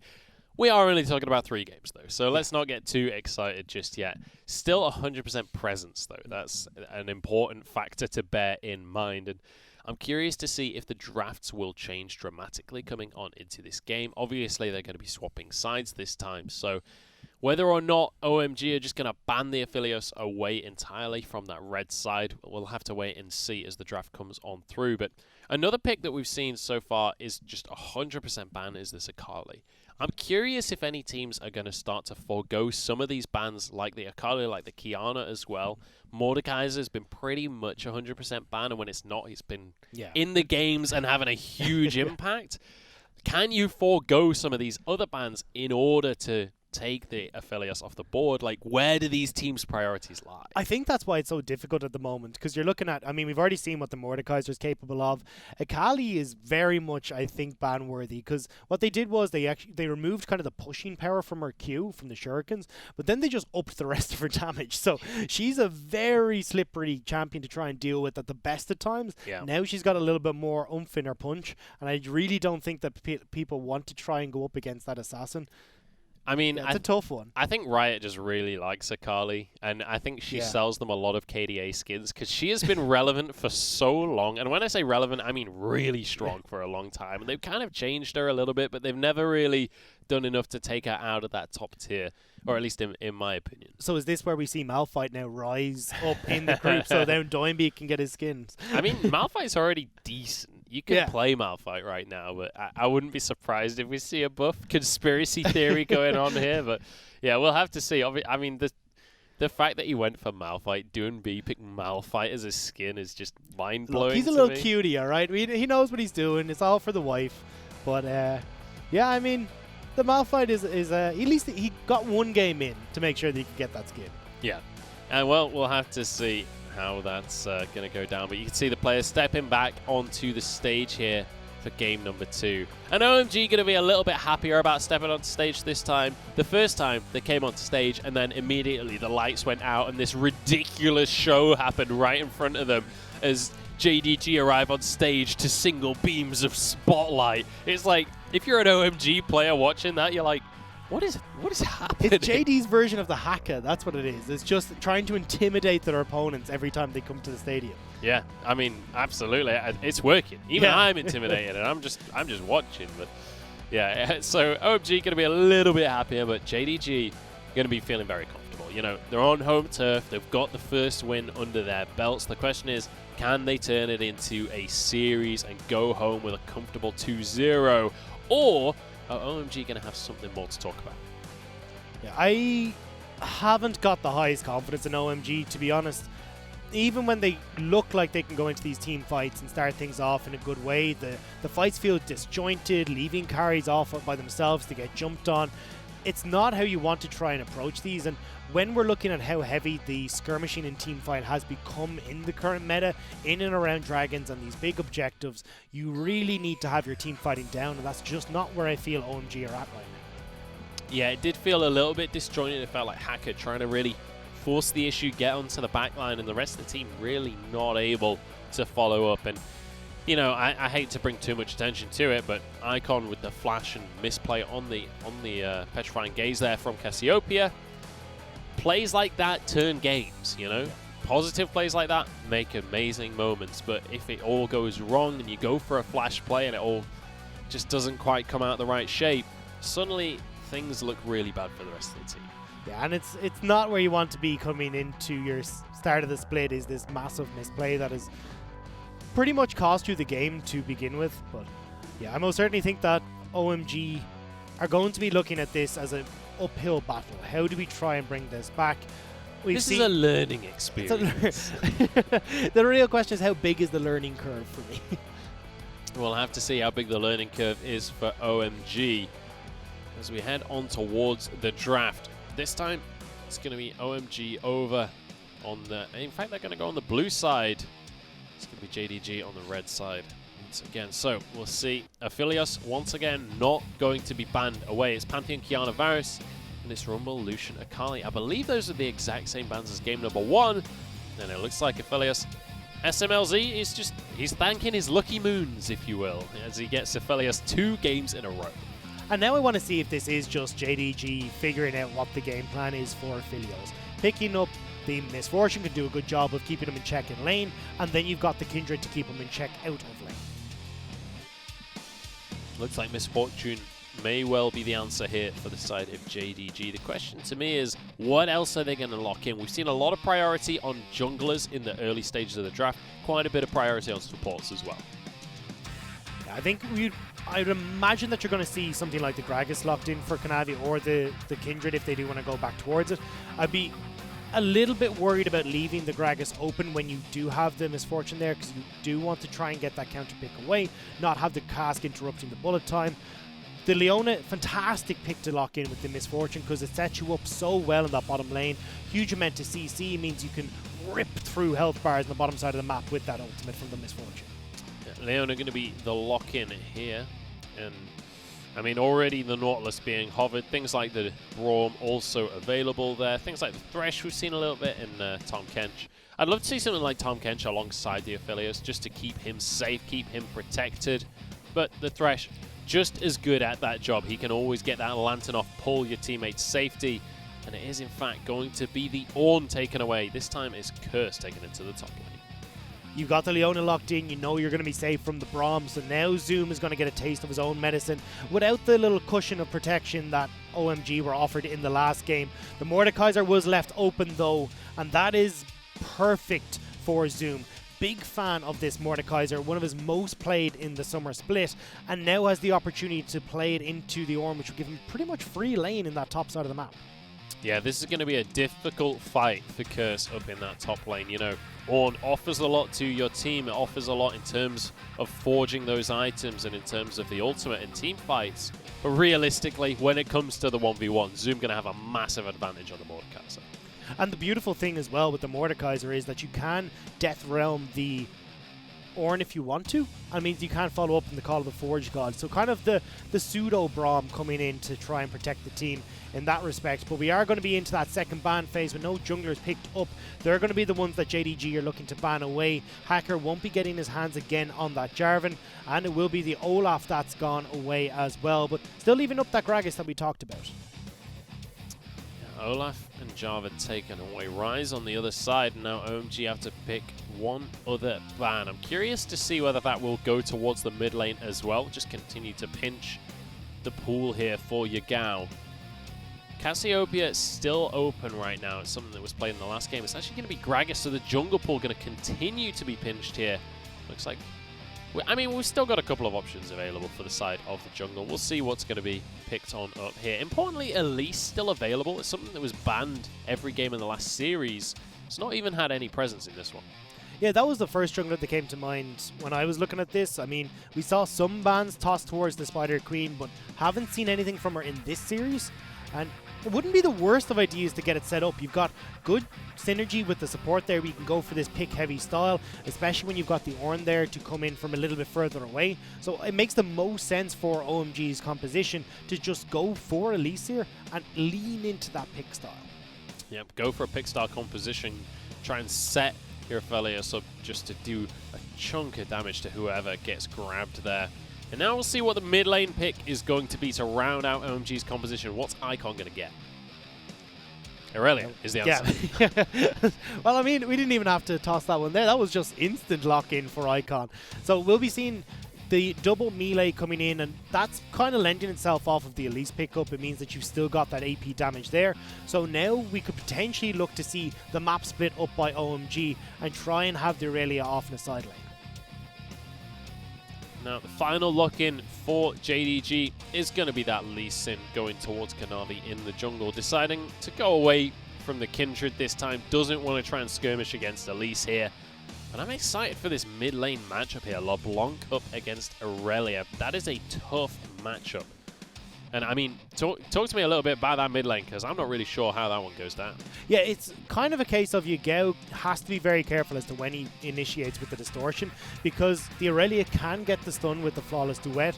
She has to try and play around when Yagao is going to go back, but if Yagao never goes back towards that distortion, well, fantastic. Aurelia can just jump on top of her then at that point. Going to be very much a skill matchup and trying to figure out what way this LeBlanc is going to be bouncing, and I think that jungle intervention is definitely going to be needed to try and equalize that to a certain extent. Well, you can see the coaches head to the stage to shake hands as we're ready to kick this one off. JDG are 1-0 up in the series so far, and OMG are looking to answer as we head into the second game of the series. Both early game junglers coming on through, though, for Kanavi and Hacker. We'll see who's going to be able to take an edge in this Lee Sin Elise matchup. Excited for the mid-jungle kind of 2v2 that's coming our way. Yeah, I think it's going to be very impactful in this game. We have been harking on about it a little bit, but definitely when you see the likes of Lee Sin and Elise, two champions that want to get out onto the map early, particularly looking at that Elise could potentially go for those tower dives. That's something that you've always got to be paying attention to when you do see the Spider Queen up and available. But this is where I want to see the impact had from OMG. I love the stark contrast there between the Yagao headband and the like stony-faced fan until he suddenly sees he's on camera. He's like, oh, hey, I'm on camera. Oh, dear. But here we go. These are our lineups as we get ready to jump onto the map. You can see this is going to be an explosive game. Keep your eyes on SMLZ once again with the Aphelios. It's such an incredibly strong pick. This pick composition might just lend to a victory for OMG. On the other side of the board, though, JDG, they've got a lot of team fight prowess. They've got a lot of upfront damage. And we'll see if they've got enough to take this second game on the trot. We're heading on to Summoner's Rift for game number 2 between JDG and OMG.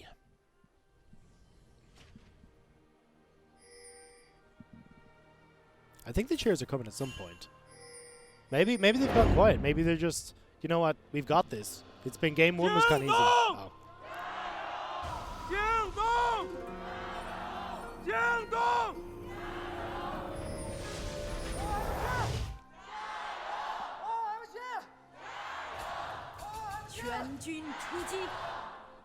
It was a game of chicken that I lost. Yeah, you lost badly. You lost badly. OMG kind of winning out on the chance, though, it feels like, honestly, to me. JDG, though, they don't care about chance. They're 1-0. They're winning in games right now, and that's what really matters. And we'll see if they can keep the ball rolling here. So far, 1 minute and 30 into the game, gold still just about even here.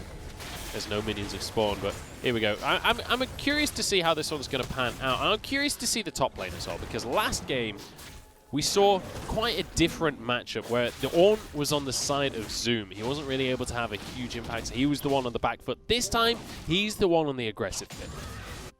Yeah, and I think that, again, we're going to see Zoom getting a lot of help from Kanavi. If you can get this Mordekaiser rolling, well, we've already seen how devastating he can be in team fights. He can be fantastic in the split push.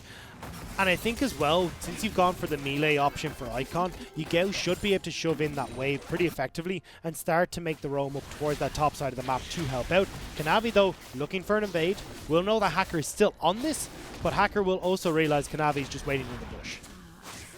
Yeah, Hacker, aware of the situation, is going to be able to play safely around that red buff. Pulls it all the way around so that it's not stealable by Kanavi. And now heading towards the bot side, but it looks like he will just be clearing away his jungle rather than trying to make any crazy level 2 plays. Now we'll hit level 3 off the Krugs here, so I'd imagine that we're going to see a bit of a scrap potentially over this Scuttle Crab on the bottom side of the map, but with OMG and SMLZ and Cole pushing in, this should be going across to the Elise, and Kanavi will have to make his way back up towards that top side of the map. Should be pretty safe for Hacker to go for that.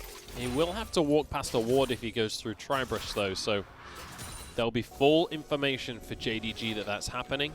And actually, he goes for the scan. It didn't hit the ward, I don't think, so he's not even going to know that that information is in the pocket of JDG, so I mean, I don't think Kanavi's going to really contest him anyway. We'll have to see.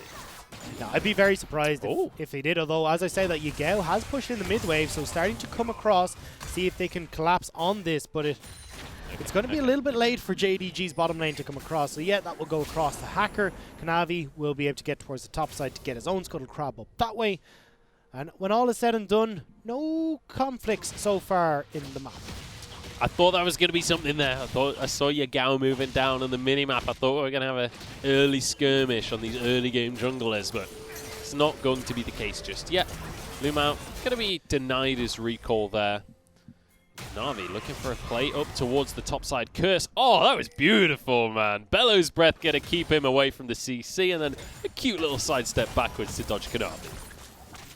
Won't be able to get on towards the Ornn, but you can see already both these junglers are trying to see if they can get some sort of early game advantage for themselves. I'd imagine the Hacker is really the one that wants to try and get up to influence the top side of the map, because trying to keep this Mordekaiser in check should be top priority for them. Make sure that Yagao and Kanavi can't get up like they did in the last game to try and get Zoom ahead. Well, it's going to be Icon has to head back to base relatively early here. He's going to grab himself a couple of swords to go back on into the lane with. Yagao putting down a good amount of damage to start things off. So one of the good things that, well, not so good I suppose if you're a play-by-play caster, is we're actually going to have Infernal Drake up first in this game. So it won't be the soul that we see in this one. It means that a little bit of scrapping might be happening in the early stages over OMG and JDG trying to get their hands on that. Will definitely help out the likes of the Elise and the Aurelion, just having that little bit of extra damage to go for those assassinations. We'll see if they're going to go for that objective, whether or not we see a big contest coming on through. Lumao has head back to base, so if Hacker were to start immediately, maybe there'd be no contest. But here we go, Zoom knows he's on the aggressive pick and wants to make sure that Curse knows it too. Won't be able to find a kill, but certainly getting a good amount of damage down. And as we head towards a fresh minion wave, the top lane is on exactly the same CS. Yeah, I mean, it's pretty much the same across the board, apart from that bottom lane where SMLZ and Code have managed to get themselves a bit of an advantage. But I think that's more so them knowing that Elise is around the corner. But Yagao? Good little bit of CC coming out from Yagao. Icon will walk away. Lumao hanging in the wings as well as Kanavi, but I don't think they can quite force the issue just yet. Hacker is going to spot the situation, goes for a stun, and there's a follow-up coming out from Cold. Kanavi flashes away, but the Ignite is ticking, and that's a kill going the way of Cold. In the meantime, Lumao now tries to get away, and Icon just doesn't have the damage. And this is OMG reading what JDG are trying to do in this game. In the last one, Lumao roamed up to try and make a gank in the mid lane, around about the 6 mark. They do the exact same thing again, but this time OMG are waiting for them and ready. Managed to pick off the 2 members, or well, one of the members in the brush. And that's going to be them slowing down JDG on the game plan of getting their solo lanes rolling. Great start here for OMG. Much more convincing than we saw out of them in game number 1. Although I say that, it was a very even game for about, what, 20-25 minutes. It was just once that Infernal Soul came down, or not even the Soul, just fighting for the Soul, that was when it all kicked off. The second Infernal Drake was when everything fell apart for OMG. So it's good to see them grabbing themselves a small lead in the early game. The question is, can they transition it to anything? Can they do something with this lead? We'll have to see if they can. I think, in theory, they should be able to start to make the plays with Hacker. The Elise, I want to see a bit more action from Hacker. Relatively quiet on the Jarvan in the early game. In the last set, despite the fact that they'd gotten the advantage over Kanavi to begin with. But Hacker going back, farming up, not really getting the aggression to get the wards in towards the river particularly much. Well, there is one at the back of red, but try and get more aggressive vision to allow himself to go for these ganks. Zoom going to have complete control in this top lane. Very difficult for Curse to get on towards the CS, but it is going to be pushing towards him, so eventually he'll be able to just farm all of that CS underneath the tower. Can be difficult as Ornn, though, to clear out an entire minion wave. Quite often he can be denied quite a few by the turret. You can see mines are starting to drift towards this Infernal Drake, though. Pink wards galore coming out from OMG to try and keep control in around that objective. But again, we're seeing Hacker, the big issue, not really prioritizing down towards the bottom lane. This is something that JDG have JDG have often gone for trying to prioritize Zoom and Yagao, and I think Hacker is trying to read into that a little bit too much and play around this top side. Well, speaking of the top side, Hacker going to start off this Scuttle Crab. He's going to be trading it for a Dragon. Not sure if OMG really get the best of this trade, but that's okay. Kanavi going to be happy with this objective, and at least OMG gets something out of this. At least they're not just conceding the Dragon for nothing. And if you can find the right situation, Rift Herald can still be an incredibly strong objective. It's just, if you only get the 2 turret plates, it doesn't really feel that worth it. And that's the big problem that a lot of people are seeing with the Rift Herald right now, is that it's more of a win more objective, because if you're already in the lead, it can help you secure a few more turret plates, help you get that snowball rolling, and maybe, you know, getting that third plate or the tower entirely if your top laner is doing well. The problem is OMG are not really in a position to go for that. They're not in control of mid lane. You don't really want to put all that investment into the likes of an Ornn, who's you're not going to get use out of. And OMG are not in control of this bottom side either, with Loken, Lumao and Kanavi trying to see if they can make a dive happen. Yeah, they were positioning for it, but you could see SMLZ and Cold backed away, respecting the situation that was happening, respecting that that could be an option. And they're going to be rewarded for that safe play there. And when you take a look towards the mid lane, Icon actually building up quite a significant CS lead there. 20 CS ahead on this Aurelia pick. Yagao obviously was close to getting a kill earlier, but couldn't quite finish the job. And now Hacker actually going to be joining him in this mid lane. Going to drop down the Rift Herald. And she scans immediately afterwards. I think that was a misclick from spamming the Herald. Well, Lumao and Loken are going to be here to keep this one at bay, so won't be able to get all the turret plates that they would have liked, but at least it's a decent cash injection in towards Icon in the mid lane. Yeah, 240 gold straight into Icon's pocket. They're going to be happy with that one when he's already got a CS lead as well. He can either head back and spend that gold immediately, or I think he's going to stick around for another wave or two. And he's going to be looking to finish off an item or two here. And Aurelia, it's one of those champions that once you get 1 or 2 items going, you can spike incredibly hard. Yeah, and the good news as well is that you have the Ravenous Hydra already picked up, so makes it a lot more difficult for Yagao to try and get out of lane and start to make those roams happen. And this can just start to teeter into the likes of that Triforce. Then you can become this side lane, very strong assassin. If you pair that with Kurtz coming across with the Call of the Forge God into the ultimate from the Aurelia, that's going to be a lot of damage very quickly jumping onto the likes of Loken in the back. So far, so good for OMG.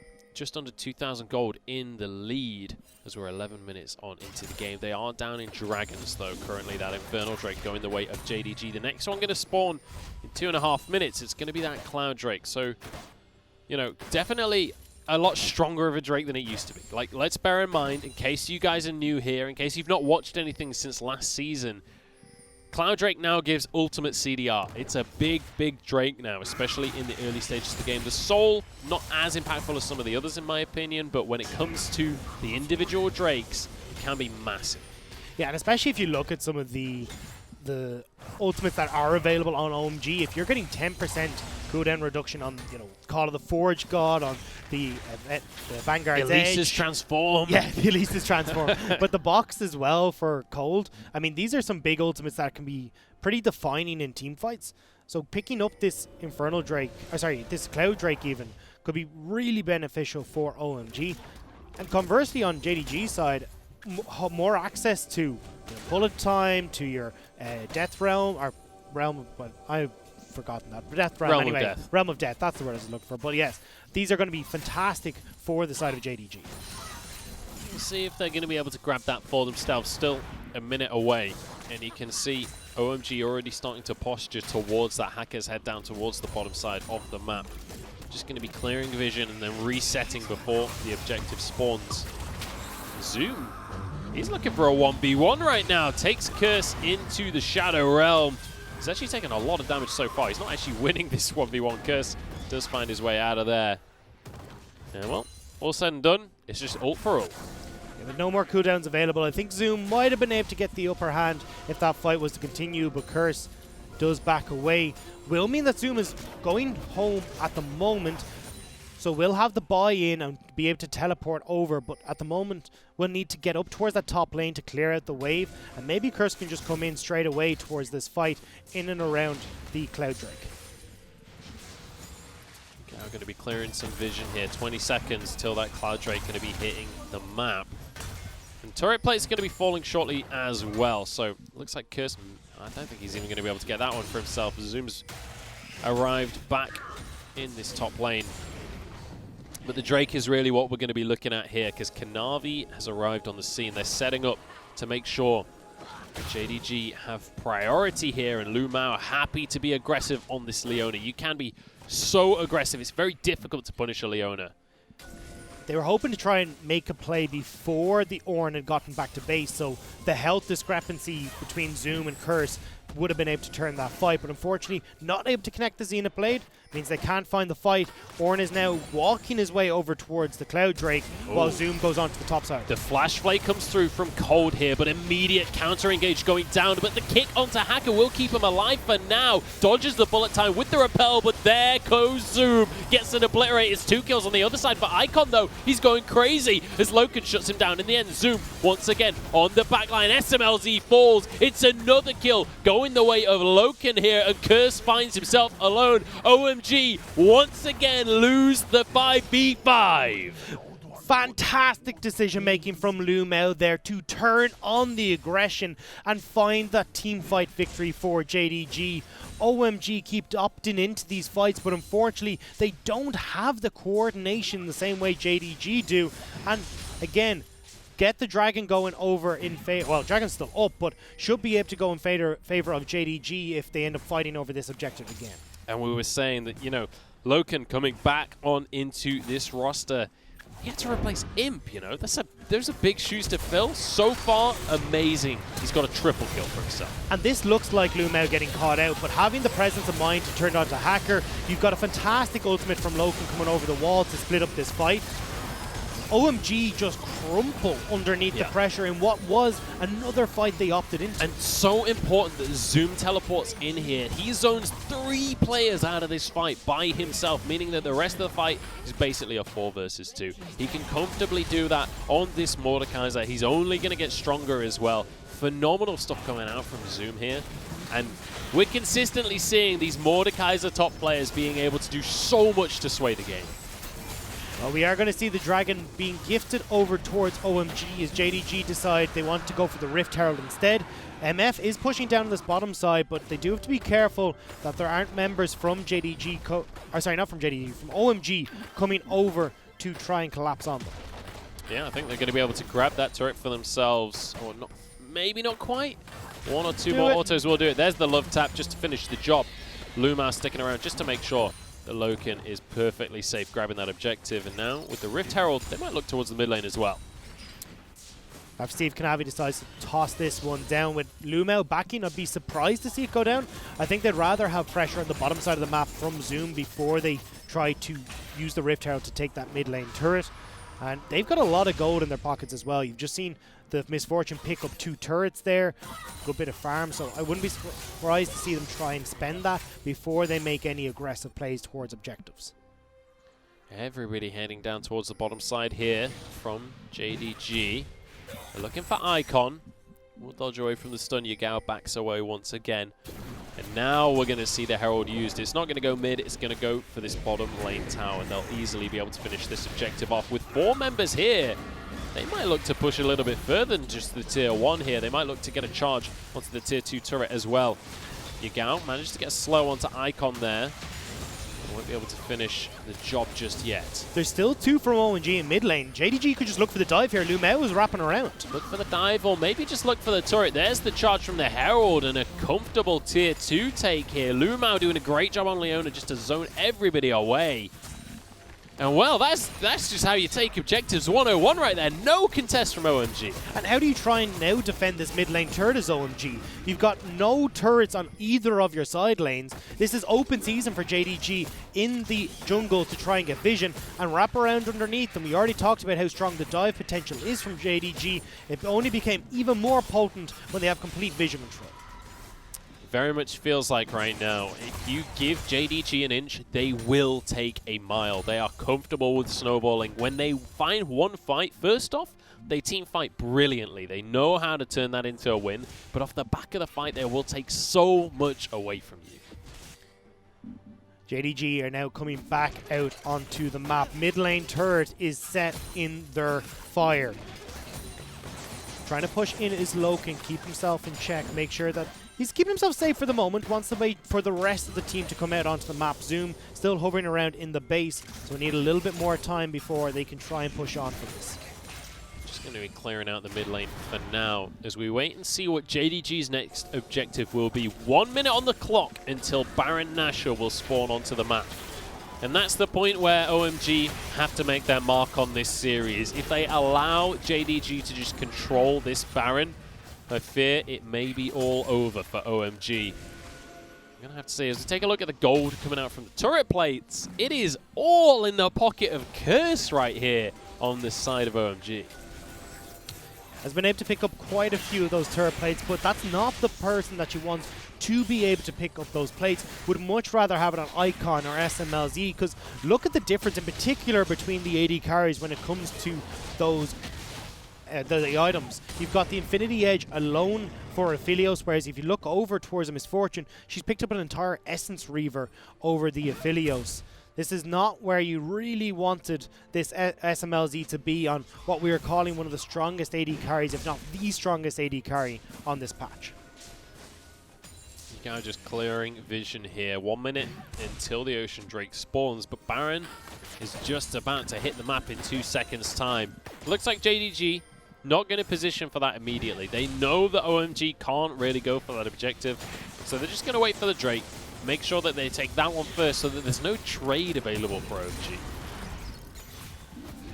Yeah. Oh, that's cool. I've never seen that before. When you use your Hex Tech and jump back midway through the animation, you spread further. It also, yeah, and I do like the change up and build coming through from Yao, going for the Hextech GLP, because Icon looking to dive on several people, and in particular Yao in the lane. The Hextech GLP gives you a little bit more help, also slows down Icon to a certain extent as well, so he's not able to jump on and be the AD assassin that Rayleigh would like to be. Now Yao, though, is on the wrong side of town, but it very quickly could turn into a bit of a problem for OMG, as they have no idea Yao is here. And with the Ocean Drake changing the map, Yao gets to sit in the back of the Dragon Pit uncontested. Kanavi going to be caught up though. There's a huge stun and immediately flashes away. Vanguard's Edge going to be wasted there from the likes of Icon, and now a TP coming through from the likes of JDG. There's a huge bullet time. But no follow-up, good flash to get themselves to safety. JDG wrestle control of this Dragon. Just about. Zoom still needs to be careful though. Does find Hacker with the Death Grasp, but JDG have managed to force OMG back and will pick up another Dragon for themselves. So 2-1 at the moment, but you can see again OMG are struggling to get any foothold in this game. That's an aggressive advert for Soda. It's very... I'm struggling with it. It worked, yeah? Man. I'm buying it. I'm buying it right now. I'm going to order it on my phone. 3-5, though, on the scoreboard. 2 dragons in favor of JDG. And 1,000 gold as well. And, well, the objective that you've got to put your eyes towards now is going to be that Baron. And the real question for me is, what can OMG really do about this? Because, ultimately, when it comes to this series so far, OMG haven't won a single team fight against JDG. Every time it's been 5v5, every time it's been a big engage, JDG have been the ones coming out on top. And how difficult is it going to be for OMG to try and fight in these close corridors if they don't have control around the Baron? Because if you start to fall back into your own jungle for safety, well, Loken's going to be happy to open up with the bullet time. You're going to have the solar flare that can come out from Numao as well and hit onto multiple members. It makes it a lot more difficult for Icon to find the flanks and find a way to dance through these team fights onto the backline. This is not where OMG really wanted to be. They wanted to be the ones in control. We talked about the picks that they could go for with Hacker and with Cold. It becomes a lot more difficult when you're not in control of the game. Numao just missed his Zenith Blade on a standing still target. Cold walks away. Call of the Forge God going to disengage this fight. In the meantime, We got a kill from Hacker going in onto Yagao. They're going to turn this into a bigger fight. Bullet time onto everyone. Curse, the next target, who's going to flash over the wall as Kanavi finishes off cold. And Icon just going to try and walk away with his life. It's a 2-for-1, even though Yagao got caught out. Yeah, Yagao got dove in the top side of the map by Icon and Hacker, but now they're still trying to see if they can make this one work. JDG being led on a ring around a Rosie, as Icon does make it back towards Hacker and towards the safety of the team. But look at the positioning. JDG have complete control of the mid lane, and that's going to reward them with this tier 1 tower. Hacker doing what he can, but what he can is not a whole lot right now. 2.5 minutes till the next Drake will spawn. But once again, JDG just can't really look towards this Baron yet. I mean, it's a bit difficult too when they haven't been able to establish vision control in the area. We talked about how crucial that can be, and you do still have to be careful of, you know, the cocoon, a wild hook coming your direction. So they want to try and make sure that they are taking this nice and slow. They're not losing Yagao like this in the top side of the map before they try and get vision, because Yagao is someone that they most certainly want to be able to move in and around this jungle and pick off the likes of SMLZ in the backline. That's such a depressing way to die for Yagao. He distorts into the bush to face check and is immediately met by just chain CC. There's nothing he can do to fight back, and then Hacker even flashes after him to go for the tower dive. Brutal death for him, but not the end of the world for his team. They were able to capitalize, force a fight, and turn it into something positive for the team. Now starting to posture around this Baron. Hacker maybe has been caught out. Lumao not going to decide to pull the trigger just yet. Going to keep playing it safe for now. Zoom going to walk forward to make sure that they can take vision control here.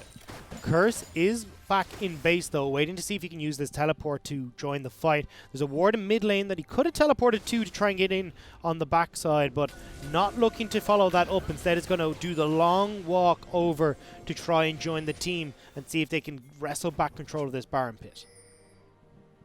We'll have to see what they've got here. JDG just waiting for this pick to happen. They know that OMG have to face check them. They have to come and test the waters to see if the Baron's happening. Important to mention, there is a Scryer's Orb in the Baron pit for the side of OMG, so they knew the Baron was the start. Bullet time comes on in Call of the Forge God, but Cold goes down first. Vanguard's Edge doesn't do too much for the likes of Icon, as Curse will go gold and keep himself alive, but Icon's been found out all alone in the back. Realm of Death will end. Icon keeps himself alive for now. Not a huge amount coming out from the Moonlight Vigil. And everybody just surviving. It's only Cold that goes down. Icon wasn't able to get onto the back line or even get on towards Loken because he was abstracted away from the entire game by Zoom. Meant that they couldn't try and make that play work, and at least though provided enough of a distraction that they were able to get away from that and shut down the play that JDG were trying to make. SMLZ currently critting for 666. So with exactly this time in the game and exactly those items, Phileas is the devil child. I'm glad we've got like more concrete evidence of this to go forward, but hasn't had the biggest impact in this game. I mean, 0-2, you look at his counterpart of the MF, who's very much flying ahead when it comes to those items, and JDG completely uncontested pick up their dragon, third one of the game, and now that puts OMG on a timer. 30 minutes means the fourth dragon, that soul, will be picked up, and Ocean Soul is so strong at the moment because you get those in-fight health regen. I mean, if you're JDG and you can see how messy and drawn out these fights can become, if you're healing the whole way through that, you're going to be in a great spot. I'm just laughing. Yagao used his GLP to try and clear the wave and then realized he had nothing to follow it up and just lost all of the minions to GLP. That's the most depressing thing I've seen all day. Oh dear. Well, here we go. Set it up for Baron now. JDG ready to try and force this objective. They just set up the trap once again. Same situation. Get the entire team on board. Zoom has his teleport available so he can go wherever he wants. Same for Curse there. And OMG just have to try and find a situation where they can protect themselves from losing this Baron, but also not face check so hard that they immediately lose the game. We are starting to hit the point in the game, though, where Misfortune is starting to fall off. She works fantastic when it gets to that mid-game, but as this game starts to progress, she's not going to be doing as much damage as you'd like. Icon is most certainly starting to come online with the Titanic Hydra completed. this is starting to look like a little bit of a different dice game when we come into those team fights. JDG are going to have to start relying on Zoom's damage a lot more so than they are with Loken, because Yagao has gone for this sort of defensive build rather than building fully for the burst damage.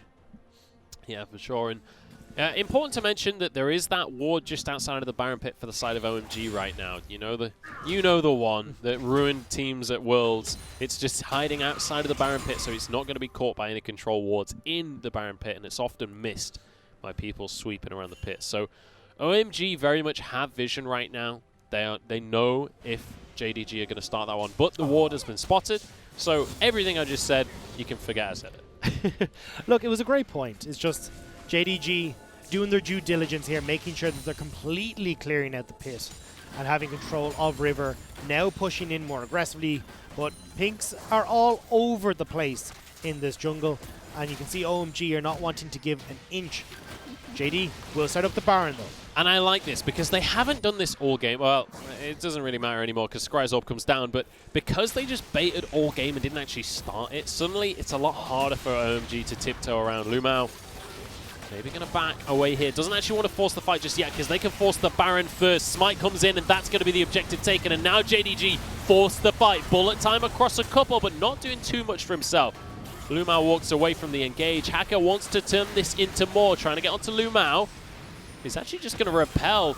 Oh, turns into gold right in the middle of the air. Hacker flashes away. Yagao finishes the job, though. And Kurt's trying to zone away. There's nothing he can do. Cold is going to be the next target so low as Icon wants to do anything he can, but the answer is nothing. He's going to go down in just a couple of seconds, and it's another ace for JDG. These guys are team fighting gods. Clean ace for JDG. They've got the wave in the bottom lane and the Baron buff to boot. They can now start to move in and clear out these turrets. I mean, with 15 seconds really before Hacker comes up, it's going to be so handy for them to get this inhibitor back away and spend all the gold they just picked up.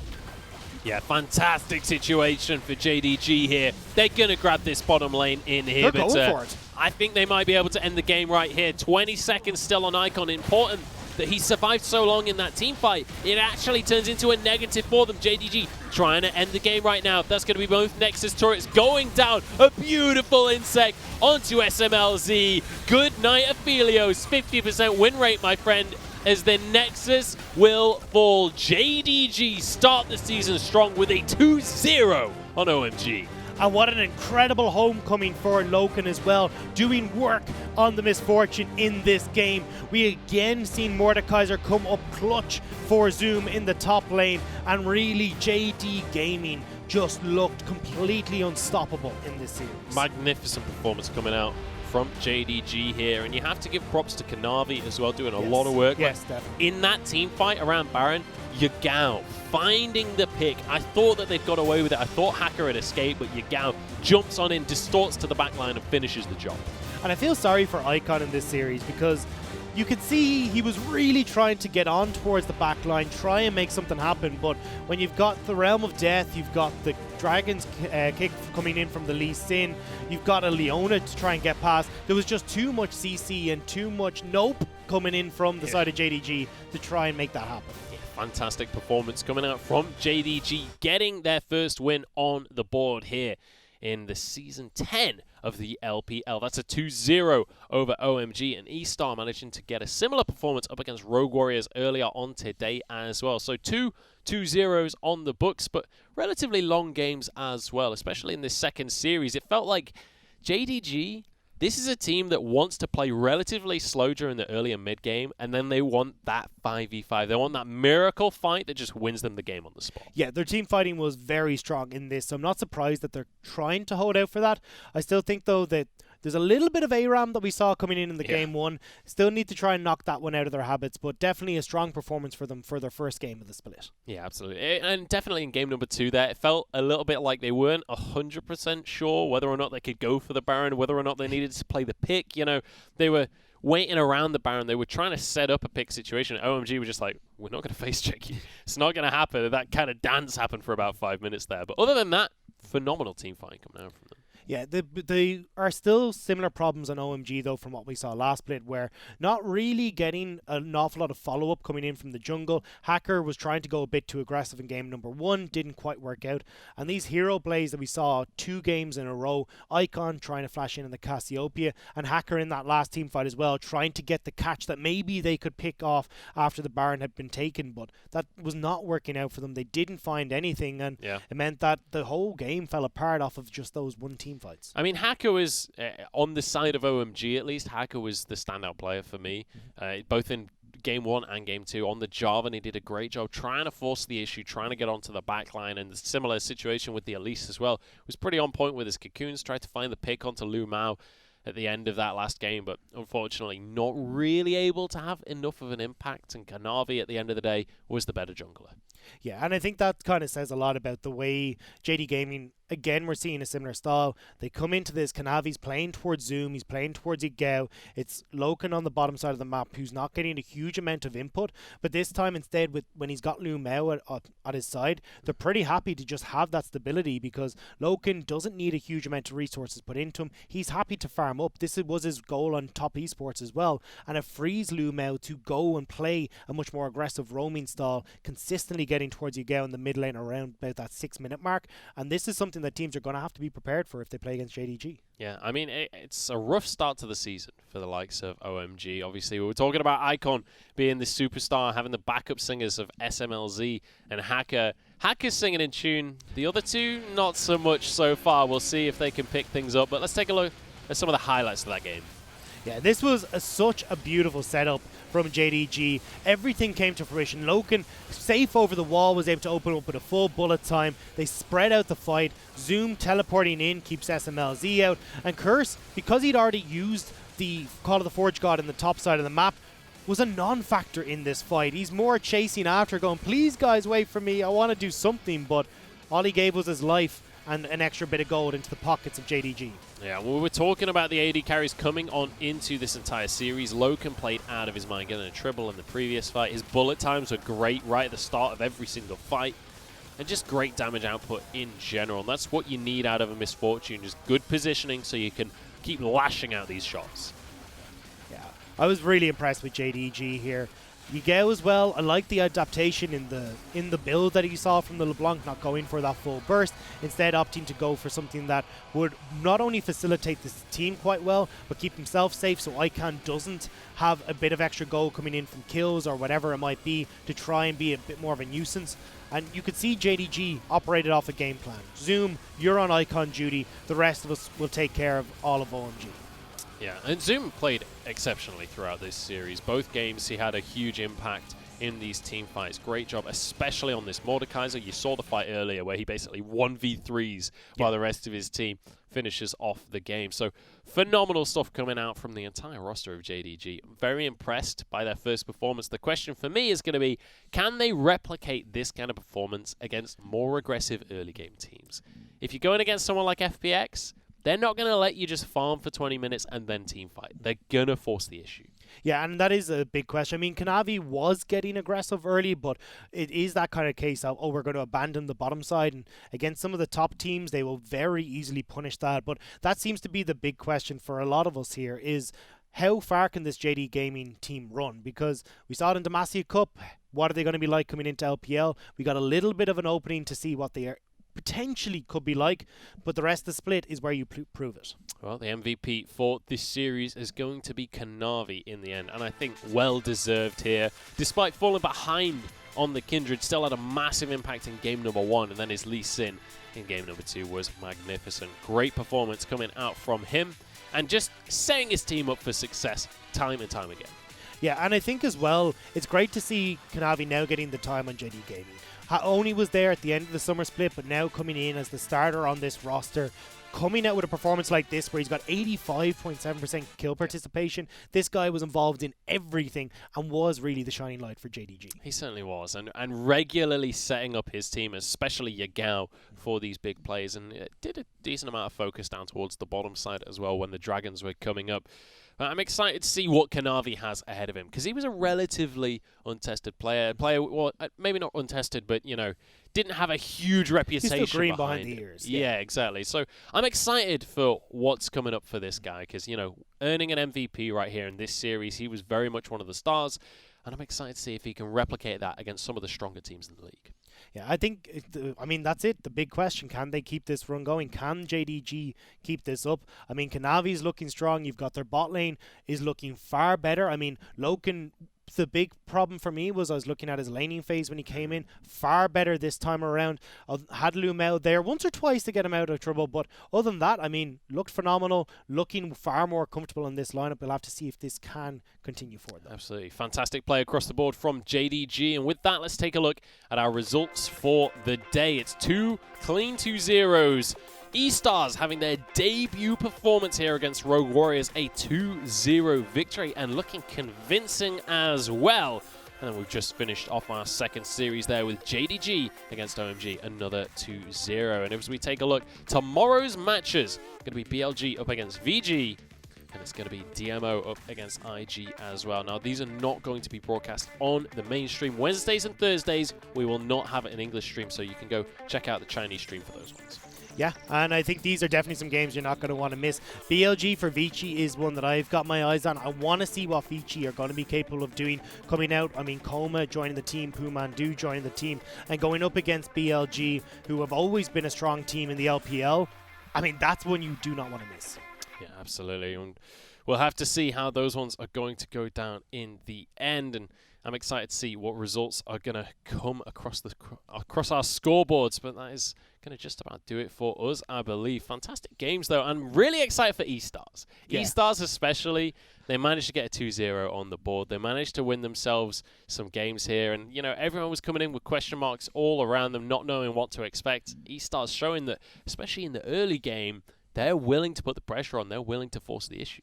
Yeah, I mean, we've seen it from teams before coming up from the LDL. Particularly, I mean, Sino Dragons, now Dominus. I mean, this was a team that came up in their rookie year and looked absolutely stellar. eStars now trying to see if they can match that record. I certainly hope so. I certainly hope we can see them. I want to see eStars against JDG now. The two winners that we've seen here today going up head-to-head.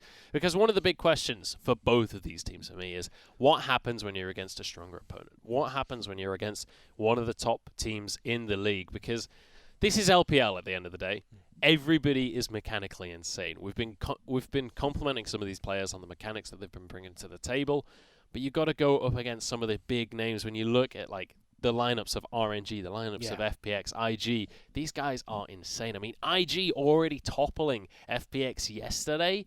The bar is only going up and up here in the LPL. It's the best region in the world. Back-to-back world champs. There's a lot of work ahead for these players. Yeah, and I want to see the growth that's coming in from eStars and from some of the newer players that are coming into JDG as well, because it's amazing that we can see this region start to grow as a whole, now picking up two world championships. But the up-and-comers that have come into this have been absolutely insane as well. I mean, you look at some of the players that have come from, you know, Young Miracles, from Royal Club. I mean, we got Xiaolang Bao, who's now playing for RNG as their starting jungler. This is all the new talent that's coming in, and it really does start to shake up some of the older players and go, I've got to really work to keep my spot. And I love to see that hunger coming in from these new players. Yeah, we've got a hungry pool of players, and we'll see who's going to be able to get the dinner at the end of the day. But that's going to be it from us for today. Make sure that you're tuning in next time as well. Thank you very much for joining us here tonight. My name has been Munchables. This has been Dagda alongside me. And with that, we're going to call it a night. We'll see you next time.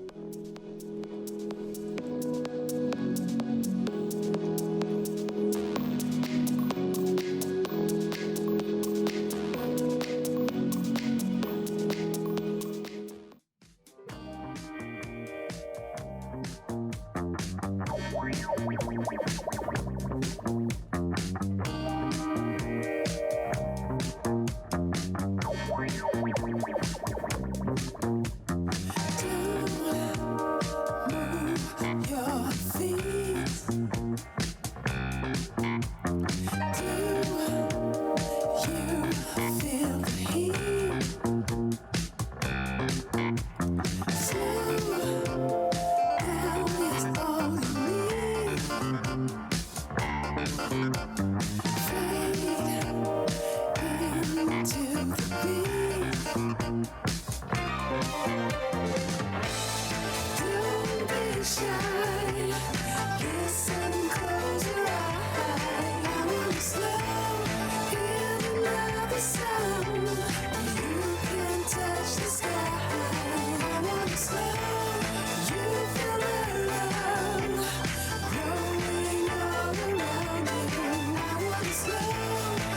yourself embrace to get high.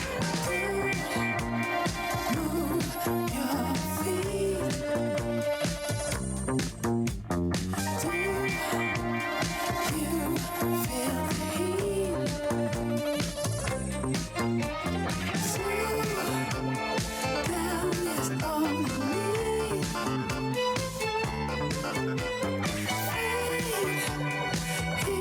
Into the beat.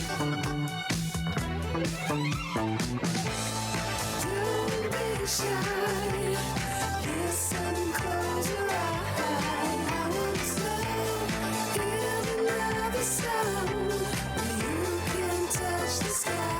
I wanna slow. You feel the love growing all around you. I wanna slow. Let yourself embrace to get high. Hey, now you can see. Oh, it's brighter. Oh, it's clear. 'Cause baby, now you can see. 'Cause you open up your mind to find what you want to be. And you feel the rhythm. Now it's in your heart, baby, you see. Now it's time for you to find the answer. Don't be shy. Listen, close your eyes. I wanna slow. Hear another sound. You can touch the sky. I wanna slow. You feel the love growing all around you. I wanna slow. Let yourself embrace to get high.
Gonna